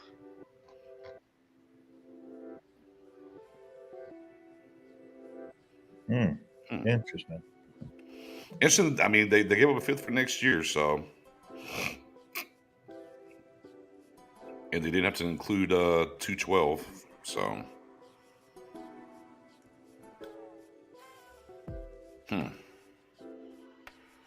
Everyone's doing their homework right now. Yeah, I'm trying to find, because I've seen where somebody said he's runs a 4.71. I've seen a 4.6. Like, what is it really? Here's what it is really. It's slow. Whereas 4.6 or 4.71. Yeah, because anytime a guy has a highlight tape and they slow it down, I'm like, You said he's how tall is he again? 6 feet, just under 6'1". Just 197, 32 and a quarter inch arms, 80 and a quarter wingspan, 9.5 hands.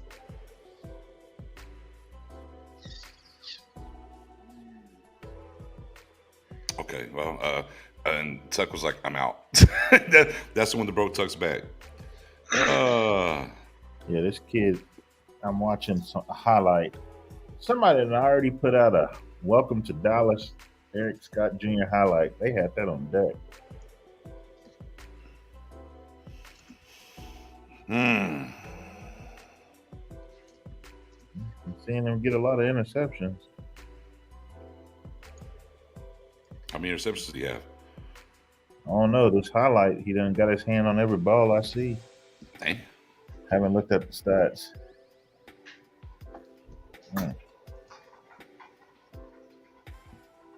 Let me go cheat and look up my PFF subscription. Fair enough. Put that thing to work. So I said, yes, this is definitely a Stephen Jones draft, bro. These picks don't relate, man. But hey. No, don't put that on Steven. That's Dan Quinn. Dan Quinn is the cooking. Yeah, Steven don't scout. Steven really takes a bit of a step back in this process. It's truly the scouts, and they want their coaches. Steven money guy. He's all about the contracts and the current players. The camera seems to be moving faster on these highlights than he is. Oh, man. I thought that pick broke you, Tuck. I ain't going to lie. It knocked my wires out, man. My system, man. So PFF gave him a 70 point, so pretty much a 71 grade in coverage. Okay. He's not a good pass rusher from the outside. Run defense, 67%. Okay. Listed him at 6'2", 202.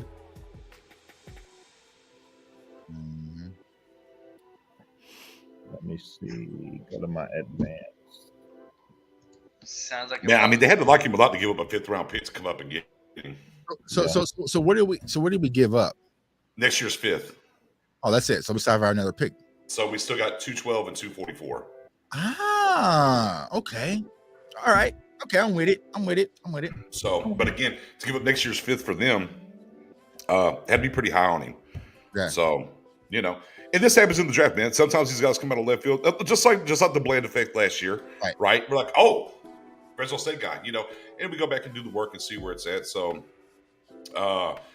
Stevie Mack out here saying, hold on real quick. Watch Football said he's limited to the slot is where he's at. So, I'll see if I can get some film with but again, here's the thing with Bland that we kind of know is he can play outside as long as you're covered on the inside. You have Lewis coming in there. If this guy can come in there and project to do some things for you, if there is an outside injury, well, you can kick Bland back outside, and you still have 2 guys there to work in the slot. Perhaps if that's the case here with Scott.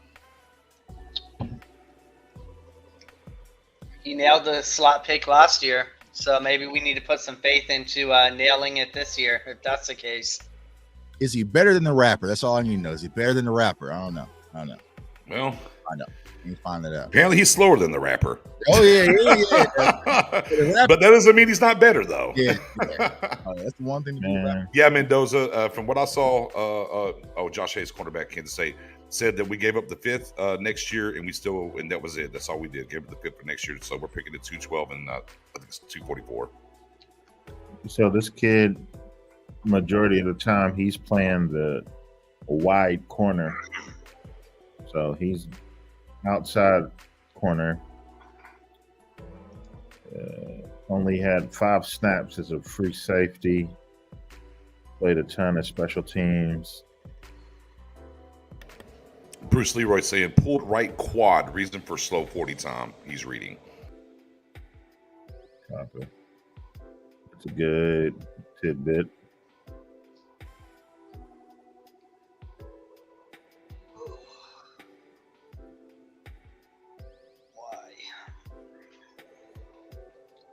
So for the season, he only gave up 184 yards receiving. Okay. And the yards of reception was 10.2. So he was targeted 36 times. 18 balls were caught. So 50% reception rate with only 184 yards. As far as TDs, looks like he gave up, out of those 18 catches, he gave up 4 TDs. Had 2 interceptions on the season, 4 pass breakups.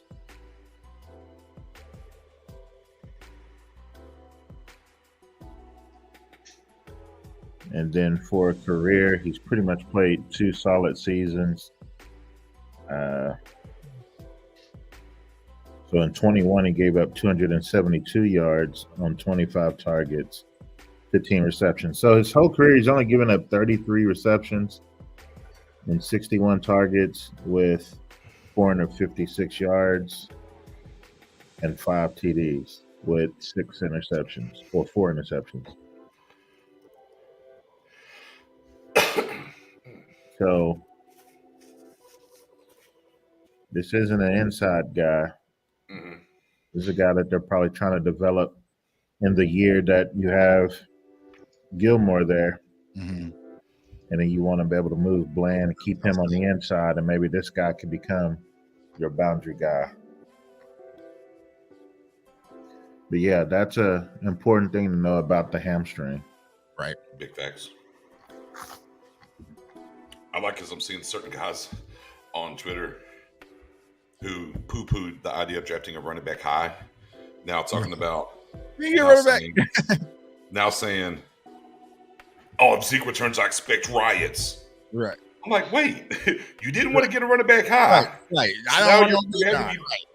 And now if we don't draft a running back at all, if you bring back Zeke as a riot, hey man, it's so temperamental sometimes. Right.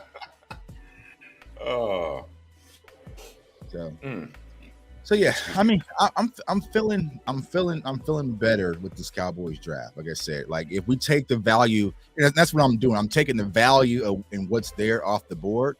But now I kind of see they're just trying to get meat and potatoes, like Nick's been saying. Like, let's get strong in the trenches. It just is what it is. They feel like they already have their front layer, which they do, right? Well, they want to get some guys with some toughness. So I'm resting a little bit easier. You know, would I've done things differently? Absolutely, but I see what they're going for. They're getting that inspection. Check it off every mark. Right. They haven't double dipped anywhere yet. Right. And they're just going down the list. Hey, get this, like a grocery list even. All right, we need a corner, we need this, and you know, it's just where they're at. Right. You know. And 2 picks with certain positions that they might want to attack here with some value here as well. Right. Which is important. Now we gotta wait and see from where we at now, 182 to 212, but you know, can still do some things to help offensively or defensively. Right. Oh, Tomlinson, TCU cornerback to the Rams. Yeah, I forgot about him. I forgot that. Yeah, another size guy. Yeah, he was never going to. Yeah, size was never going to allow him to land here in Dallas for sure. Right. I'll be honest with you. I didn't watch one stitch of tape. I'm like, oh yeah, he's not getting drafted by Dallas. And I didn't even watch anything on him at all. They got themselves another Nickel Roby. Let me. Right. I'm gonna jump real quick and go grab something. I'll be right back. What pick are we at currently? We're at 182. Or we're going to 183. And the Cowboys pick next to 212. Okay, I'll be back. Okay.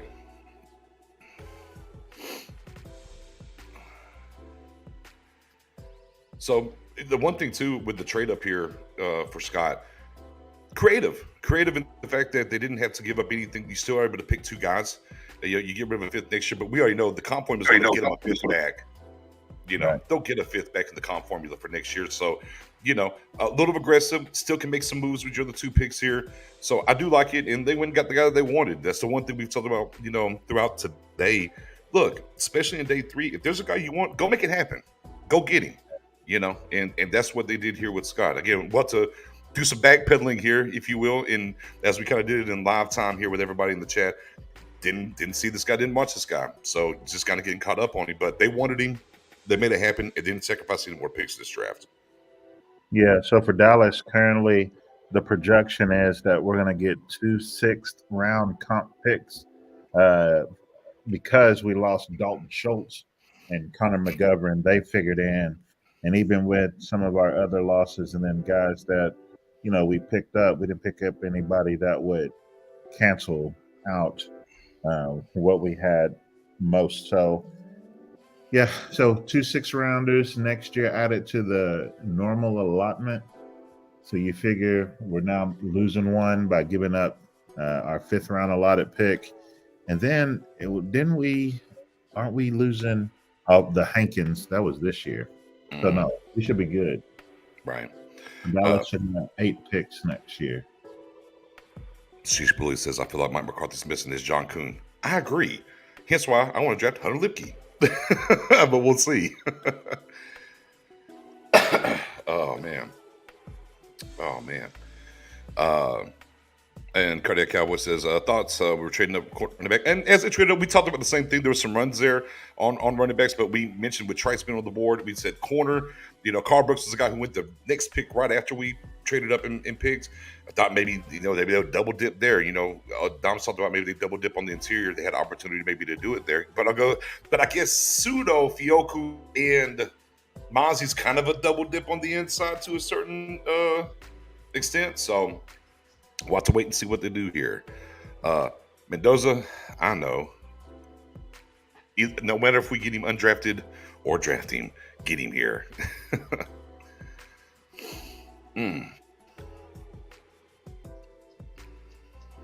2 picks left. Look in the crystal ball, Eddie-O. Look in your crystal ball. Is it all offense? Is it offense, defense? Or is it all defense? The next 2 picks. My crystal ball's been broken all draft, so I don't even know if I want to look into it. But wipe it down. you would have to imagine it's offense, right? Like, gotcha. But what do you think, Dom? All offense, split offense, defense, or all defense the next 2 picks? Man, to me, it seems the value is on the offensive side of the ball, especially receiver. Oh, Skinner, safety, Boise State, Denver. Yeah, go right ahead, Dom. So, yeah, at receiver, still there's some interior offensive linemen that I like. There's even some tight ends still available. So, for me, of course, running back is still deep. So, to me, offense seems like the more likely. 10-4. I'm going to go 50-50. One offense, one defense. This is kind of what it feels like. I don't know. But I'm with you there. I do think, and primarily if we're talking about getting the weapons at running back or wide receiver, right now as we sit at 183, the board stacks pretty well there. We'll see how it looks by the time we get to 212. But I just don't know what else they could really want to check off the box. I mean, maybe a true edge, right? Because we don't feel Fioka's really a true edge. And maybe that's something they would look at here in the next 2 picks to go out here. Maybe Lonnie Phelps, old boy from Army, so there's some things they could do there. Safeties left. Gregory, Iowa State kid still left, right? Dean from Florida still there. Those two kind of pop off the top of my head pretty quickly. Did McGuire get drafted? Yeah. Yeah. He was like right before us when we got Fahelko. Mm-hmm.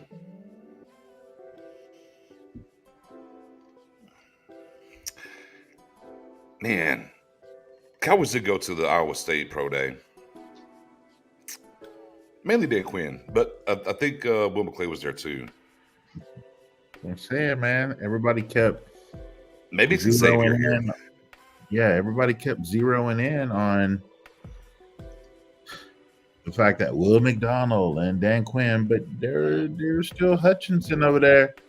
Yeah, and if we go back to last year when they went up there, we kind of talked about the running back who ended up getting drafted, but also too, and we found out later. Then we kind of talked about the tight end they had. It was like, hey, this is a guy, and then we found out later, like, yeah, he was on their board, but there's a particular team up there in Baltimore that said, no, we're taking all the tight ends. So they couldn't get to him. So again, they were there last year to see Hutchinson. They were there, they were there during the pro day. They were there again. So this could be a guy that comes back around for just from the familiarity standpoint for them and visiting 2 pro days back to back with him there.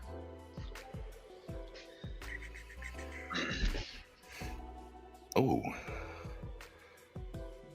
I mean, lines up for Dan Quinn, right? 3rd largest wingspan of corners in the draft.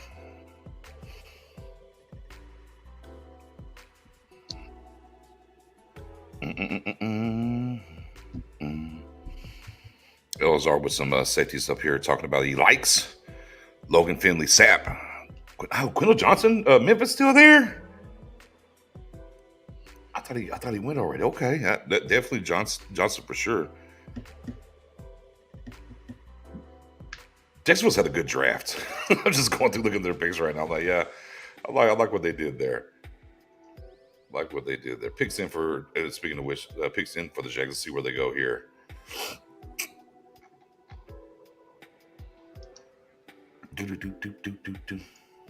And, ladies and gentlemen, the Cowboys did trade up this year. How about that? Just to throw that sauce out there in the realms, too. They did trade up. Not early, but they traded up. No, they didn't trade up, actually. They traded back in. Yeah, they traded back in. Yeah, they traded back in, basically, yeah. Yeah, they didn't give up anything this year, but they got back in it, yeah. Acquired an extra pick. It's a good call. They did the basketball route. Right. Acquiring a second rounder for $5,000. That's very true. Very true. Greg said should have done that in second. Well, it's, it's water underneath the bridge now, sir. We can't go back in time. Here we are. Oh yeah. Oh man, I forgot Ojomo on the bill on the board as well. John threw that out there. Yeah. Oh, Parker Washington. Oh, Jacksonville, I hate y'all. Oh well. So this goes back to the conversation we had earlier. Mm-hmm. Scott Guy doesn't really tell undrafted free agents, oh, by the way, like, you're gonna have to battle this dude, like, for a spot. Mm-hmm. And they can go out and pitch us and say, hey, there's an opportunity for 1 or 2 cornerbacks to make this team. Yeah. So they can go after the higher tier undrafted free agents, if that's a way to phrase it, I guess. Mm-hmm. So that makes you wonder, maybe they are done with the cornerback market for right now, and they're going to be big players once the phone calls start opening up for UDFA guys. Wide receiver, do you think they do the same thing and say, look, we got our starting 3, we might have a 4, but outside of that, we don't have a bunch of guys available. So you can say the same thing about running back. Like, it makes you wonder if they might stack some picks and just go super heavy for these undrafted free agents. Hunter Lipke has finally made it to Mel Kiper's top 10 board. He's number 10 now on the board. Let's go, Hunter. Yeah, man. This is 2 years in a row that I've not gotten my guy from Penn State. Which, I mean, I'm not a Penn State fan, but I love Jahan Dotson last year. Really liked Parker Washington this year. Didn't land either one at wide receiver, but yeah. Again, most people. Another thing to your point here, Late. Some of these agents and players will tell teams, "Hey, don't draft us. We'll just take our chances, and get in there." So there's a little bit of back and forth on that as well. Sid, what was the one pick that surprised you guys across the board?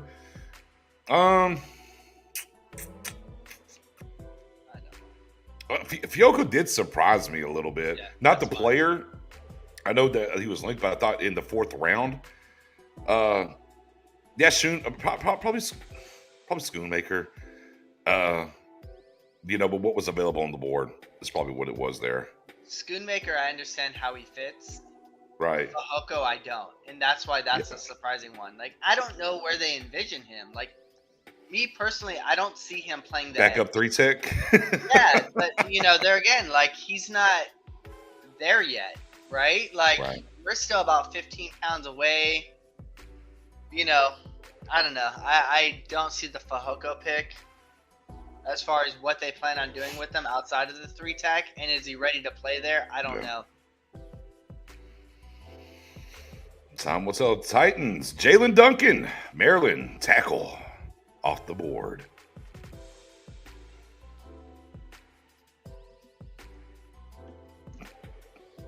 Yeah. I mean, that's what they're going to do is 3 teching. Maybe some 5 tech as well. But, I mean, in the 4th round, you basically took a backup 3 tech. But we'll see how it pans out. If not your 3rd. Yeah, we'll see how it pans out. Oh, no. Parker Washington highlights. No. I don't want to see it. Look at those hands. Look at that little spin-a-rooney. Now get off me. Look at all that yak. Yeah, Snow, throw it up there. Yeah, that one hand on the sideline, no problem. 2 feet in. That's good in the NFL. Man, I don't want to see this all-out package from Parker Washington at all right now. Oh, yeah, can we get that? Oh, get off me 2 guys. Oh, let me go.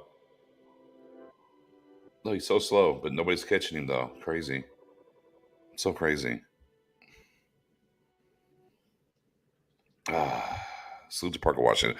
Cornerback was just drafted, I guess. We wouldn't worry about the 40 speed. Just tweeted that he pulled his hamstring during the 40. Yeah, that's what we heard. That he had a little injury while the things were slow. We talked about it a little bit earlier. So, yeah. Probably do some digging just to see exactly where he was prior to that and see what he was kind of rated to be with his speed before the injury for sure. 3rd longest wingspan, or widest wingspan of the cornerbacks in this draft as well too.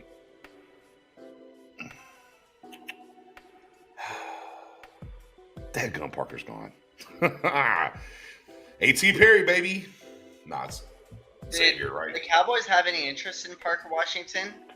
I don't know. I did, though. I mean, as far as, like, visits or anything, like, I don't know if I heard anything about visits. Nah, I don't. I mean, I didn't really hear anything that connected to him, thoughts or anything else. Still didn't say about that I liked him.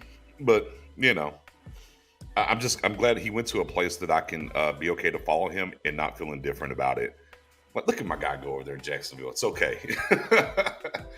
Unlike, if you're a Georgia Bulldog fan and you're a Cowboys fan, it's the pits right now. It's not good. It's not good with all the Bulldogs over there in Philly. You want to hear some funny numbers? Man, look at Tennessee getting some offensive linemen. Okay, go ahead. Michael Bennett. Remember him? You remember who he played under? I'll go with a hybrid between his pro day and his combine. Okay. Pro day, he ran a 4.86, 24 bench reps, 110-inch broad jump. Who is this you're talking about? Michael Bennett, and a 31-inch vertical. Uh-huh. Fehoko ran a 4.77 at his pro day, 24 bench reps, 100-inch broad jump, And a 30 or hold on, where's his vert? 30-inch vert. Maybe he's trying to find his Michael Bennett.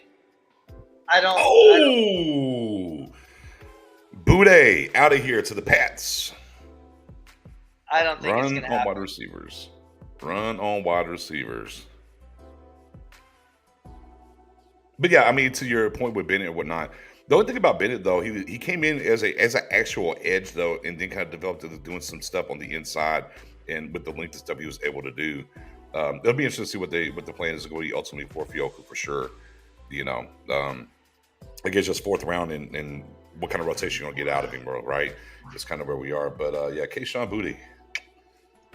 The Pats. Man. This might be that wide receiver run for sure. Yeah, back to back here, right? Parker, now Boutte. Well, no, Parker, Duncan, then Boutte, but yeah. Yeah, I meant wide receiver wise, kind of back to back. Yeah. Yeah, I got you. Dom, you tried for it. You was like, hey, now it's time. Yeah, I would have loved him at this point. Right. Upside, young. Yeah, it makes sense.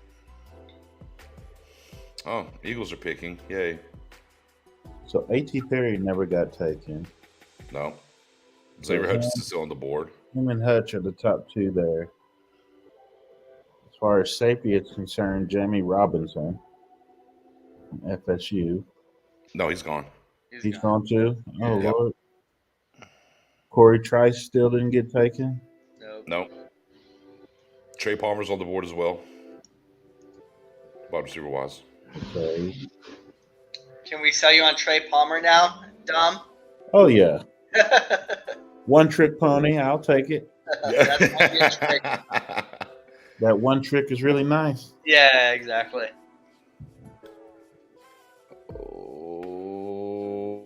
Oh!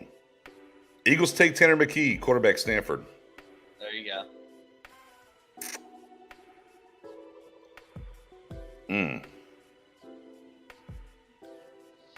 Develop a backup. Yeah, why not? I mean, he's a smart dude. I mean, you don't go to Stanford and you're dumb, so he could probably pick up the playbook. And even if he's a camp arm and, you know, all that stuff, he'll probably be able to get the playbook down pretty good and evaluate your team. Like I said before, if your backup's on the field, you're probably losing games. We had an anomaly this season, but who cares, man? Just evaluate your team with these backups. I'll tell you, man. I love when we get to this part of the process. About to come up on number 200, and you know we're kind of looking at like obviously they're flashing Mel Kiper's top 10 or whatever. We're seeing these guys come off the board, and prototypically we watch tape on most of these guys. There's a couple, right? There's a couple here and there, like, oh wait, wow, didn't know about him. But for the most part, just being familiar with these names and knowing where they're at and how they fit in, there's always a fun payoff through the process throughout everything. Rams pick is in. They're going to do something good, I feel like. Cardiac Cowboys, I don't think quarterback now, just because of how this board is falling. And, of course, the big run on quarterbacks earlier. Running back, we think. But, hey, there's no guarantees at this point. Good guys on the board still, they wanted to get something done. As Eddie kind of talked about a little bit earlier, could be opportunity here where they're going to draft and then just go undrafted free agent running back. You know, if a McBride slips all the way out or somebody of that ilk, Evans. They have an easy pitch. We have 4 running backs on the roster with 1-year contracts. Yeah. Come make your name, and guess what? Undrafted free agents are 3-year contracts, right? I believe so, yeah. So in 3 years, you're a free agent, and you have an opportunity to possibly be your starting running back next year. You can you get them for 3 years, and then you can restrict those restricted. Yeah. So it's like Terrence Steele, for example. Right. He's a 3-year player. Mathis, linebacker from Nebraska here to the Rams. And so really at that point, when you have an undrafted guy, you restrict him or sign his tender, you know, you don't get around because they were undrafted. Yeah. Pretty much, you worry more about the first round tender, second round tender type thing. So weird.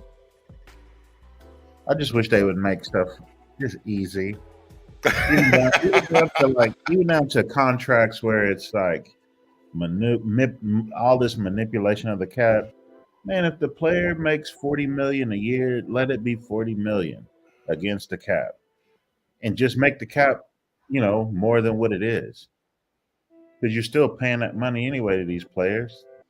Like the salary cap is just a made up kind of number, when in actual cash, owners are handing out more cash than what that salary cap shows. It's just ridiculous.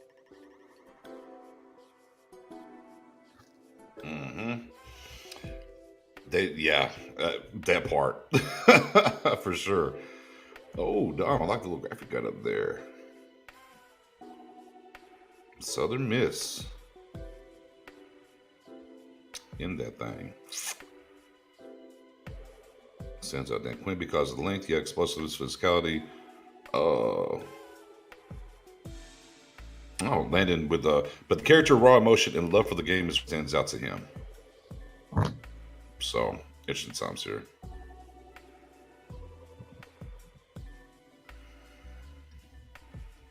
I'm still surprised that a mill from Alabama is still on the board. Wow, yeah. Maybe a little double dipskis. I'm fine with that. I mean, Cowboys have double dipped on the interior defensive lineman. Maybe double dip on the offensive line as well. I think he's better than Adoga is right now. He's better than Josh Ball, who you're kicking inside, is right now. Asim Richards, as much as I like him, he hasn't played guard. But Right. I'd rather play him at guard over than the two guys we have, especially if the idea is Tyler Smith is going to be the left tackle and Tyron will hold the clipboard.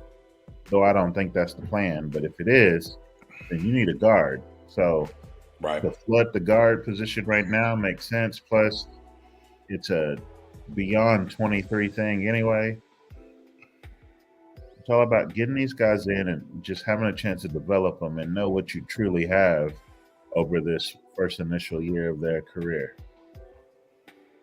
Because if you get them in and it's like, they're not what we thought, then you know what you're looking for next free agency and next draft. Mm-hmm. Big facts.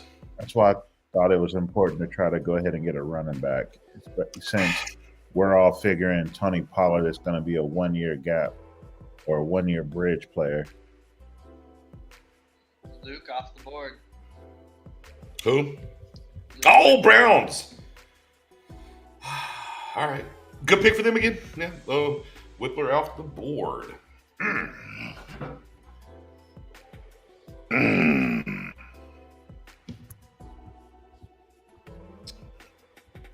Gotta mention. Here comes the Bucks. Here comes the Bucks. Who are the Bucks taking? Goes. Hunter Lipke up to number 8. Let's go, Hunter. Zach Evans has entered the board at 10. Okay. Zach Evans on the board now. Look at that. Kalijah Kancey, Cody Mock. These Bucks. Yaya Diaby, Dennis. Okay, Bucks. Go. Look, Payne Durham, Josh Hayes. Bucks out here cooking a little bit. Man, they got to speed this thing up. I got a crawfish boil tonight. Oh, you doing a bowl? You going to a bowl? Going to. Good for you. That's better to go to. No, I'm not a crawfish guy personally. They do them all around here too. But I'm like, not my cup of tea. I'm really not, but man, I'll go socialize. Right. Yeah, that's what it's for. Yeah, and I'll go socialize. I'm not gonna eat none of them things, but I'll socialize. It's one of these families' annual get-togethers. Mm-hmm. Pretty much like a family reunion for them, and we tag along. 10-4. I can eat some free food, but I always bring a dish. So Trey Palmer. There you go. And we cry. He's a perfect buck. Yeah, no, it does feel like the right pick. Philly, y'all ain't that hyped to draft Tanner McKee. Stop it. Get out of here with that.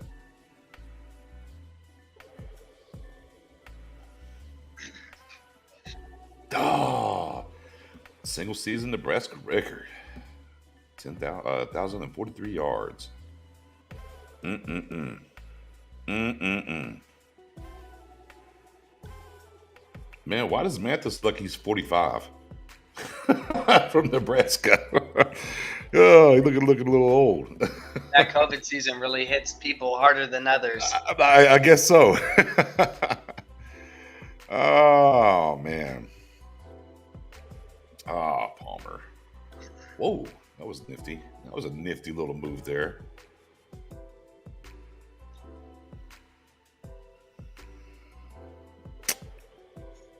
All right, so.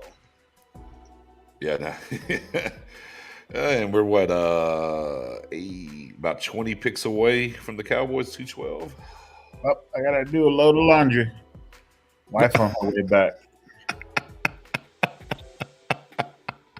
You're the screaming.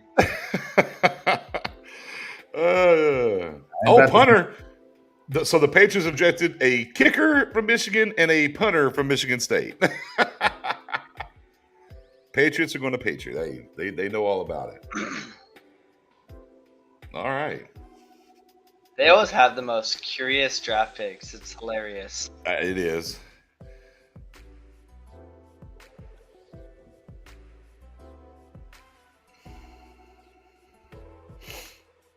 So I guess Eric Scott ran a 4.42 while working out at the Exos in Arizona before his pro day. Okay. He said the quad is now 110% and not an issue. 4.42, much better than the 0.47. Yeah. But again, it's one of those names where if you're one of these Eli Ricks or Trice or whatever and you're undrafted, it's not going to deter you from going to, to Dallas.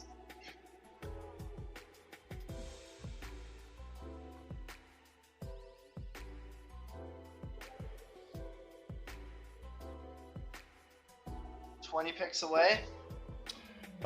Give or take, yeah.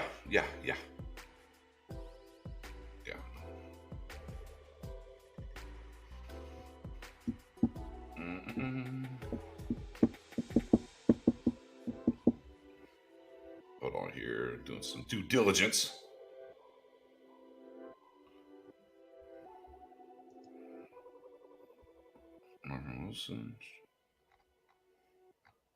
That'll be interesting.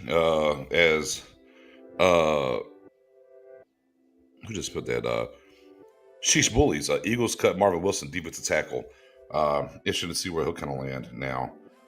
Guy that was kind of on a lot of people's boards and whatnot, had some knee issues, but he kind of slipped in the draft a couple years ago. So a guy that's available. Interesting to see where he lands for sure. Florida State. That's Jay Tuck's dude, right? Yeah, big facts. I love Pace. He's one of the guys I watched early in the draft process, and sideline guy. Impact, plays very ferociously.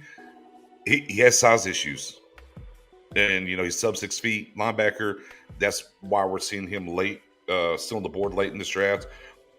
Would love to have him. I don't think the Cowboys are going to be interested because of the size profile, but that's just what it comes down to is Ivan Pace.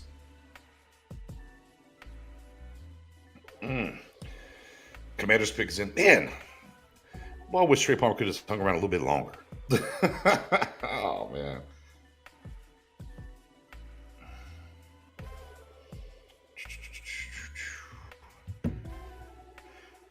Look at Trey. Oh, here comes the highlight package for Trey for us to. Look, jet sweet little end around. I mean, we love end arounds in Dallas. Come on. And look at him go. He might be slightly better at executing them, but. Oh, dadgummit, don't you do that. Oh, man. Thinking. Let's see here. Commanders. The Ricky Schomburg pick, considered at 97, was kind of interesting. Oh. Getting KJ Henry in the 5th round. That was nice. Schomburg, Commanders took the center from Arkansas in the 3rd round. Yeah. They got Henry last in the 5th, and they're on the board. The pick is in. I'm like, just show me the dang pick and let's move along here. I mean, we're dragging out these late picks. Come on now. Yeah, I don't ever remember us dragging them out as much as they are this year. Am I? Yeah, they're usually popping off pretty quickly about this time, and it's like, God bless.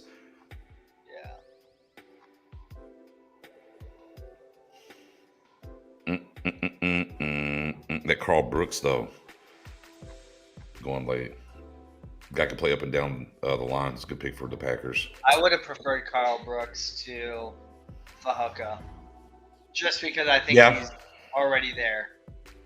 Right. Ready-made now. Yeah. Yeah. Definitely can see that. Andre Carter on the board. Xavier Hutchinson, number 6 on Mel's board now. I'm not a big Hutchinson fan, man. I am at this level. Now, when we're doing like the stacks and everything, and we're kind of talking about the 4 stack and then the next 4 and stuff, and like the different rounds that we talked about throughout the process, Eddie, no. But now as we're getting to the 200s, sure. Like, especially when now like the Trey Palmers are gone, which, man, wow, look at this guy, Bryce. I already love him as a punter. Look at that face with those glasses and the headband. But just where they're at now, I'd be comfortable with taking him here. Trey making it this far, a little surprising.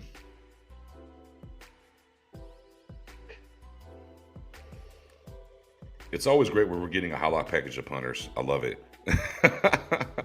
You know they're really trying to buy time as far as... Yeah, dude. I mean, the Commanders pick's been in forever.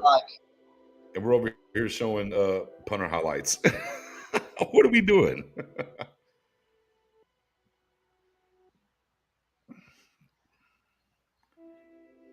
I wonder when the last... Who was the last team that drafted a kicker and punter in the same draft? There's a good draft trivia question. I have to look that up. No, 212 is still coming. We're at pick 193 right now. Well, I tell you it should be 194. The pick has been in for a while for Washington. Ugh, Chris Rodriguez, running back Kentucky. It's a good pick. It's a good pick. I was on board with him early in the process. Around this, and I was always into the 7th round for me when it came to him. Maybe 6th, depending on how the board went, just because of some of the other stuff. But loved Chris Rodriguez's game. At this one, it's tomato, right? Like, yeah, 6th, 7th round. Like, if you see your guy you target and you think you have a way to develop him, do it. Yeah, like, just get him.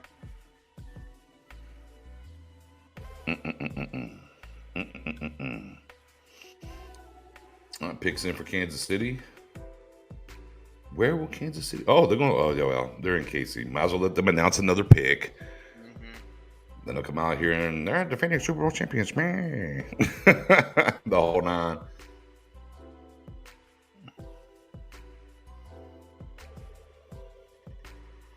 This is probably why they were doing all the highlight packages and everything to get this together for this little segment here. Maybe it'll kind of speed up now that they're knocking this out. At least we can help, right? That part.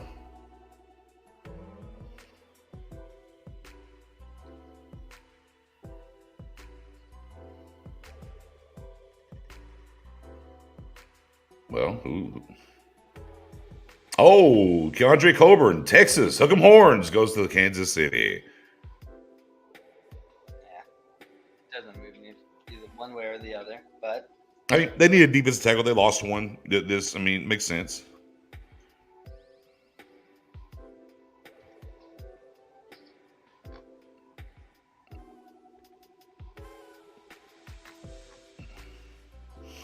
Big boy going there next to old Chris Jones. Oh, Saints traded Troutman to the Broncos, huh? Okay. All right. And speaking of which, the Saints are coming up next year at 195.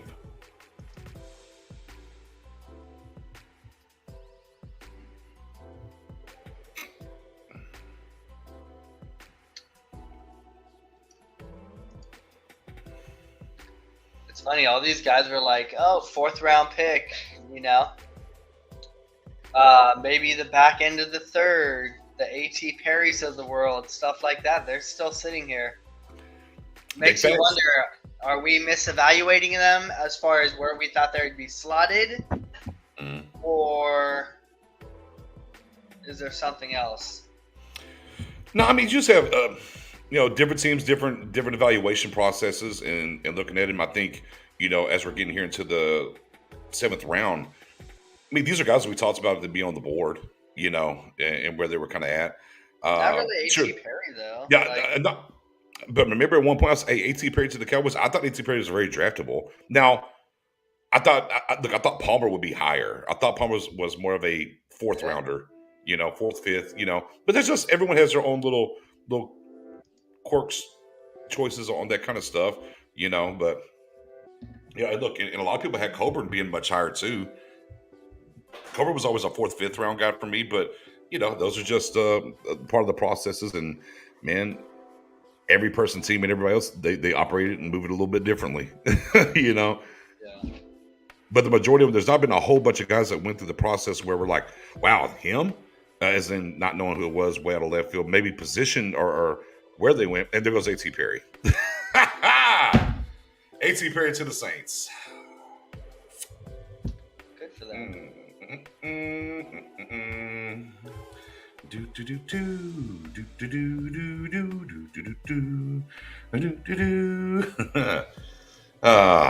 Well, look at there. 71 receptions, 1,293 yards, and 15 touchdowns. A.T. Perry in 21. And I thought he moved extremely well for being a bigger wide receiver. Like, in and out of his breaks, pretty quick to get upfield. Yeah. That one was very surprising. This late, yeah. And I thought somebody the Cowboys would be interested in. But, again, I think what we've really learned is with the Cooks and the Gallup being back, they really believe in that room in that way. Yeah. And of course, Tolbert and so too. And now here we are picking in for Tampa. Oh, mine's about to come back up in Seattle. Get this thing rolling.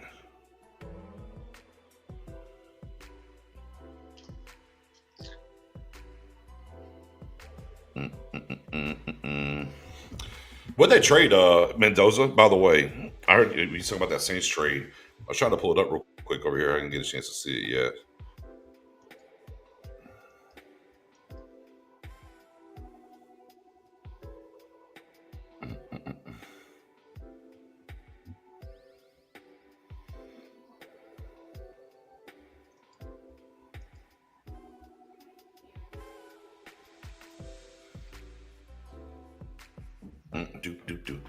Roy, let's be honest, this really becomes a crapshoot after the 2nd round now.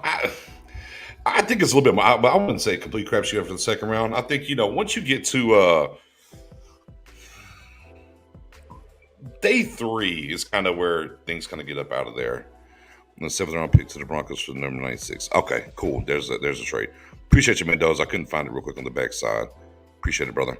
A.T. Perry kind of reminds me of Marquise Colston. Maybe a little bit more fluid, sure, though. A little bit, maybe I'd say A.T. Perry's a little bit more fluid than Colston, but I get it. I get the comparison. No, yeah, A.T. Perry can move. Yeah. I would because he can run routes. I would say maybe like a Martavius Bryant, but A.T. Perry can actually run some routes. He's not just a straight 9 guy, Maybe the program held him back some, playing at Wake Forest. I don't know. Yeah. Of course, 21 season was way up there. 22, not as much. So, Rajon Wright enters the top 10 board. Kenny McIntosh, a guy we haven't talked about, a running back as well too. Alex Austin's another guy to keep our eyes on as well. Mm-hmm. Another Oregon State cornerback, 6'2". Jose Ramirez, Eastern Michigan linebacker to the Bucks. Bucks have taken a couple of linebackers now, huh? They're in a rebuild, so you just toss a bunch of players at those value positions because I think he's an edge rusher. See if you can pop 1 or 2. Start your rebuild a little bit sooner. Oh, speaking of A.T. Perry, let's get a highlight package. Oh, imagine he would have came in here. They gave him the number 9. Ooh. Oh, the one hand where the guy was holding him. I like it.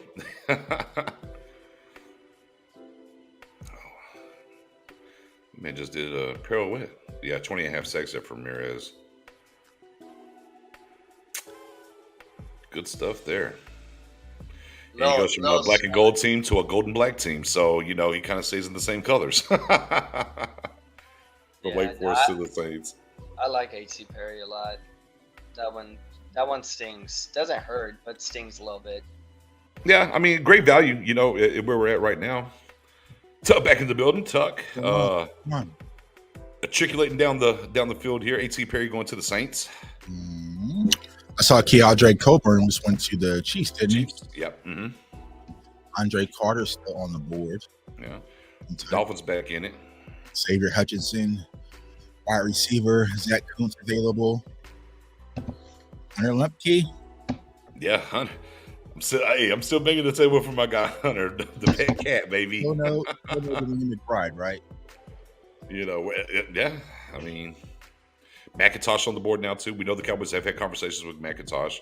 Right. Oh, Elijah Hickens, wide receiver, Stanford to Miami. So the Cowboys' ultimate plan at wide receiver, guys, is Wilson's going to get cut from Tampa or from Miami, and the Cowboys just going to re-sign him. Right? That's really just the ultimate plan that we ain't talked about. Would be nice. Sounds like it. Yeah. I'm holding hope for Jarrett though. I think maybe they might be interested in Jarrett, but I've been holding a lot of hopes the last couple days. Little highlight package here for Higgins out of Stanford. Miami said, yeah, y'all know all these wide receivers we got, right? We don't care. Another one. Another one. He might need more of a tight end role. Not like a tight end, but like kind of what we've been talking about, the Hendershot type thing. Mm. All I know is it's another weapon. They ain't stopping down there in Miami. Right. That gets one weapon. That's all you get. You're done. You're done. They'll be getting greedy. Right. Seahawks pick is in. See, they're starting to move a little bit quicker now after that little presentation from Kansas City. Yeah.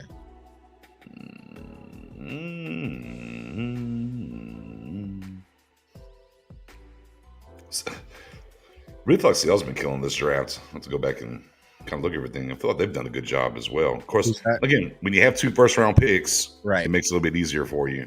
Right.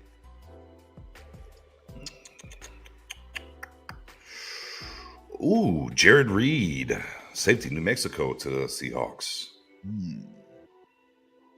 Hey, Tuck, the trivia question here, since the Patriots drafted a punter just recently. Oh. Who's the last team that drafted a kicker? And I don't know, but what a great trivia question. When's the last team that drafted a kicker and a punter in the same draft? I don't know. I have no clue. That's a great trivia question, though. I'm definitely going to scratch that itch and figure it out later. Yeah, I don't think it's been done before, has it? I don't know. Not off the top of my head. No, I can't think of a team that's done it off the top of my head. But yeah, not both. I said one thing about old Bill Belichick: the Patriots going to Patriot. Right. They're going to do their thing, right? Oh, Hunter Lipke, Zach Evans on the board now for old Mel Kiper. Rajon Wright, Kenny McIntosh.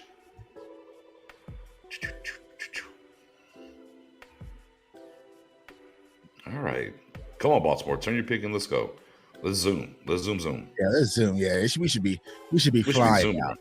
Right. That's what we were talking about earlier. Like, typically when we get into like these rounds, it seems like it used to move a lot quicker. Boy, they are dragging this out some. Yeah, because we started at 11. Yeah, where we at now, brother? 3:30. Yeah, 4.5 hours. Yeah. God.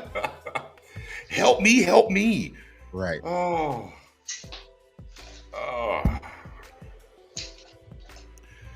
Roa throwing some names up out of here. Okay, Grant. I like Grant Dubose. I would like. I don't know, man, but I say if we sit back and we're like Dan Quinn back in the war room, like, bro, give it. All right, Dan Quinn. Ah, there it is. Hold on. Patriots are the first team since the 2000 Raiders to pick a kicker and punter in the same draft. There it is, Leckler and Janikowski. Yeah, that's it right there. So it's the first time in a quarter of a century, damn near, that it's happened. Bijan, Gibbs, Harris, Josh Jacobs. Mm-hmm.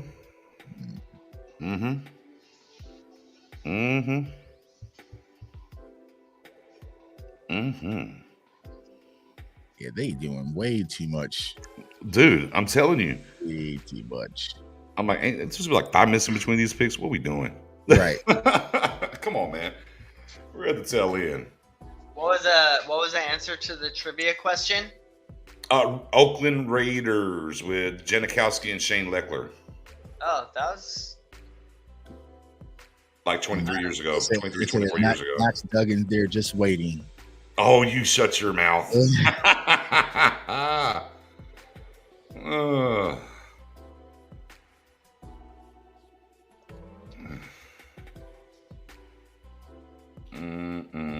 So what's next on the checklist, right? We've been doing checklists. This is what we've been talking about here. Cowboys had a checklist. They're going through it. So you got a couple of interior defensive linemen. You got the offensive lineman. All right. You got the tight end. You got, what am I missing here? You got the edge / linebacker, right? Pivoting around. So, and we got the corner. So the checklist right now, you would think would read running back, developmental quarterback, even though we see what the list looks like right now. But right, so it'd be running back, wide receiver, right? That would be the rest of the checklist at this point. Right. I mean, I guess you could maybe throw safety in there if they want to go safety. Mm-hmm. Maybe do you want to double dip at offense? Now they could double dip at offensive line, but we're just going strictly checklist mode. It would seem like the next two picks here would be offensive guys, and now they checked off everything defensively. You would think, but that means nothing because Dan Quinn is at the helm. Yeah. The D in Dallas stands for Dan Quinn. So yeah, Dan's over here cooking, cooking, man. Oh yeah, update on that 40. I don't know if you saw the update on the 40 on the Scott kid. He had the quad injury prior to the quad. 4.41 or 4.42 is what he ran. Okay, cool. And the quad is apparently 110% healthy. So okay, that's much better. Yeah, makes a lot more sense outside of that. You know, that 4.71 out of the gate. Like, wait, what? Right? Yeah. Did he run with the hurt quad? Man, crazy. Yeah. Like, why would you do that? So, yeah, I mean, Zach Kuntz is there. Do you want to take the other side in? Right. Double dip. I mean, I like that. Right about the value there. Right. Texans on deck. Pick is in. Thank God. Rajon Wright has entered the board. Texans Stroud, Will Anderson with Kevin Costner, draft day GM over there, pick 2 and 3. Juice Shrugs, like that pick. Tank Dell, hometown kid stays home. Dylan Horton, yeah, Texas. Solid stuff there from the old Texans. Yeah. You might be in a situation where Ivan Pace doesn't even get drafted. It's very true. And again, just goes back to the measurables. Unfortunately, I think the kid's a player, but you know, it's going to have to be someone that wants to look over it. You know, right? You still got Deuce Vaughn out there, playmaker.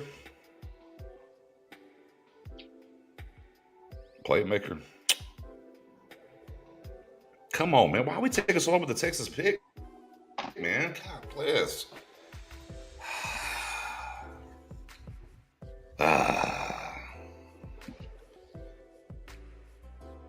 Hey, look at that. Look at Baltimore and Dallas guys. They're just there having fun, holding their chains up together. Yeah. It's fine. Yeah. Scott Matlock, Boise State. Okay. Ooh. Hey man, I'm looking at this kid, Boise State just got drafted deep with tackle. I was like, boy, if Garrett was here, boy, he would have been a 4th-round pick here in Dallas. Mhm. Right. It would have been him instead of Fioku. Oh, yeah, right. Facts.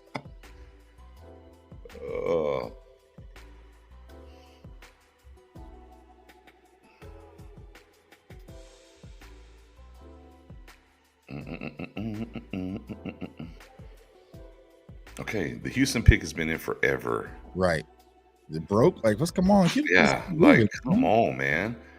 Come on, we're at pick 201. Let's get this thing moving. They must Garrett, have a production time of like 3 Pacific Standard or 4 Pacific something. or whatever. Like, yeah. Evans not a good pass blocker. It's the 7th round. I don't care. Can he run the rock? I don't care. If he can run the rock, bring him on. All right, here we go. Texas selection. Thank God. Sheesh. I don't understand why. Oh, I like it. Jared Patterson, center, Notre Dame. Good pick. Good value here at 201. Why doesn't the NFL have the draft as a Friday, Saturday, Sunday event versus Thursday? I don't know. Look, I'm old school. I liked it back in the day when it was Saturday and all day Sunday. Make it the weekend. Let's turn it up. Right. But yeah, I'm with you. I don't know why they wouldn't just do it Friday, Saturday, Sunday. But here we are, living our best life on Thursdays. And then, wrapping it up here on Saturday. I guess it gives us that free Sunday, though, for what it's worth. Stage says, the pace goes undrafted. Do you see us getting him? I don't, honestly. I'd love to be wrong there, though. No, Richards was not our last pick. Our last pick was the trade back in for Scott, the cornerback from Southern Miss. There we go. Jacksonville Jaguars select. Oh, there we go. Yeah, let's speed this thing up. Come on now. Yeah, keep it moving. Yeah, keep it moving. Ooh, Christian Broswell, cornerback, Rutgers.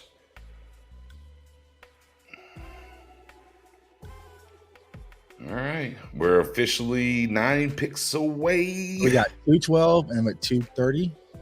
Was it 2? I thought it was 240. 240. Okay. 244. Right, 244. 244. Yeah, 244.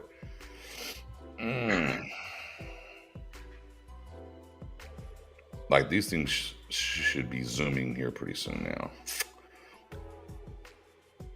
Oh, show us some Quentin Johnson highlights. Okay. I mean, y'all cutting that package now here in the 7th round? Cool. Yeah. Okay. Were you on ESPN? Yeah.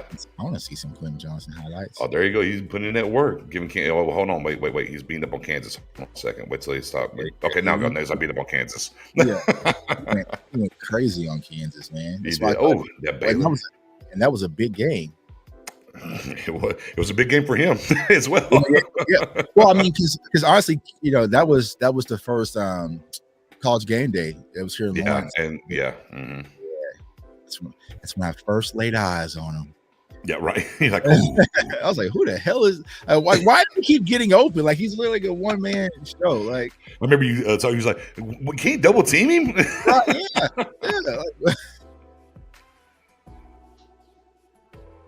And then I think versus Oklahoma State, he got like 16 targets and caught 14 of them. Just. Philip, we don't care about all that media Friday stuff and all that. They can talk about it on Monday. We'll be okay.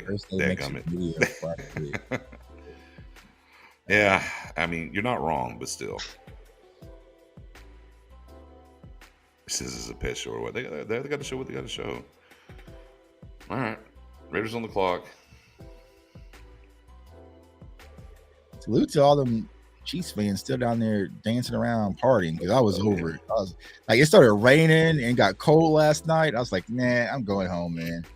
I'm going home. I'm draft partied out. Like Travis Kelce had a huge party that I bought tickets to. I didn't even go there because one, they didn't have the draft showing, which I should have thought about because so there was no draft, there was no reception to get on your phone. So I had been zero darked out yesterday. So wow. Yeah. You figured they'd have that if it's a draft event and it's a party. You think they would have the draft. It was separate. It was separate from the NFL draft, which I don't understand why he did it that way because the draft was downtown, the party was over here. Like you completely separated the fan base and pulled away from day 2 of the draft yesterday. But who knows? It's Kelce. Yeah, it's Kelce. I mean, he's the mayor of the town, so he gets to do what he wants. Yeah, facts.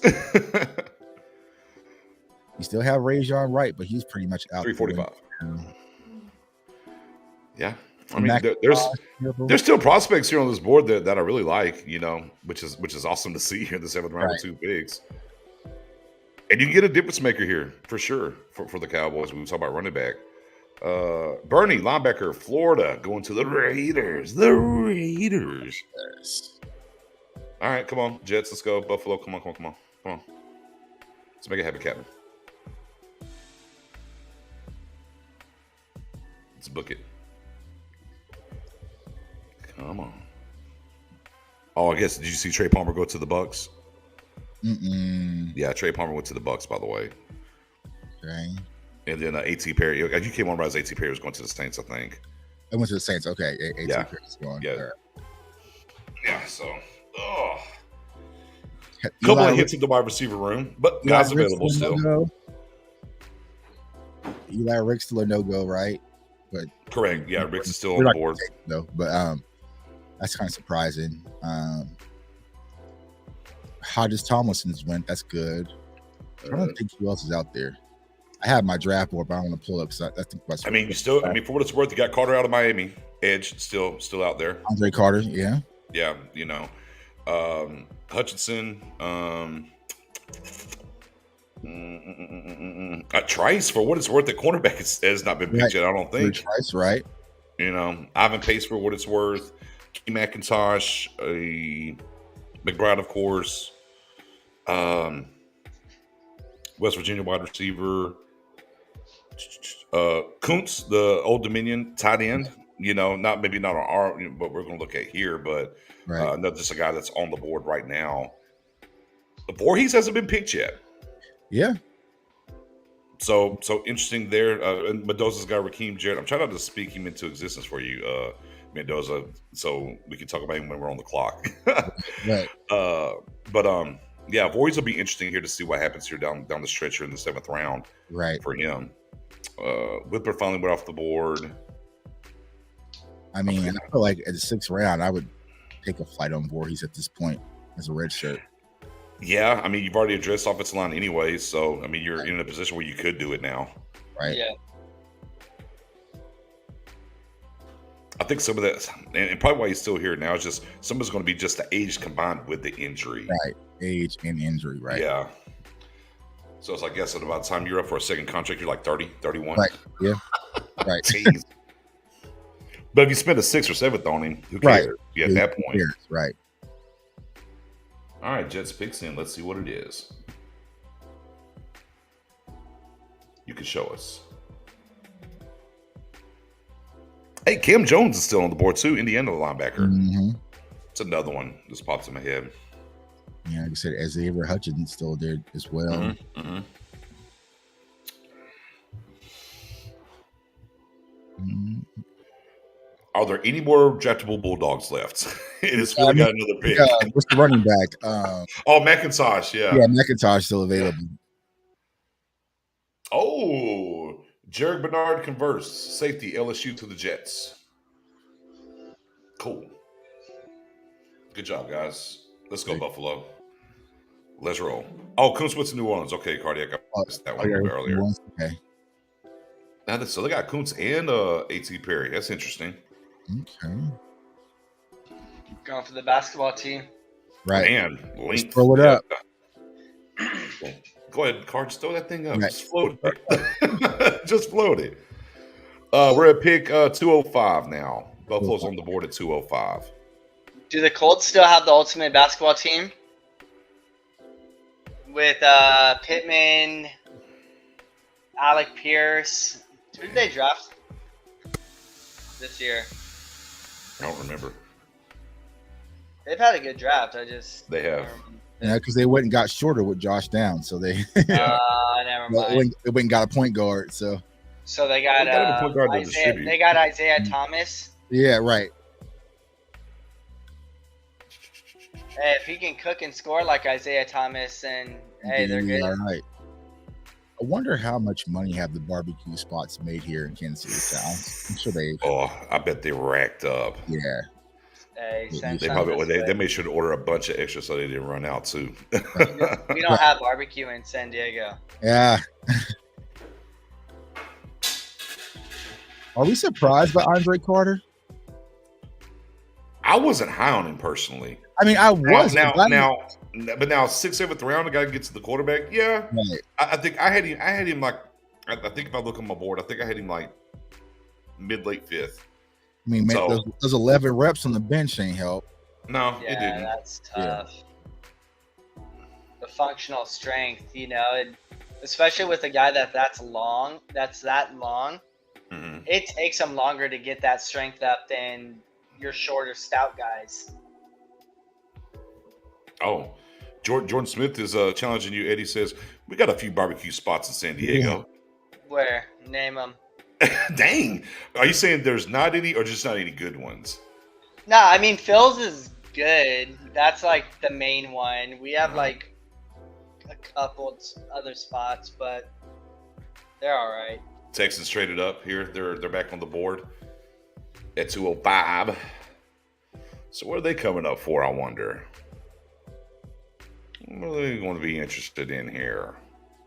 But if you traded up, you knew what you're going to get. So I don't want to hear that you're on the clock. Turn the pick in and let's go. Right. Not here for the play. George says, Phil's bow-legged? Hey, bow-legged, you might not make it out alive if you go to bow-legged. I just saw where that is. That's right on Market.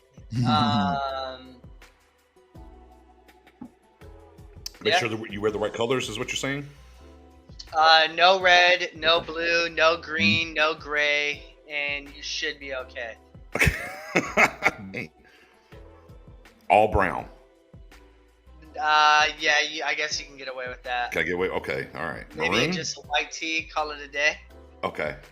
Texas Nope. pick is in. They traded up, and the selection is, for the love of everything holy, please, just stop saying selection and go.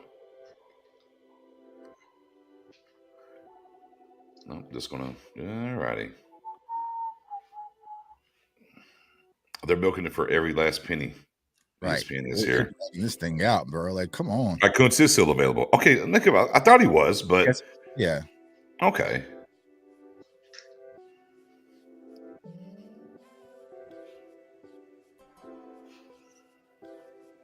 Oh, Xavier Hutchinson off the board. Boom. There it goes. There he is. Texas traded up. Moved up to get him.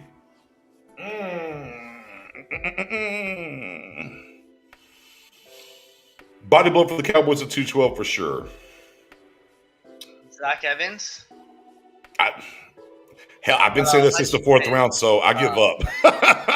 I've been saying Evans since round 4, but here we are. No, I didn't hear the pick, so you said Hutchinson. Oh, no, Hutchinson. Yeah, no, Xavier Hutchinson. Yeah, wide receiver for the Texans is who they traded up for. Oh, yeah, 43rd in Market. Oh, man. That's funny. Oh, good cardiac. I thought it was just A.T. Perry, but I might have missed it. I've been in and out here getting a drink or something.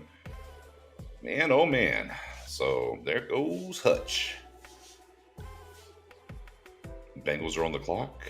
Nope. Be right back.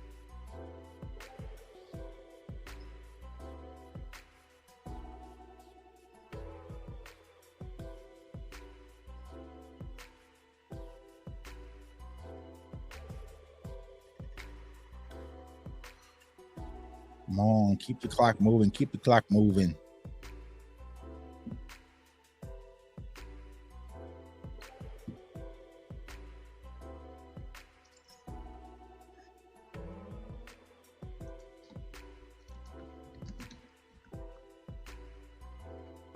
There goes Andre out of Princeton.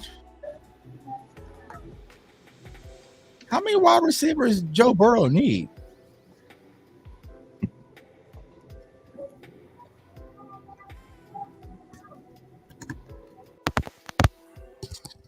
All right, I got to get caught up.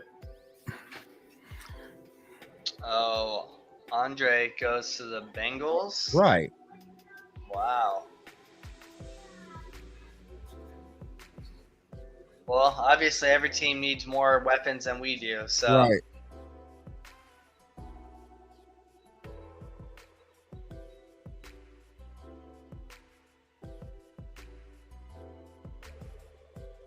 Yeah, man. They just load Joey Burrow up with weapons.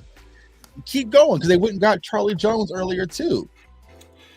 So run on wide receivers here. Oh, kicker, Auburn kicker, Carlson, Green Bay. I ask, are we going to get a wide receiver or running back, bro? I don't know. I don't know anymore. I have no idea. Meat and potatoes. Look for bulk. Look for size. Right. That's it. No meat and potatoes. You might just get Zeke back. Right. That's what I'm saying. Like, yeah. At this point, we need a little sauce, man. Let's get sauce. Yeah. You put some sauce on the potatoes. Ain't putting no sauce on it. Mm-hmm. And there goes Andre. Yeah. Back to back there. Body blows for the Cowboys. They're thinking wide receiver here at 212. But yeah, Garrett. Yeah, they got. Yeah. We don't need that here though. Right. He's got enough. Yeah. These other teams have seemed to that do well in the playoffs. Right. Have seemed to figure out you should put guys around your quarterbacks. Right. Around their respective quarterbacks. That is. Right. That man said Cedric Wilson coming back, man. We can only hope. Right. That's what I'm saying. You already have Charles. Like they're already loaded at wide receiver. Then went and got Charlie Jones. Yeah. And let's get a speed guy while we're at it too. Right. And another speed guy. Right. Yeah, man. Hey, man. Meat and potatoes good for you. Get your meat and potatoes. Put some extra weight on. Yeah. Get that little laundry done there, Dom? And some. Okay. So this is kind of an interesting spot that we're in because there are a number of guys that are still on the board that make sense. Mm-hmm. Like your guy Jalen Jones still floating out there. If you want to go get a bigger defensive tackle, Jared Clark, Coastal Carolina is there. Yeah. A safety that I like that we haven't really talked much about. We just dropped his name here or there every once in a while this offseason is Ronnie Hickman, Ohio State. And then your guy Ivan Pace, he's still here. Yeah. Andre Carter. Be undrafted. Yeah. Yeah, Jonah Tavi, as Mendoza just said. Oh man, you good, bro? Like I appreciate the super chat, man. You're good, man. It just happens, man. Like everybody's kind of a little frustrated today, so it's like it happens, man. But you know, what we try to encourage people, bro, is just not to use strong adjectives with players because one, you know, it's just I know you, bro, and I know you do a lot more work than the average fan. So say this guy sucks, this guy's trash. That's just like the type of adjectives you want to use. So like Don was saying, like, you know, you meet these players, like you understand, like they're just kids. You know what I'm saying? So it's like you don't want to say that. You want to say, hey, what's the positive? What's the negatives? Now, if there's a lot of negatives that outweighs the positive, then speak on it by all means. You know, but it's just like we just encourage, don't use those strong negatives. Like he sucks or trash. Like we better than the other fan base in green. We don't say sucks, trash, garbage. Yeah, Smoke, you good, man. Like literally. Like I didn't even mean to, you know, kind of go on my little soliloquy whenever I was mentioning that. I just thought that was a good opportunity because I mentioned it before time and time again. And I think you might be a follower of Tuck, but if you were like over at Pick Six Sports and seeing us in the spaces, I try to mention that to fans all the time because honestly, like for example, Tuck is now advanced in this game. And here he is with credentials to be able to go around prospects, be around players, and just imagine if he was over here calling a player, you know, all of these negative things. Well, he may not be able to get an interview, or the guy might call him out, be like, hey, we're face to face now. What's all that stuff you're talking about from behind the screen? So to me, it's y'all saw the interviews. I was looking up to a lot of those prospects. For real. And Jay Tuck's not and Jay Tuck ain't 5'6" either. I'm about to say, Tuck, what are the measurables? So I'm probably 5'11", 6 foot. I'll probably measure at 5'11". I'll probably come in right now. Right now I'm cutting weight, but I'm like 222 right now. You know, so you know. In college, I ran. What did I run? I did like a low 4.6. Right, so outside linebacker. Like I said, when I ran my scouting report, it's like, I love blitzing. I love coming off the edge, getting to the quarterback, all that double teaming and taking on blockers. That run game, that's not my thing. Like, let me know when it's third down. That's when the fun starts. Like, Right. I ain't trying to put bang in the trenches and all that. So, Right. man, if I ran a 3-cone right now, man, my whole body would shut down. Like I told y'all how I like younger. I used to go run that hill, like me and my friend, because I used to work out there downtown. And so after work, we would go up there and just run the hill at the memorial nonstop. And just walking up them steps one time, I was done, man. So, it happens. That's it's all good, brother. Really good, general, for real. Good. For real. All right, Patriots. Who'd you pick? Come on. Marte Mapu, man. Salute to that young man. He shot up the last minute Hail Mary. It was just like, okay, I got this sleeper. I got this. Rocket. Nope. Sleeper? Absolutely not. There's no such thing as sleepers no more when it comes. Like next year, I know sleepers, because I know we always talking Dom, my guy, Darnell Washington, Darnell Wright. Right, yeah. This guy's going to be there later. The Cowboys, absolutely not. Nope. No, sir.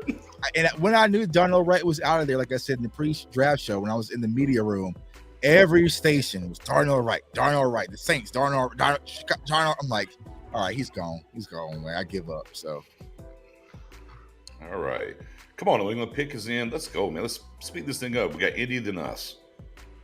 Or I just technically Indy's on the clock right now. So, Dom, you got any looks in the war room? I don't see it just pulled Dan up Quinn right by now. himself. Just Dan Quinn by himself. All right, I've been calling. Look, since 129, I've said Zach Evans. I'm going to ride the train. Okay, I'm just going to ride the train. I've been on the train since 129. I'm riding it all the way here to Demario Douglas, wide receiver, Liberty to Pats. Nice pick for them. I'm riding the train with Zach Evans. I've started the day out at 129. I'm not getting off this train. I'm on it.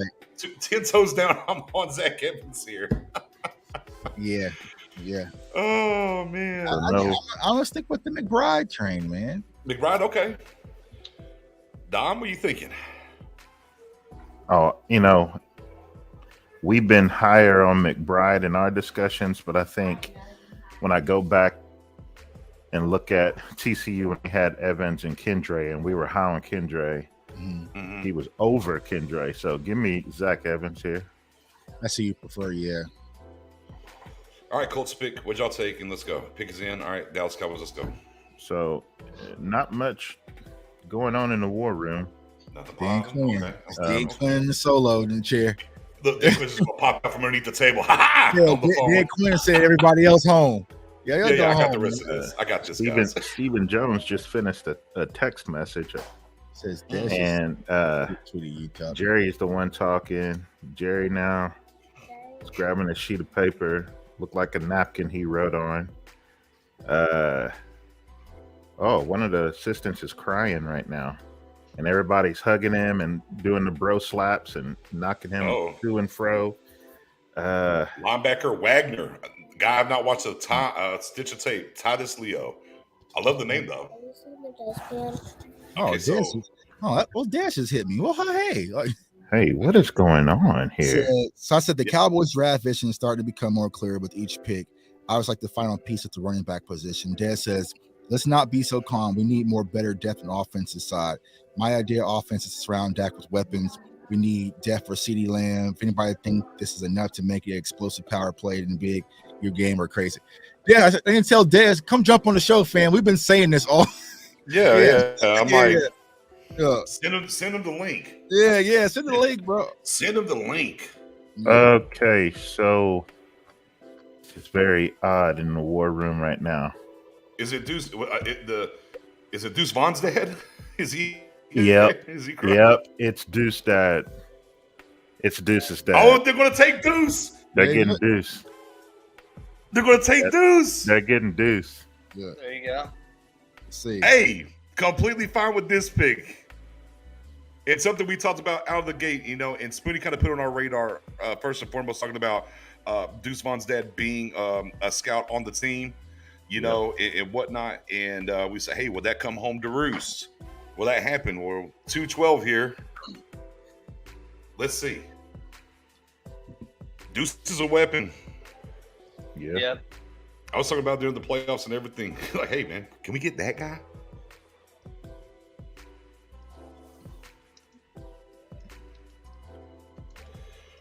And the other thing about him, too, is how you can use him. If that's the pick. If.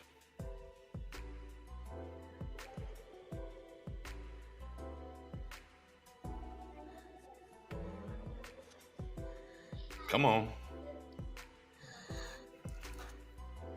Are they going to have somebody come up here and announce the Cowboys pick? They're kind of showing the stage, really? Wow. Okay, maybe not. Okay. All right, you're back to This soccer. is wow.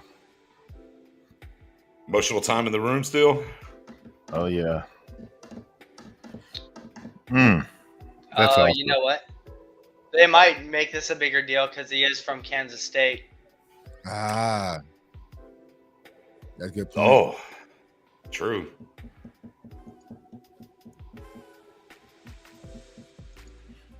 Yeah, they gave his dad the card. Oh, That's what I was wondering. I was like, man, what is happening? I was like, because Steven was texting, obviously, but then underneath the table, he was writing on the card, and then he got up. They then went over and took They did it. They did it. They got him. Deuce. Wow. Deuce. Wow. Deuce. Hey.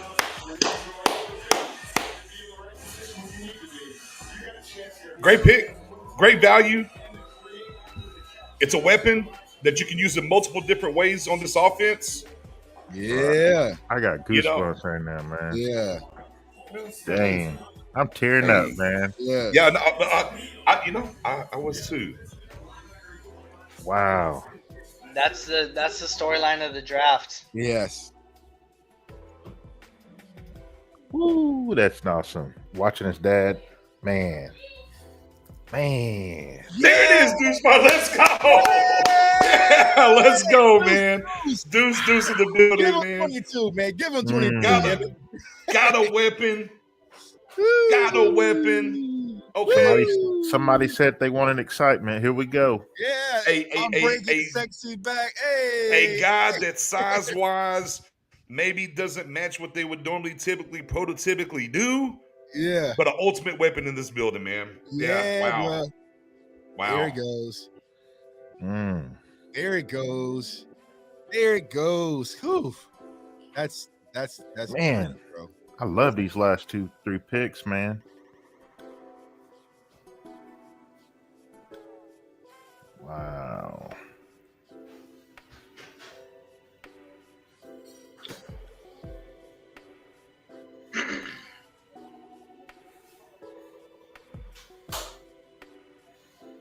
Man. Deuce.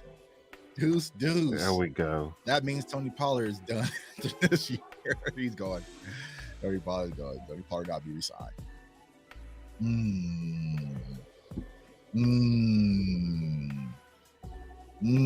I like this. That's the Will McClay I know, baby. Y'all see that?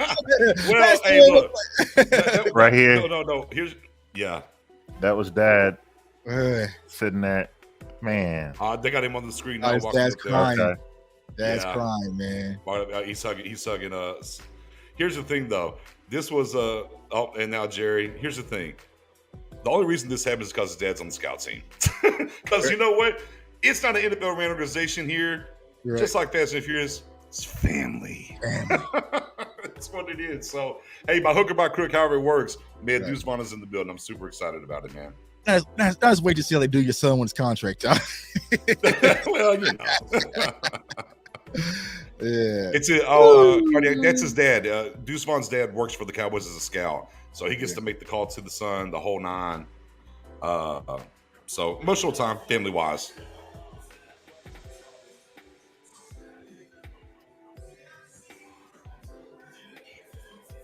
You think they had to give him the number? Somehow, someway, I bet he has it.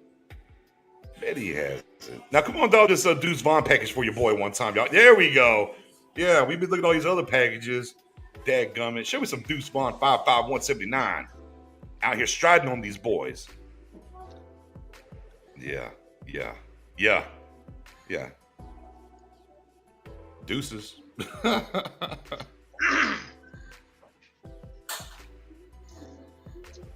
Yeah, Deuce Bond put 133 yards, 1 touchdown, 22 attempts versus Bama. Kid's a beast, but wonder where he fits into the depth chart with Rico. I mean, man, Rico, man, they'll find a way for him, in my opinion. Rico's still on IR or whatever. And look, no disrespect to Rico down or whatnot, but, you know, now you can pretty much, without injuries being ensued here, right? Ronald Jones, Pollard, Deuce Vaughn going into the 23 season. Feeling pretty comfortable with that? Yes, sir. You know, here's what's funny. This morning at 9, I went and watched my little kindergartners playing some flag football. And, you know, they little, man. But they had this one little kid who was smaller than everybody, and nobody could get to the flag. I mean, he just literally ran straight through everybody, and they just diving, couldn't get to the flag. And I promise you, I thought, man, that's Deuce Vaughn right there. Like, getting behind the offensive line is hard to see. And even when I played in high school, like my coach, his philosophy, he always wanted a big bruising running back. And I'm like, bruh, our line is averaging almost 300 pounds for a high school team. Like, put the little guy. We had a kid named Eric Marshall. Like, Eric was 5'6", about 150, nice little rocked up little guy, so quick. I'm like, put him back there. Nah. We getting the big old dumb bruising running backs.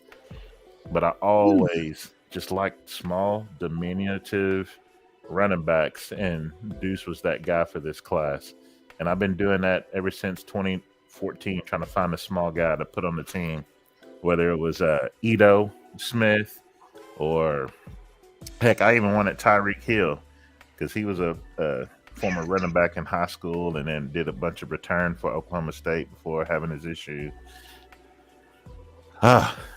Man. Finally get to see it. Yeah, man. Yeah. Finally the screen game can work. Oh, man. Just a utility guy you can do a lot with in this league. Pick. Yep. It's just so much you can do. Ooh, I'm just thinking, you know, when Madden comes out, man, if I had this little package with Tony Paul, tell me what you gonna do with that speed, you know. Put Turpin in the slot, you know. Yeah. All right. So what pick we got next? This last one. 244. Oh damn. Oof. Yeah.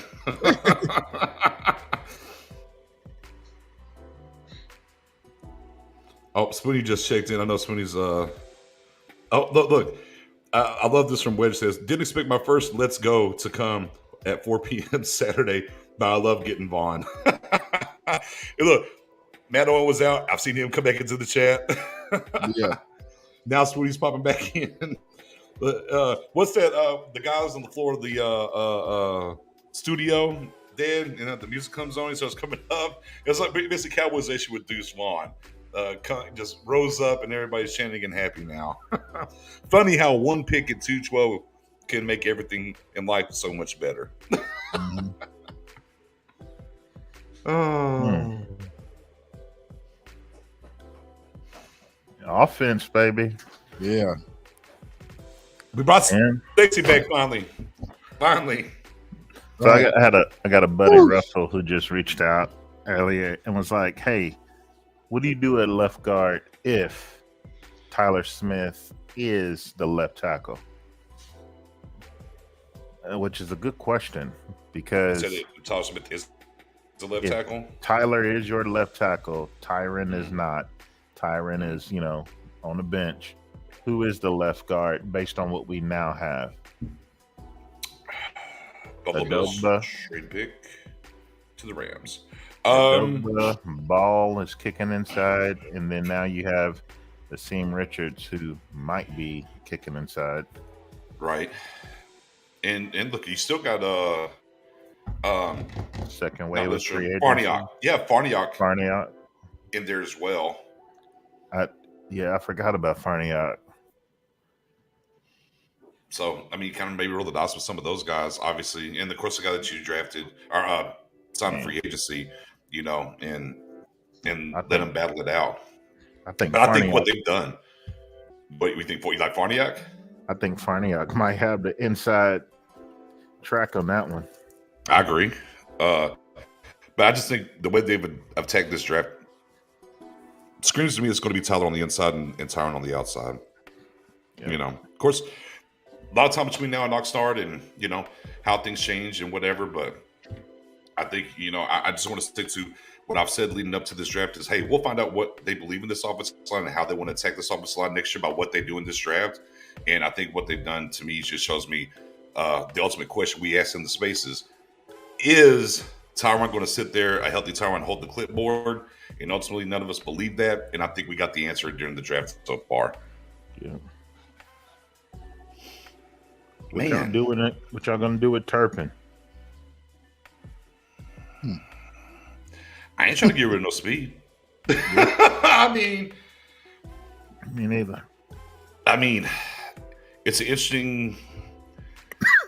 I mean, Simi Fioku, what you gonna do? You know, yeah, you know, I mean, there's some things to be, you know, Dennis Houston, appreciate you, dog. You know, some things. The question is, you know, you got an all-pro, quote unquote, all-pro return man. Are you gonna let Deuce Vaughn get his hands in that?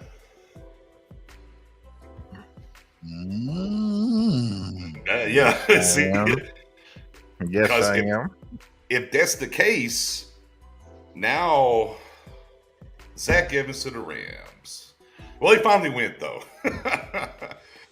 But I mean, if Deuce is going to kind of be in that role and do those things, now we're talking about, is there a space here for Turpin at that point? For what it's worth. Maybe they finally do something with Turpin as a receiver, because we all kept saying something about it, and to make him maybe your fourth, fifth receiver, you carry six. It's true, and here's the thing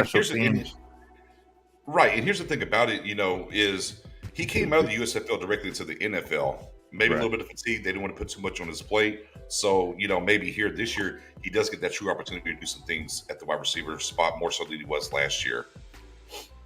So it's interesting to take. Welcome back, sir.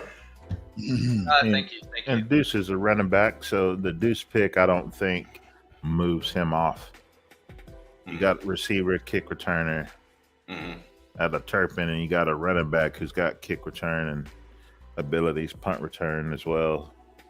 So I don't think those two are really competing against each other. I mean, here's what I would think. Maybe you put them both back there on punt return and, hey, pick your poison where you want to kick the ball. I've always liked two deep. Yeah. You know, and pick your poison whoever you want to kick it at, and then, you know, maybe just interpret for punt return wise. But maybe we'll kick up and get them both back there and do some things. You know. I think you're doing yourself a disservice if you don't go and try to get some wide receivers. D winners to the Niners. Who did? D winners to the Niners. But yeah, I think you're doing yourself a disservice if you don't go and try to get another wide receiver or two, even if they're camp bodies or whatever, to compete for that last spot. And now when he scores, you can chant Deuce in the building. Here's the other thing. There was literally a lady that I met in the beer garden, and her husband's a K-State fan, and he was like for the Chiefs, but he was like, they were all pulling for Deuce Vaughn to go to the Cowboys. Like, you know, it was like, man, that's a feel-good moment, man. It's a good fit, feel-good moment. You kind of see it coming from afar. Like you said, Spoonie mentioned that his dad was a scout. It was just like, just do it. Just do it. So, yeah.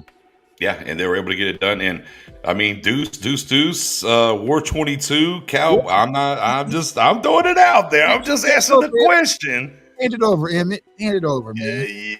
Can with the 22 be resurrected? Yeah. We should just make 22 jerseys with Deuce on the back of it anyway. Right. One receiver that I want to give some love to, and he may be undrafted. They may get him in 7th. I don't know. Another punter. But C.J. Johnson out of East Carolina. And if you're talking about a guy with a bigger body, NFL-made body now, and like literally a muscular type, he's 6'2", 225 pounds. And when you watch him play, he's the kind of guy that he's pretty impressive after the catch. That's where he seems to be some pretty good speed, a yak guy. And I know everybody's tried to do the whole Deebo Samuel thing, but he's bigger and thicker than Deebo Samuel. He's taller. Samuel, I think, is like 5'11". But yeah, that's the kind of talent you bring, because he also represents something we currently don't have. Right. Oh, also, real quick, Marvin Wilson got cut by the Eagles. So I don't know if you saw that yet or not from your Florida State fandom. Yeah. I've been out. I was out on Marvin Wilson that year when everyone was trying to hype him up. Because of the knee, because of the knee and everything. Yeah, well, no, before that, I mean, because or the shoulder. What was it with him? He had a knee issue that right. He didn't get drafted, but it's Marvin, he was one play, he looks like a number 1 prospect. Second play, looks like undrafted. So he's just very inconsistent. And I like Marv, good kid, but it's just, I wouldn't take a flight on him. So. I mean, here we're sitting at what, 133 or 233? You said, right? 244. We picked. 244. I mean, I would take a flight on Andre Carter, to be honest with you. Oh yeah, at this point for sure. Yeah. I think I'm with Mendoza.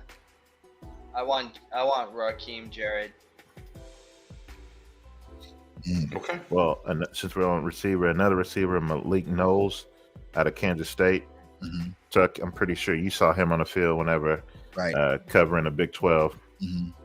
But again, it's that size profile. He's a guy I thought he tracked the ball well. Just an impressive looking athlete. So he's one of those where he also can add some value as a special teamer, because he returned kicks, but then also in coverage as well. So another undrafted free agent guy, 6'2", 196. So be on the lookout for that name, Malik Knowles.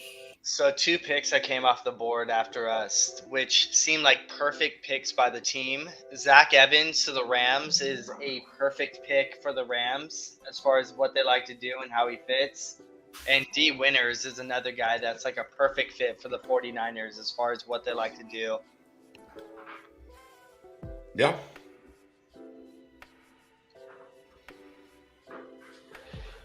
Here we go. Surprised Zach Kuntz, Old Dominion tight end, with all of the late love that he was getting, and still there. Just that might be something with the knee, though. Yeah. Being 6'7", 255. Stevie J, irony is spending all offseason talking trash about running backs, only for your favorite pick in the draft to be a running back. Right. Right. Hey, yo. Oh, man. Wowzers. And another punter gets drafted. So we got 2 punters and 3 kickers so far this draft. Right. Wow. Wow. Oh, where are the lines going here? Oh, Antoine Green, North Carolina, wide receiver.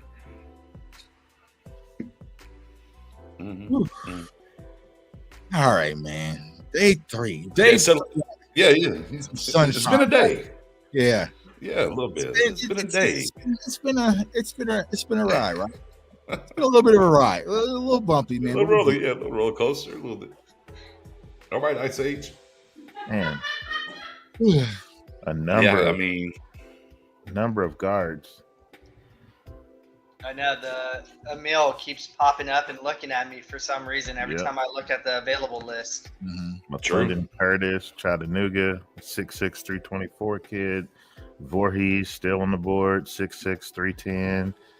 I wasn't big on the Ole Miss guy, Brocker, but 6'4", 305. I don't care. I'm throwing my head in here. 244, Hunter Lipke. I don't care. I'm riding the train to the end. I will definitely take I mean, that. if I'm making the pick, man, I'm going with Andre Carter. That's fair. Yeah, I'm I'm But to doing your point, Ricks. Go ahead. You going with who? Eli Ricks. Eli I Ricks? just think the talent's there. Like, again, if you drafted him after his freshman season, he would have been a top 10, top 15 draft pick. I understand there's the off the field stuff, but if you're throwing that pick in the trash in 6 months because it didn't work out with them, then that's probably what you're doing with most of these 7th round picks anyways. So give me a guy that I've seen top 10, top 15 tape on and see if you can get Zach that Kuntz out off the board to the Jets. Who? Zach Kuntz off the board to the Jets. Still options. Raheem Jarrett, right? I mean, there's still options here, though. It'll be interesting. I'm with you, Dom. And Eddie, when you talk about Emil out there just kind of staring us in the face, like, I mean, we double dipped on the interior D line. Yeah, maybe double dip on the interior of the offensive line. Get us some more meat and potatoes on. Get us a second scoop of meat and potatoes on the way out, okay? Yeah. the fact that Moro Ojimo from Texas is still available. Yeah, that's another run stopper. Man, 6'3", 290. Guy with length. He's quick up and down the line. I think he can become a 3-tech, penetrator that we traditionally like. So to pair him with Mozzie and let them do work as young cats, as they develop together, form a bond, they can be the next duo. And then, of course, we still have Osa. But Osa is entering, year 3? Yeah, year 3. So if he starts to shine too much, then you start talking about contract concerns and can you keep him long term? And we have to start thinking that way because we have a number of guys with big time contracts about to hit. So can't get enough of trying to flood a position where you might be thin. Ivan Pace still out there. Yeah. Man, there's so many really good players out there. Like, Lonnie. I'm looking at this list. Man. You have Eli Ricks. I know some of the people were talking. I think Nix, you were talking about Valentine from Kentucky, or maybe that was you, Dom. Yeah. Now Cowboys fans are posting the RAS score from Deuce Vaughn, and that wasn't a good pick. Oh. Y'all, listen. Look, these are very colorful graphics. Like, they're well put together. But cut this shit out because I posted it today. Who has a higher RAS score, Jalen Tolbert or CeeDee Lamb? Jalen Tolbert blew CeeDee Lamb's RAS score out the water. Yeah. RAS scores are cool. Look, again, they're cool. Don't get me wrong. And to see where they rack up and do certain things or whatever. But overall, end all be all for a player, just not there. Right. It's just not there. That's what I'm saying. It's a tool. It's something to look. It's a tool. Right. Like, it's a barometer for a height weight speed ratio. That's it. That's it. That's it. Hey, one position that all the mocks simulators did a good job projecting out? The safety class. Yeah. Yeah. Think about who was always the top guy on the board starting in about the 5th round in all of the mocks. Yeah. Anthony Johnson Jr. from Iowa State. Yeah. And he's the top guy available. Yeah. This cornerback market still available is absolutely insane, though. I can't believe what's sitting there. Yeah. Corey Trice, Jalen Jones, Ricks, Dejon Wright, Alex Austin. It's deep. Even Deshaun Jameson from Texas. Yeah. Oh, Jalen Jones. There he goes. Damn, good pick for the Colts. I like Jalen. Young guy, lengthy guy, safety cornerback combo. Nice. Very nice. That Anthony Bradford at pick 90 doesn't look so good anymore. He's still on the board, I think, right? No, he got picked early. Anthony Bradford? Yeah, LSU guard. He got he got picked in the 6th round. You know, he was even earlier than The that. 5th? He was. Yeah, Like, I mean, he wasn't in the 4th. No, I don't think he went in the 4th. I don't think. I remember just quickly making a comment of like, "Yep, glad he went," but I think it was 4th. Okay, I thought it was 5th, but I mean, either way, yeah, he went a day 2 guy. He was 4th round. He was the 6th guy taken in the 4th. Oh yeah, there he is. Okay. That's still higher than Seattle. Wow. The list I was looking at, he is available. So that was a bum list. Look at Old Dominion getting 3 guys drafted. Yeah. Look at that. That Kuntz. ODU putting in work. Is that more than University of Texas has gotten drafted? Outback. Yeah. Wow. How many? More than Florida State too, huh? A&M. Yeah. Well, Florida State, all of our players returned crazily. Yeah. Like, it was surprisingly, I was like, yeah, everyone's like, we're coming back. I'm like, you had Jarrett Verse, you had that was a surprising one. So A&M, I think A&M's had 4 guys get drafted. Because they had the running back, Jalen Jones, the safety, and somebody else, I think. But they got 3 drafted for sure. A&M did.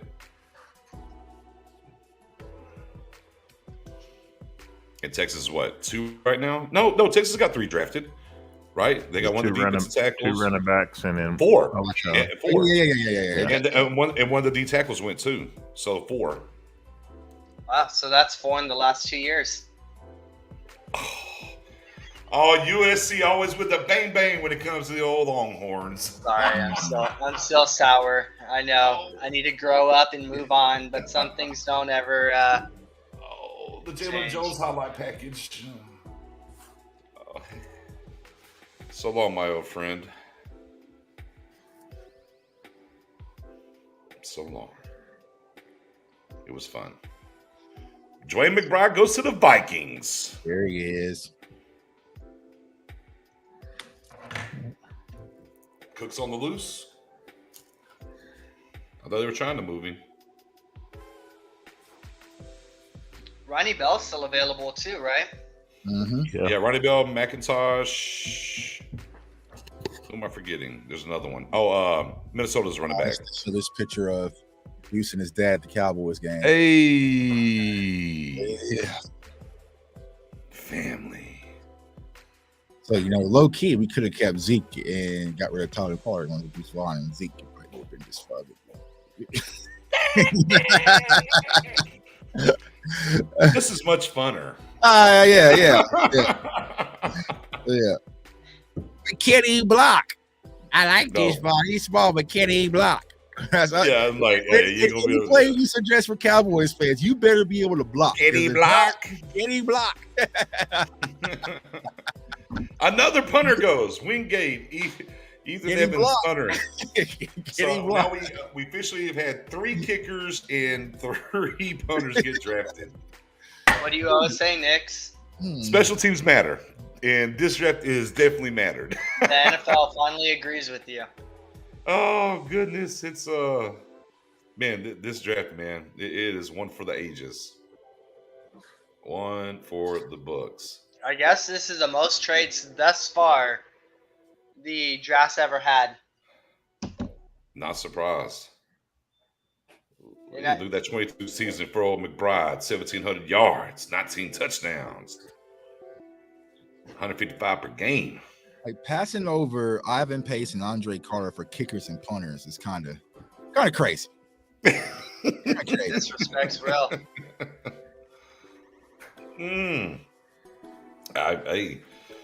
Everybody's got a plan. Mm-hmm. Look at McBride, though. Look at him go. Yeah. Hey, that he's in Minnesota. It's crazy, though. A guy, what he did, and I understand it was at UAB, and people maybe look at the college and whatnot. But just the balance and stuff that he brought to the table, man. When you turn on the tape and watched him run, really cheering for the kid, man. I think he's a great talent, and man, to get that kind of guy here in the 7th round, supremely good value. So now we're probably looking at a guy who Cowboys want, probably as an undrafted, but they don't want him to hit the market. Right. Hey, Nix, I'm recalling an old wing bet. Okay. You ain't gotta honor it because I don't really care about that. We got in the tiff way back early about Deuce Vaughn, and you were like, "That's gonna be a 4th round at least." I'll get him in the 3rd. I was like, "Bro, you can get Deuce later than that." But still, I'll really bring that up to say, like, you were on the Deuce Vaughn train from the jump, and so was Matt O. Mm-hmm. Yeah, I was the one that was like, yeah, value wise guy. But guys, wait, hold on a second. We'll get in trouble if we do that. We got him though. We got him.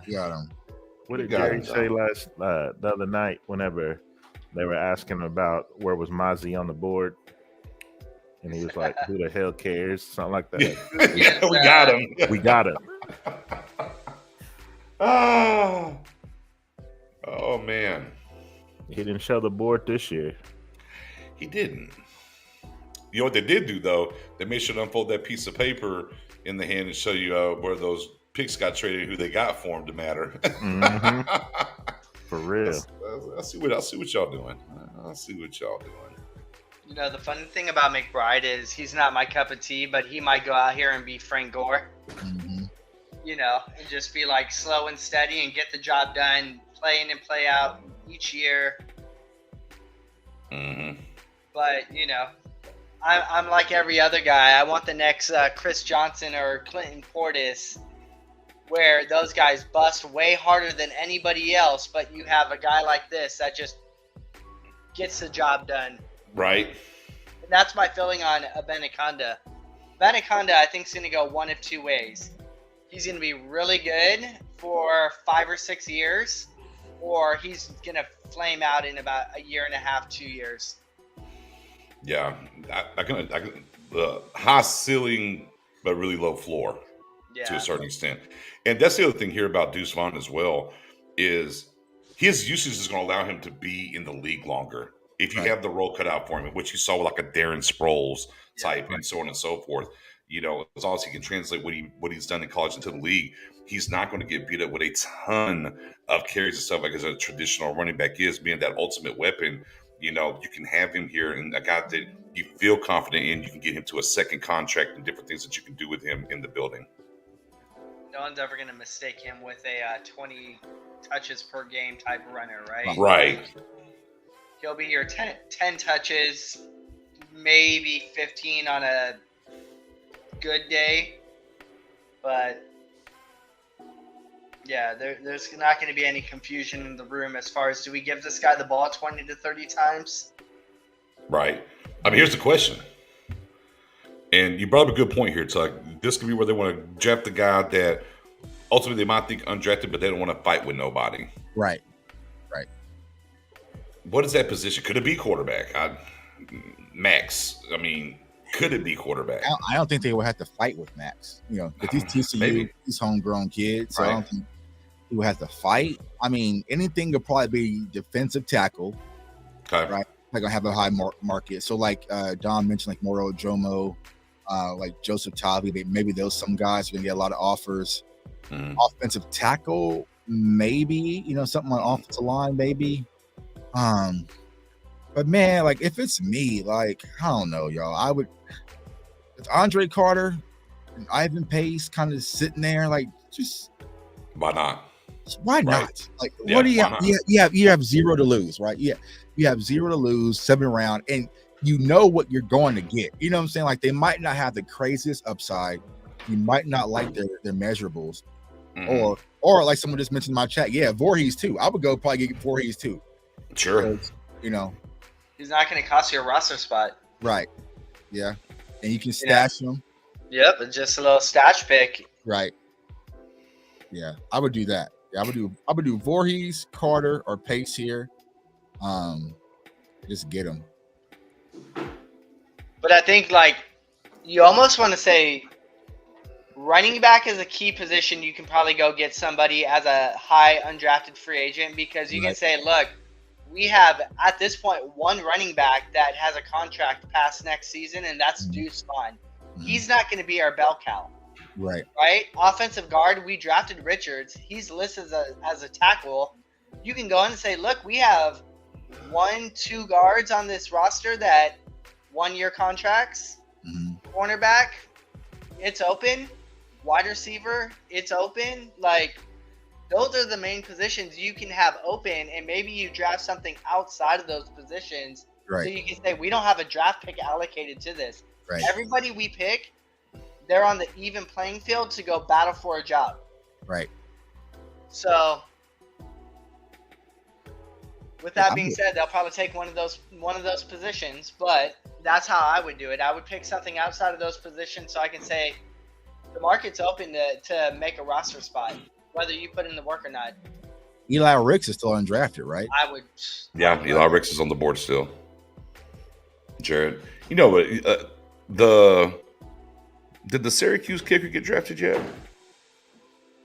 No, not yet. Why are people coming to the stage now? I don't know. It's for the Pat Tillman Foundation. So if it's Pat Tillman Jaguars, is this about to be the kid from Army?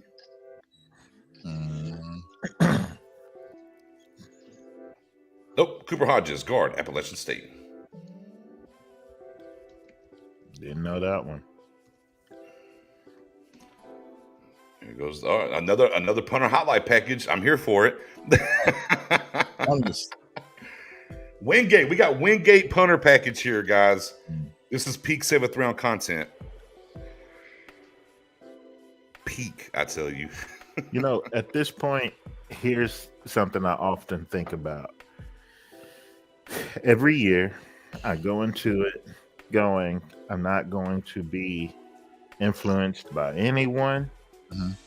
When I start to process out while the season is still going in college, I start fleshing out my guys that I've always seen flash from the time they were first given an opportunity. So it could be multiple years in the making or whatever.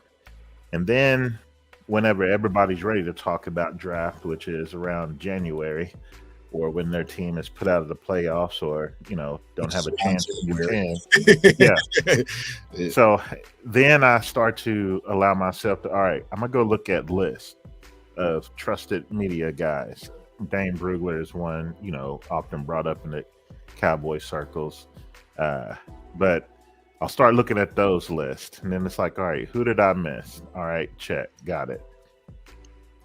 Then I match my notes against what they think, and there are times where they'll tout first round, second round caliber guys, and I'm like, I don't see it at all.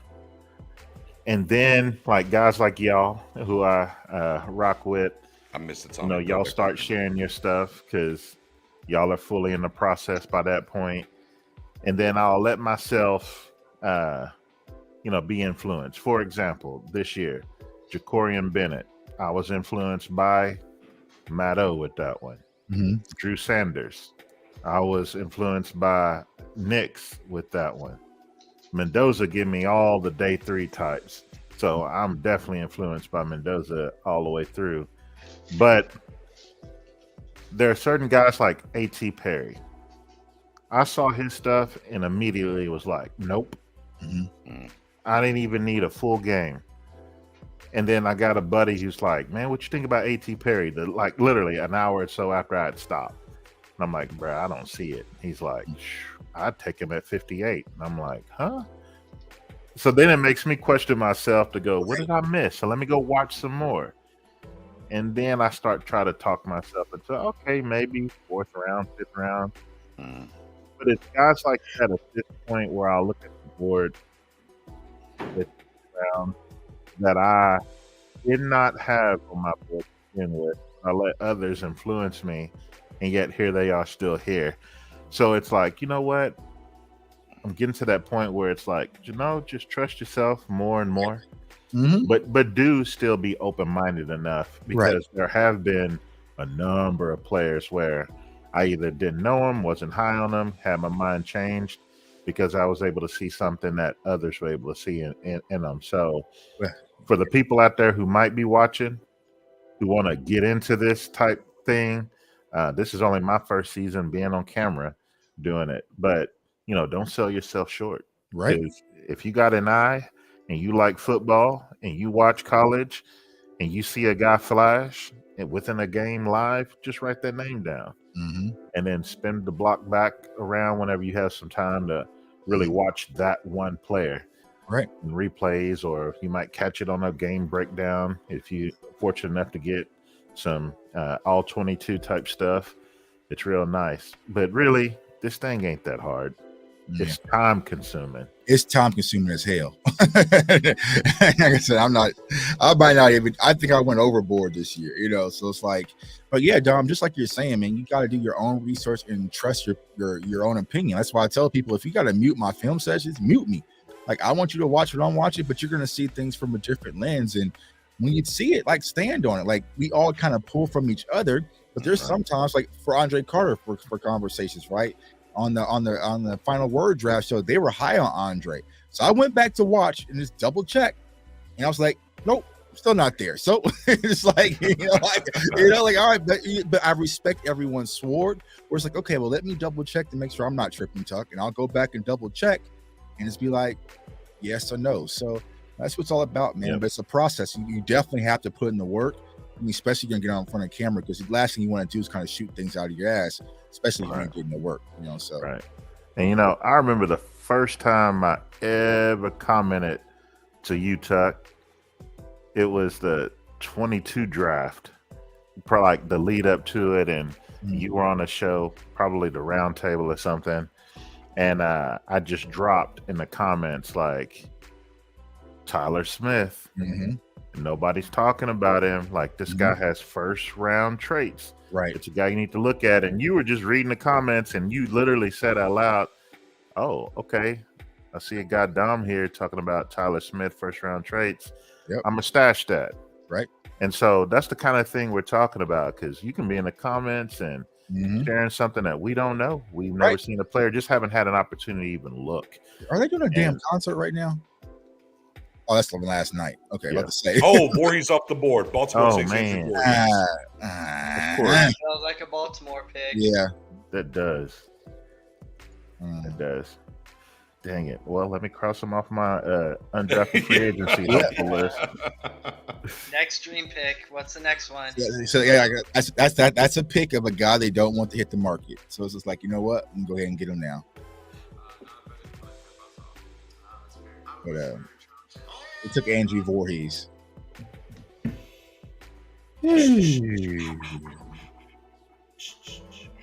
I got some rock and roll stuff going on, but this is the same. Is that? Oh my God, that's Motley Crue. Motley Crue. Well, they've aged. Right. Wow. Okay. Why are we doing this in the 7th round, man? Like, I guess is this now, or is this from last night? Because I'm pissed. It has to be from last night. Yeah, it has to be from last night. Anyone wants to make sure they get the money's worth. Yeah. Man. All right. Wrap it up, B. Wrap this. Hey, if they're doing a concert, that means I'm smoking a black. Yeah. Come on, bro. Like, yeah, man. They need to realize not everything in the NFL needs to be a big event. And we're talking about day 3 of the draft. That does not need to be a day 3 event. That's your let's plug it in and get out, you know? It's dark outside. Let me go see if it's even dark out. I don't know. This had to be like recorded last night or something. I don't know. What was the big song from Motley Crue? I forgot. Like I know I've listened to them before or whatever. I'm trying to think. No clue.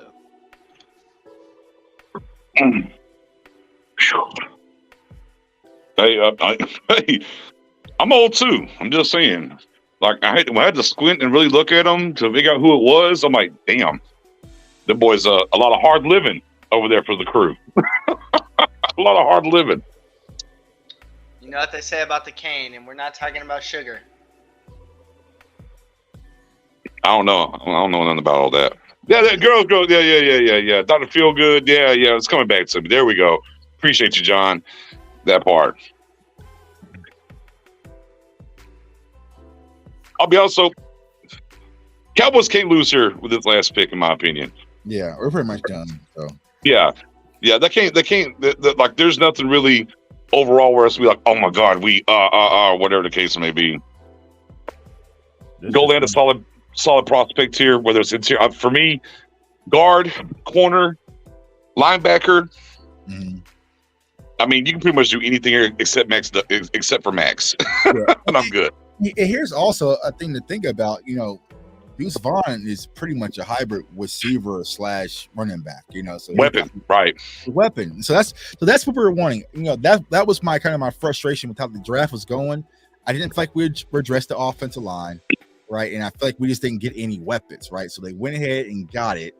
Like, okay, now I'm cool. I can breathe a little bit, So, but it's like, the Cowboys made you eat your dinner before you got to your dessert, like yeah, where it was, so it's like, got to finish those green peas if you want this scoop of ice cream.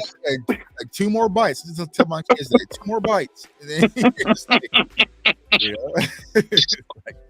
They're like, all right, guys, all right, you got the 2 more bites in. Here's your ice cream. Right, here's your ice cream. Because that Villamon Fioco, so it's like, all right, how many more bites I got left?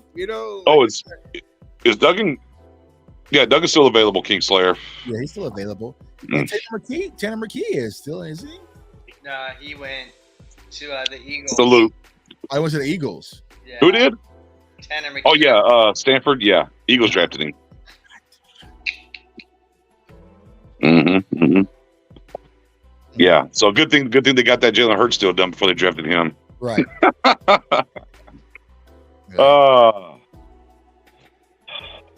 I think Eddie. I think you might have talked me into it, Eddie. I think let's go get Eli Ricks. I'm down. I mean, I don't think they're gonna do it, but I don't think they'll do it. It's the perfect time to do it. Right? Yeah, it is. Yeah.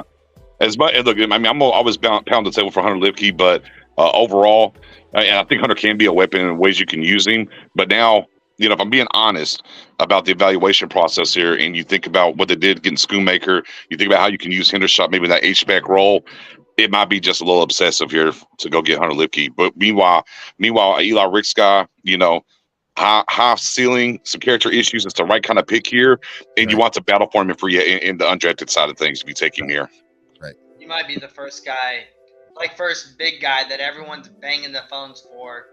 Right. In, UDFA. Yeah. He has the size. He's like 6'1", 195, good ball skills. Consistency has been his issue, but the talent's always been there. Right. And I'll say this, and here's the other thing about that too. If you add Eli Ricks into that room and you already went and got the kid from earlier in Scott, that's a crowded cornerback room, Kelvin Joseph. Right. Yep, let him bang it out. Yeah, I think best man wins, right? I think Kelvin Joseph might be out in here. I mean, yeah, hey, create that competition and figure it out. So does this mean Jordan Lewis is out? I wouldn't think so, because I think they're going to keep him this year for a good depth, solid piece here, and let him walk next year and fall into that comp pick formula. But I think absolutely that's going to put Kelvin Joseph and even Nate Sherrod to a certain extent, though. Right. Yeah. Both of those. Into the crosshairs a little bit.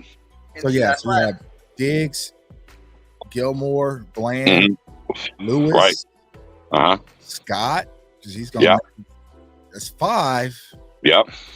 So yeah, I think Nashawn or Kelvin might be out. I mean, the only thing that might be the saving grace for Kelvin is if they like him as a gunner on special teams. Like that's.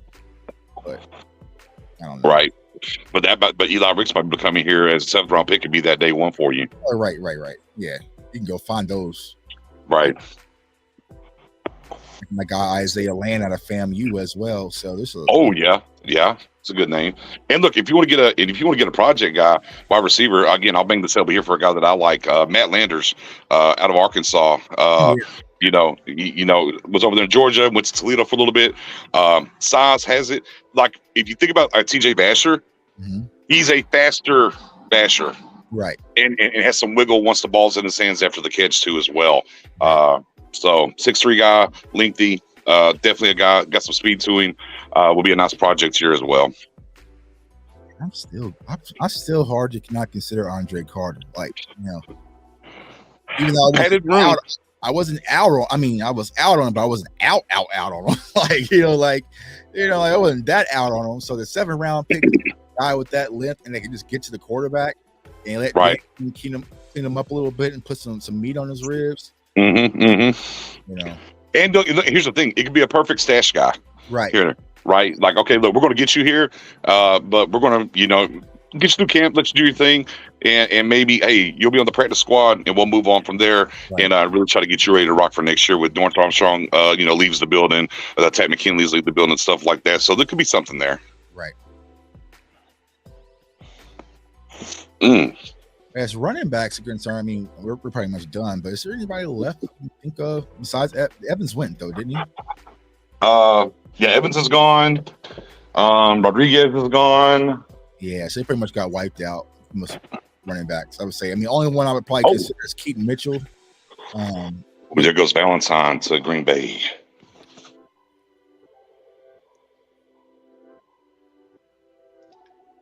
Yeah. So Xavier Valade would be an interesting name for like an undrafted free agent, elite athlete.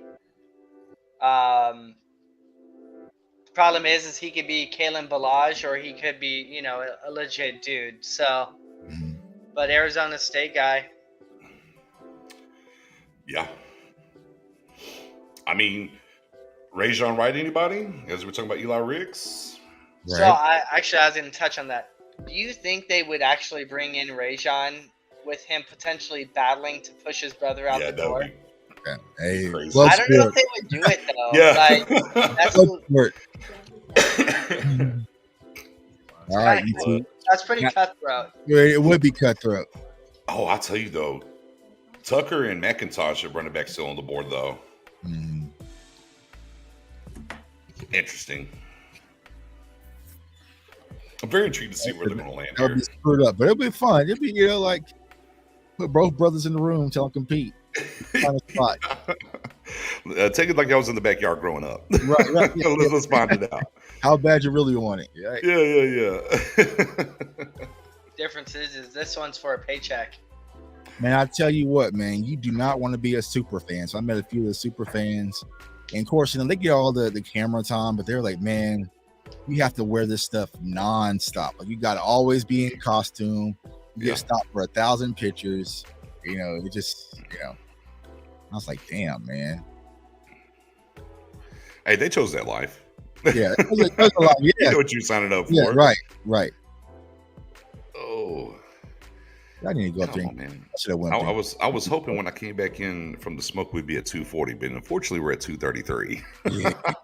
God, all the money. They're getting all the money out of this.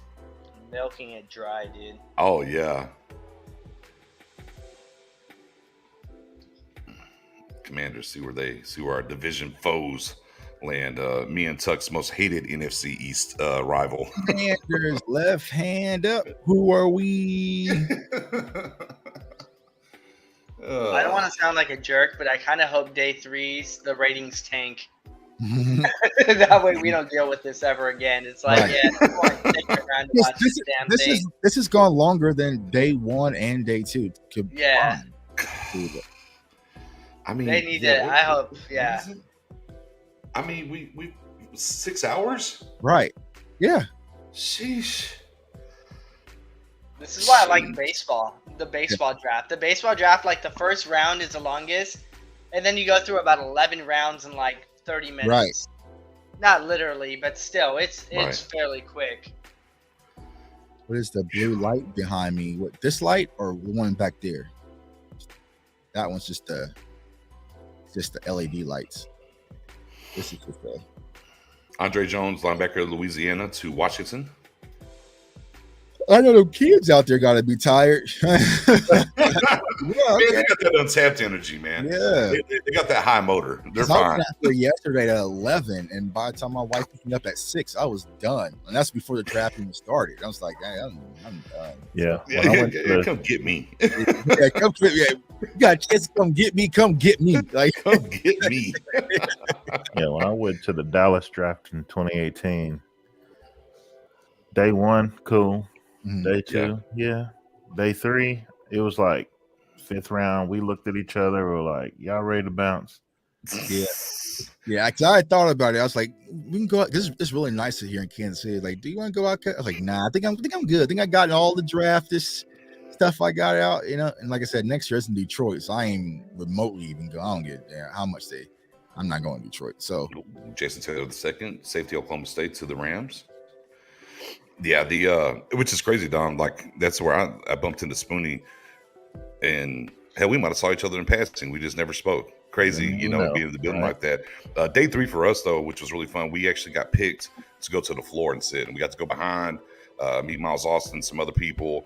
Really cool experience. And then we was down there in the section for day 3. So I ain't gonna lie, if we didn't get the bump up and be on the floor, yeah, man, we've been outside somewhere. No, for sure. We were right there. We were on the floor too. We were like literally at the stage. Yeah, and then, same. They did one little competition where they pulled about 4 or 5 fans on the stage, and you had to do some trivia. Yep. And one of the questions was they started naming those who were in the Ring of Honor, and you couldn't look up and cheat. So each person had a chance to go. Well, my buddy Russell got called on stage, and he made it all the way down to like the second guy, and the guy who won it cheated, but it was crazy. I remember that competition. Yeah, I remember that on there. I do remember that competition. I was right there. And I think the winner got a Witten helmet. Signed helmet. And then you had Maurice Jones-Drew came out there on the network talking about come get him in Madden and all that. Yep. And then they brought on the Griffin brothers. Yeah, the kid. Yep. With the one hand. Michael Irvin, I know he wasn't part of the process this year, and that's unfortunate. That dude kept that crowd going. Yeah. All 3 days. Like energy. The worst was LT, LaDainian Tomlinson. He's more of a reserved character anyway. But Mike, man. So in 2016, the draft was in Chicago, and I was actually in the theater, right? And then like during the commercial breaks, Michael Irvin's like talking to the crowd, and got to ask questions, right? So he picks me. He was like, all right, well, ask me a question. So I got the microphone. I'm interviewing freaking Michael Irvin as a Cowboys fan, asking like what's his favorite draft date. And with the Bears were the next pick, and they started the "Here we go, Bears!" here like chant. So it got so loud. He was like, I can't hear what you're saying. The Bears. I'm just like, if y'all do not shut the like I was so pissed. I'm like, bro, what are y'all doing? Like, he's like, man, I can't even hear you. Let's just go ahead and get to it. I was like, y'all just blew up my chance to interview Michael Irvin because y'all dumb chant. Like, nah. I was so hot. I was like, not the fact that we already passed on Jalen Ramsey for Zeke. You know what I'm saying? But then that was day 2. I'm trying to get myself together, and this is how y'all do me. I was over it, man. Like, get me out of Chicago, man. Like, I'm done here. Yeah, done with Chirac. Right. Yeah, Dom, I'm about to dial up because we took some pictures on the floor, me and the crew. I'm about to look and see if I see your head in the background somewhere. Man, that'd be wild. That would be crazy. I'm gonna dial up the pictures from that draft to see what it is. I remember when Leighton was drafted, all the other fans booing it like crazy. And then Connor Williams, that was it was a lot of cheers for that one because people didn't really expect him to fall like he did to pick 50. I remember right when, because that same draft, didn't we give up like, wasn't it announced that we had traded for Tavon Austin. Yeah, Austin. Yeah, we shipped off the kid from North Carolina. Yeah, Wide receiver, return guy.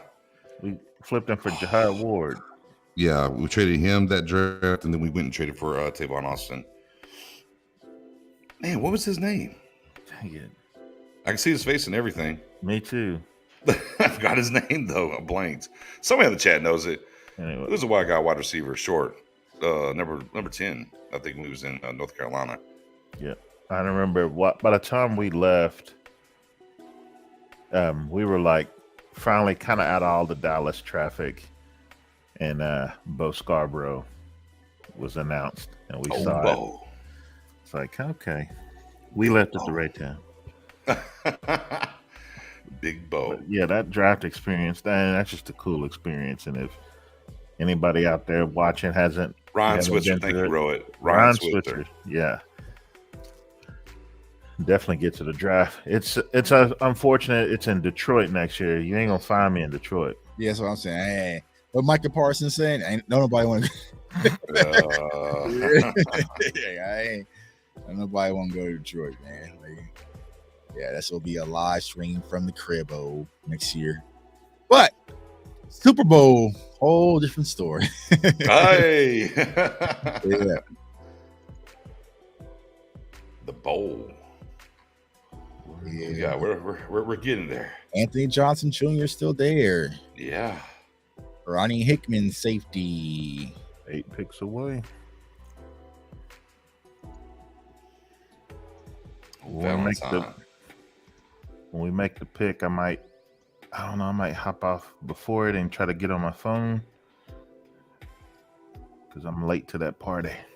No, well, you know, you don't want to be late to a good time. You know, for a 7th round pick. Yeah, like yeah. You know, Cat Williams. Yeah, and his whole bit about,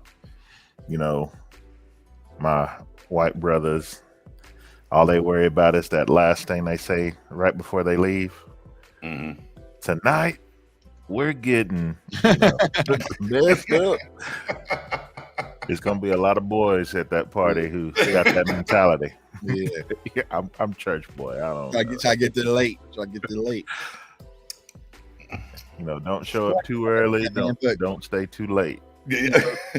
Before this draft pick season really comes to end, man, I would thank everybody, man. Like y'all, just everybody who's kind of embraced it. This has been a fun draft season for me personally. I pushed my limits. Y'all saw all the players I've scouted, but I feel like I've grown tremendously. Just understanding it from under the helmet from the players and scouting perspective. So I just thank you for everyone who's embraced me. And I have fun, man. You guys know I love partnering with you guys, joining in. It's just natural. It's what I enjoy the most. So like I said, just want to say thank you for everyone, man. And salute to my wife. I just texted her like, hey, in 20 minutes, you will finally have your husband back full time. Go out, we can go splurge a little bit because she's been seeing me because she probably knows about Josh Downs more than a lot of people because I was like, you're watching him again. I'm watching him again. She's like, you already watched him. What else is there to see? There's a lot more to see. Trust me. And so, she kind of laid up in bed and kind of went through the process of me going to notes and building my board. So salute to her. And, I was going to have a lot of free time, but now it's just get geared up for the season, Cowboys Nation. We got the draft pick and have rookie camp, OTAs, camp, back, we're right back to business. So, yeah. Thank you. Well, then if I'm going to let us breathe too long because they already got the schedule release in May. Yeah. They pushed it up a little bit. So let's get to it. Like, what can we do? We got to do something here. We can't let it get too cold. Yeah. Release that. Let's go release that schedule in May, y'all. I mean, honestly, they should drop it like next week. Just to create everything kind of going and just drop that bombshell. Oh, Kenny McIntosh to the Seattle Seahawks. He feels missed out. Definitely a Seattle style running back.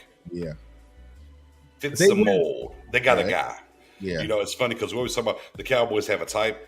Every team has a type, though. It's not just a Cowboy thing. Right. It's every team has a type. Mm-hmm. Did they draft Charbonnet? Yep. Yeah. Yes, they got Walker, Charbonnet, and McIntosh. Run the damn ball. But to piggyback off of you a few minutes ago, and just about the process and everyone that's tuned in and been around, and whether it's over here on this side or the weekly draft shows that we've both been doing in different lanes, the spaces as well and whatnot, man. It's a fun ride. I tell people all the time, I enjoy this side of it. I did it a long time before we were doing it this way. And it makes it enjoyable. And I do, you know, and Dom, back to what you're saying, is like, try not to be influenced, but the good thing is, and have the interaction the way that it is, you just find about other guys and stuff, you know, because it's hard whenever you're doing it independently and stuff. You don't know every single guy, and then something gets dropped on you. Oh, let me go look. And then you find the guy like, okay, well, yeah, I do kind of like this or that about it. So it's a great ebb and flow in interaction with the community. I absolutely enjoy it. Tuck, you already know, as we've been rocking out for, I mean, back in the Stargame days, with maybe 10 people looking on me on the back porch with the frogs in the background with the Ciroc in the cup for 7 hours. To where we are now and everything.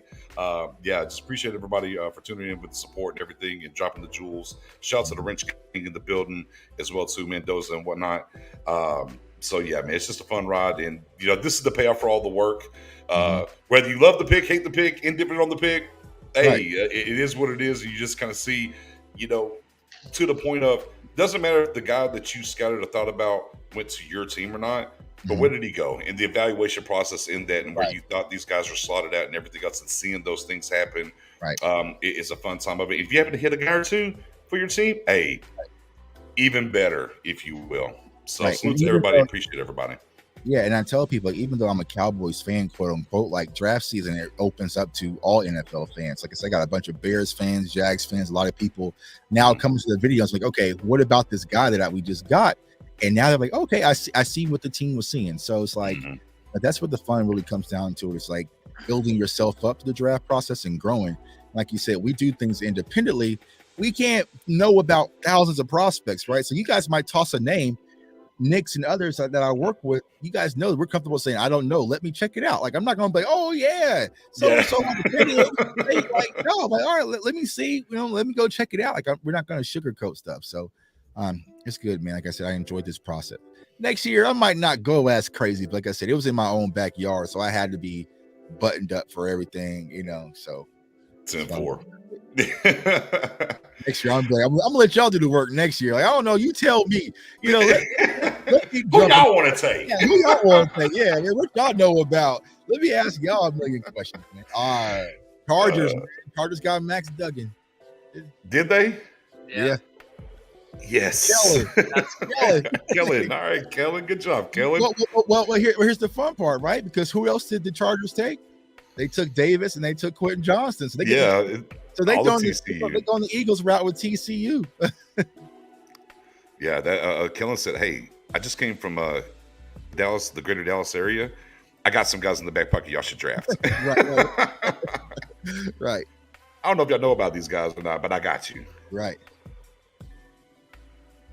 Yeah, salute over there to Max getting drafted.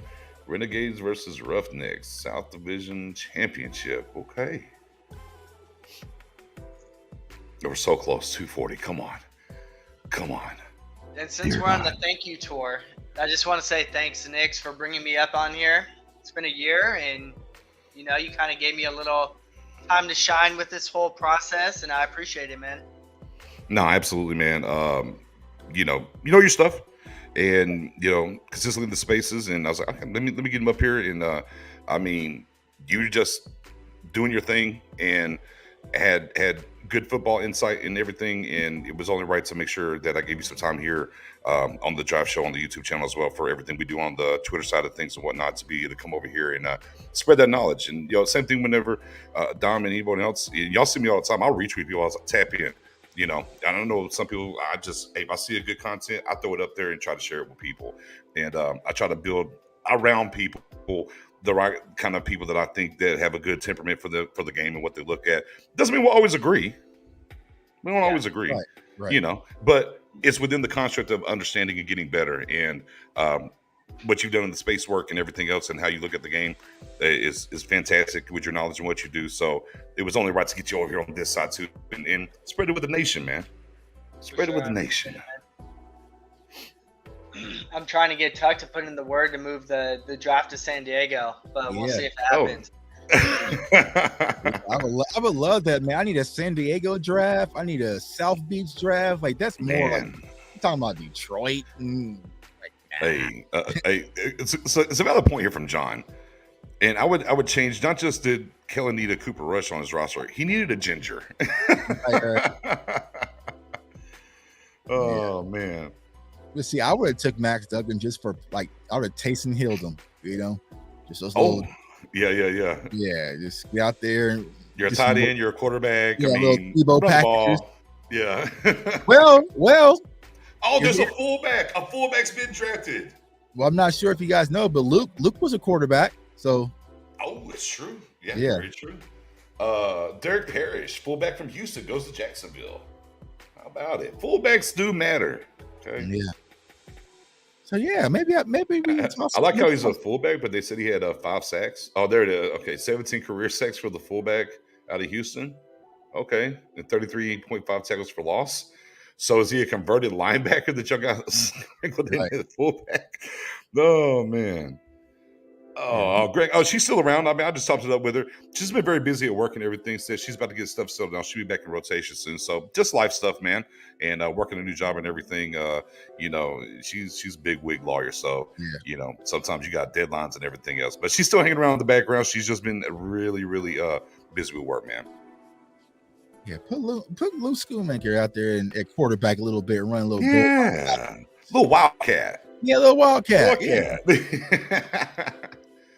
Little Wildcat.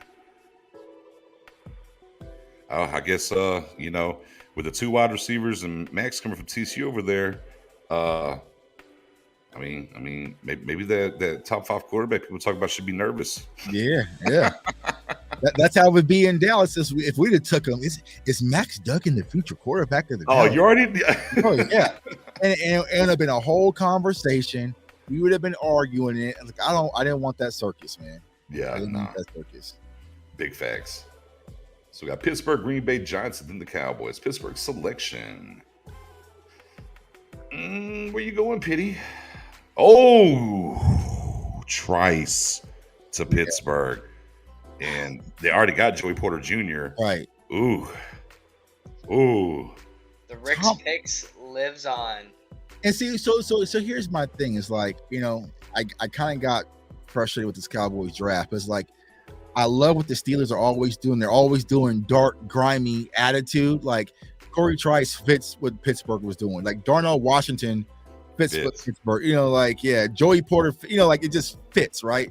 Mm-hmm. So maybe it's just like we got to build an identity, and maybe these new types of players are going to build the identity of the Cowboys moving forward. And you think about Darnell at tight end.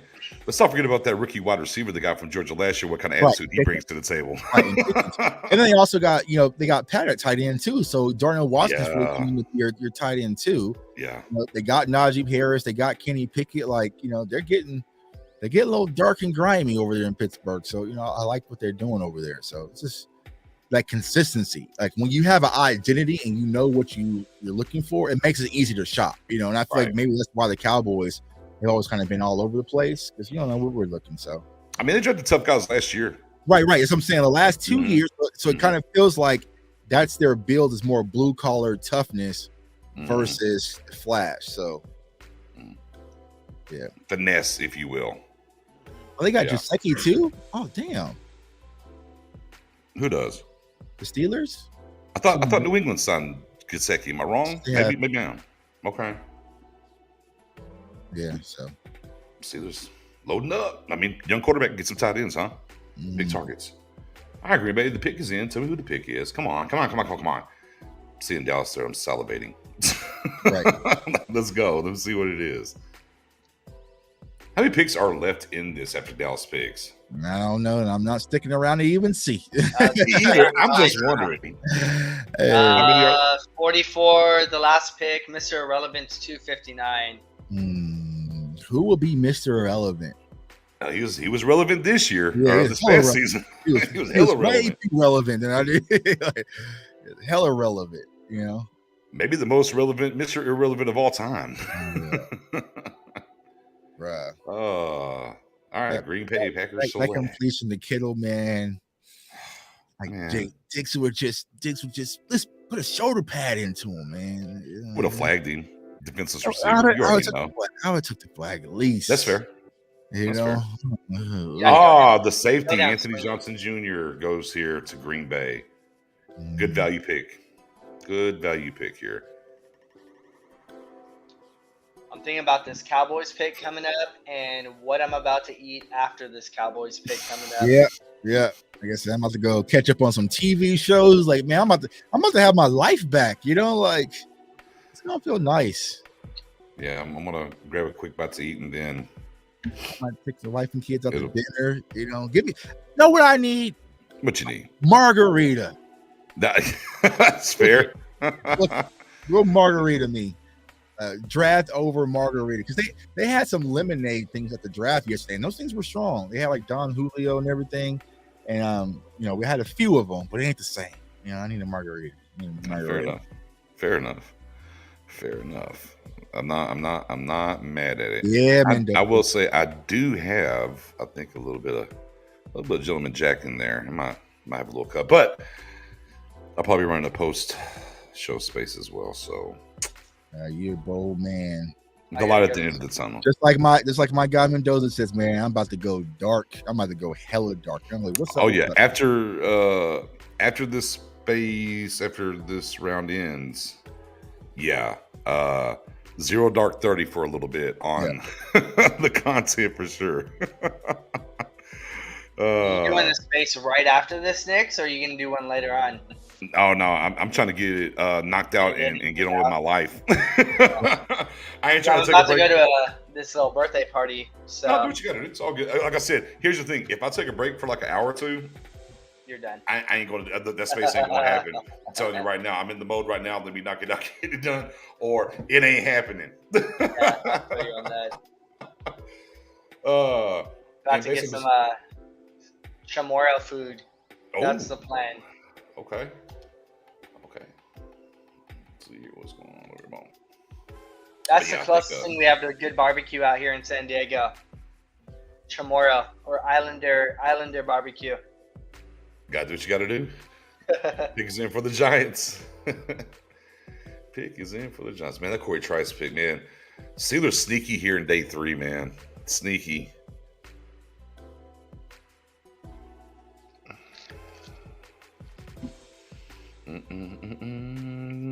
Giants wide receiver.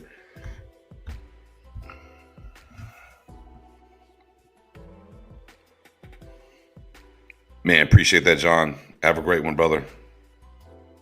Appreciate you, guy. Come on. Cowboys on the clock. Come on. Just give me the Giants pick. Let's go. I like that they're showing this what they called fullback for Houston rushing off the edge here. Oh, Jordan Riley, defensive tackle Oregon for the Giants.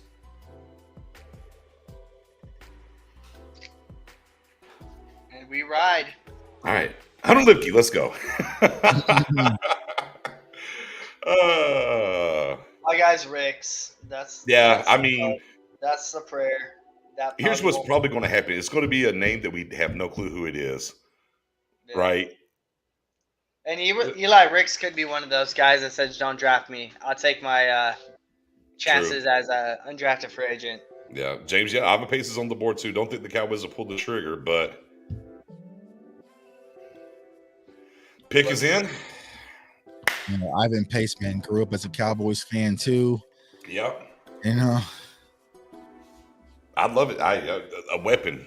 He literally led everything in college football. Like as a defense, just because he's too short, like it wasn't too short of him playing his entire football career. And all of a sudden, it's like, nope, not going to make it. I mean, London Fletcher was short. Right? Yeah. You know what I mean? Zach Thomas was short. God bless. Man. Let this be a Cowboys war pick is in. Yep. Come on. Cowboys pick is in. We got Eric Scott Jr. Deuce. Remember all those mock drafts. Corey Trice ain't gonna. You getting Corey Trice in the 7th? That ain't gonna happen. Ain't no way. Ain't no way that's gonna happen. Yeah, gonna find out Marte Mapu was the ain't gonna happen. Like that part. Yeah, it still ain't gonna happen. Mapu was such a Patriots pick too. Right. Yeah. You know what I mean? Yeah. Oh. The pick is in. Yeah, I'm like, okay, the pick is in. So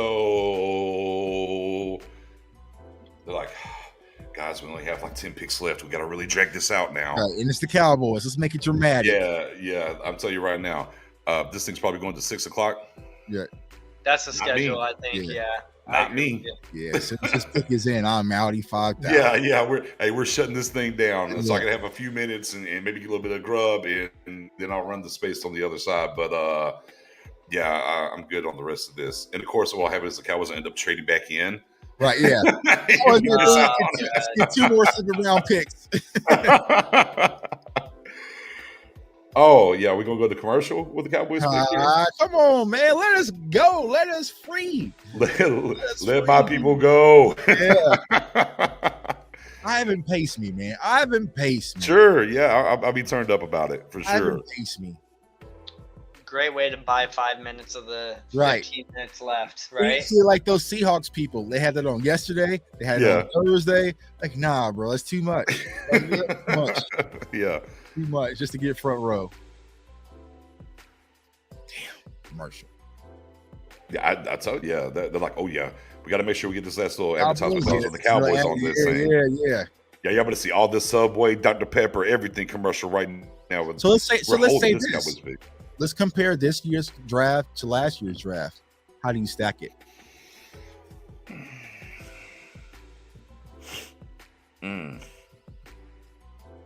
It was funny is like there's a lot of similarities in what they went after and what they attacked and what they did. Here we go. Selections in. Okay, selections in. Oh no, get these ads, man. Get all this ad revenue. Jalen Brooks, wide receiver, South Carolina. Okay. Jalen Brooks. So they get a wide receiver here. They go wide receiver. So the because you look at offensive line, right? It was very meat and potatoes last year. You got Tolbert, right? Obviously in round 3. Okay. And you got Schoonmaker here in round 2, if you will, but it was just a lot of meat and potatoes, right? The Blands of the world, tight ends once again last year, Ridgeway, right? We're talking about the big guys. There's a lot of similarities between these two drafts. Now, how they came to be and come to pass, obviously, is different. Talent that was there around for both sides, but I think more people round 1 with Tyler Smith thought there was other ways to go with things that were on the board. And this year was more around 2 where they thought, hey, why we go there when there's other things on the board? I think those were the 2 rounds where there was contestation, if you will, from the nation. The round 1, what was on the board and going with Smith. And then this time, I think with Schoonmaker, round 2, ended up going with him over some of the things that are there. But then the rest of the way, it's just kind of really meat and potatoes, the same kind of thing. Right. So similar, tougher guys, right? Blue collar, Jay Tuck, as you said throughout the broadcast today. So similar but different, if that makes sense, right? Very similar, but came together differently, if you understand what I'm trying to get to there. Right, I agree. Did you announce I gave Jalen Brooks, wide receiver, South Carolina. Yeah, 6'1", 200 pounds. Yeah, I think good size guy. Last year I gave Alan Lazard. Just go find his Roz card real quick. Right. Find the Roz card. Find the Roz card. So, last year he did 499 yards, 181. So it's a project guy with size. So the last year I gave the draft a B+ immediately after it wrapped up.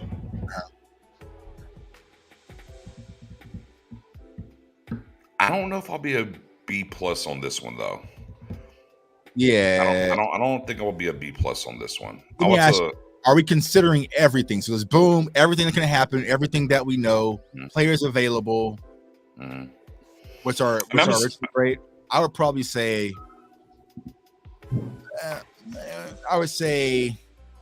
as of right now, I'm probably like at a C plus with all things considered. I don't even know who this cat Jalen Brooks is. Who is this? 400 yards last year. 6'1". Yeah. 6'1". Yeah. Long arms. 6.21 Roz. Man. 6.21 Roz. Matt nailed the whole profile thing when he did the that 6'1", 6'2", 200. Oh no, they're showing Zeke getting drafted. I would consider our draft B minus. That's where I'm at. C plus at worst, B minus, at best. Yeah, and again, this is initial because in another year we'll be looking back at this class to go, okay, how was it really? Right. And then you really got to spend 3 years to allow a draft class to really grade out. You just need it's true. You need 2 guys to pop. Right. Who would we say the 2 guys to pop would be? Mozzie and Deuce. Who's gonna be our Tyler Smith and Deron Bland out of this class? Mozzie and Deuce. Snap reaction. That the 2 that should pop. Yeah, I'm gonna go with the. Honestly, I'm gonna go Deron Bland type pop though. Ooh, that's. I mean, I would say Mozzie. I'm gonna say Luke. I feel like they're gonna put Luke on display. I feel like they're gonna have to like validate it, so they're gonna put him on display. So. That's exactly what I think. Yeah. Because they're going to hear the heat, whether they actually listen or not. Who cares, right? But, like, they're going to hear it, and they're going to put him in position to succeed. And Mike McCarthy, I'm willing to bet he was banging the table saying, I need my guy. This is my pick. Right. You got 26. I'm getting 58. And so he's going to give him every opportunity to succeed. He's a play caller. So I say my grade right now is a C. Just because a lot of these guys, I don't see the vision. Their vision might, is totally different from mine, obviously. But I don't know where a Fehoko fits. I don't know where an Eric Scott fits. Overshown, does he kind of work out some of those vision, and the way he plays the game? I don't know. Is he going to be another Jabril Cox? Right. These are just things like that worry you. And again, the first pick's going to get a lot of playing time. He's going to be given every opportunity to get his spot and be worth the pick. And Schoonmaker is going to get the same opportunity. Outside of that, I don't know if any of these guys will. Right. Now there goes Braden Willis to the freaking 49ers. Yeah. But to me, C plus B minus. I like things they did today. The Fehoko thing is a little bit puzzling in what the plan is for him, for sure.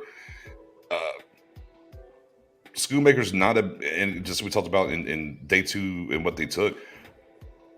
They weren't bad picks, right? I just didn't expect them to go where they went, but I didn't dislike the prospects. And talking, with some people close to Overshown and kind of hearing what the Dan Quinn's going to move him all around and kind of do things with him helps me out a little bit. Again, back to what you said, Tuck. To me, if you get Sanders, if you flip it, it's Sanders in the second round and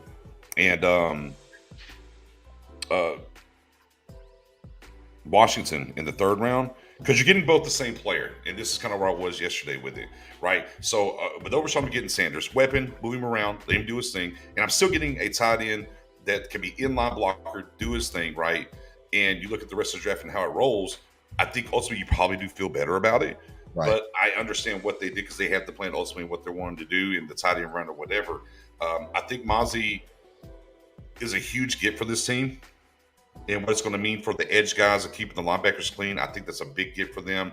I think Deuce Vaughn's going to be a playmaker.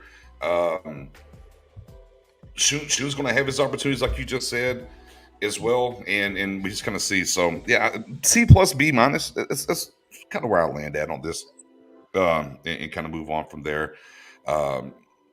With it again, they wanted blue collar, bring your lunch pail, Right. tough guys, and that's 2 years in a row on how they've done it.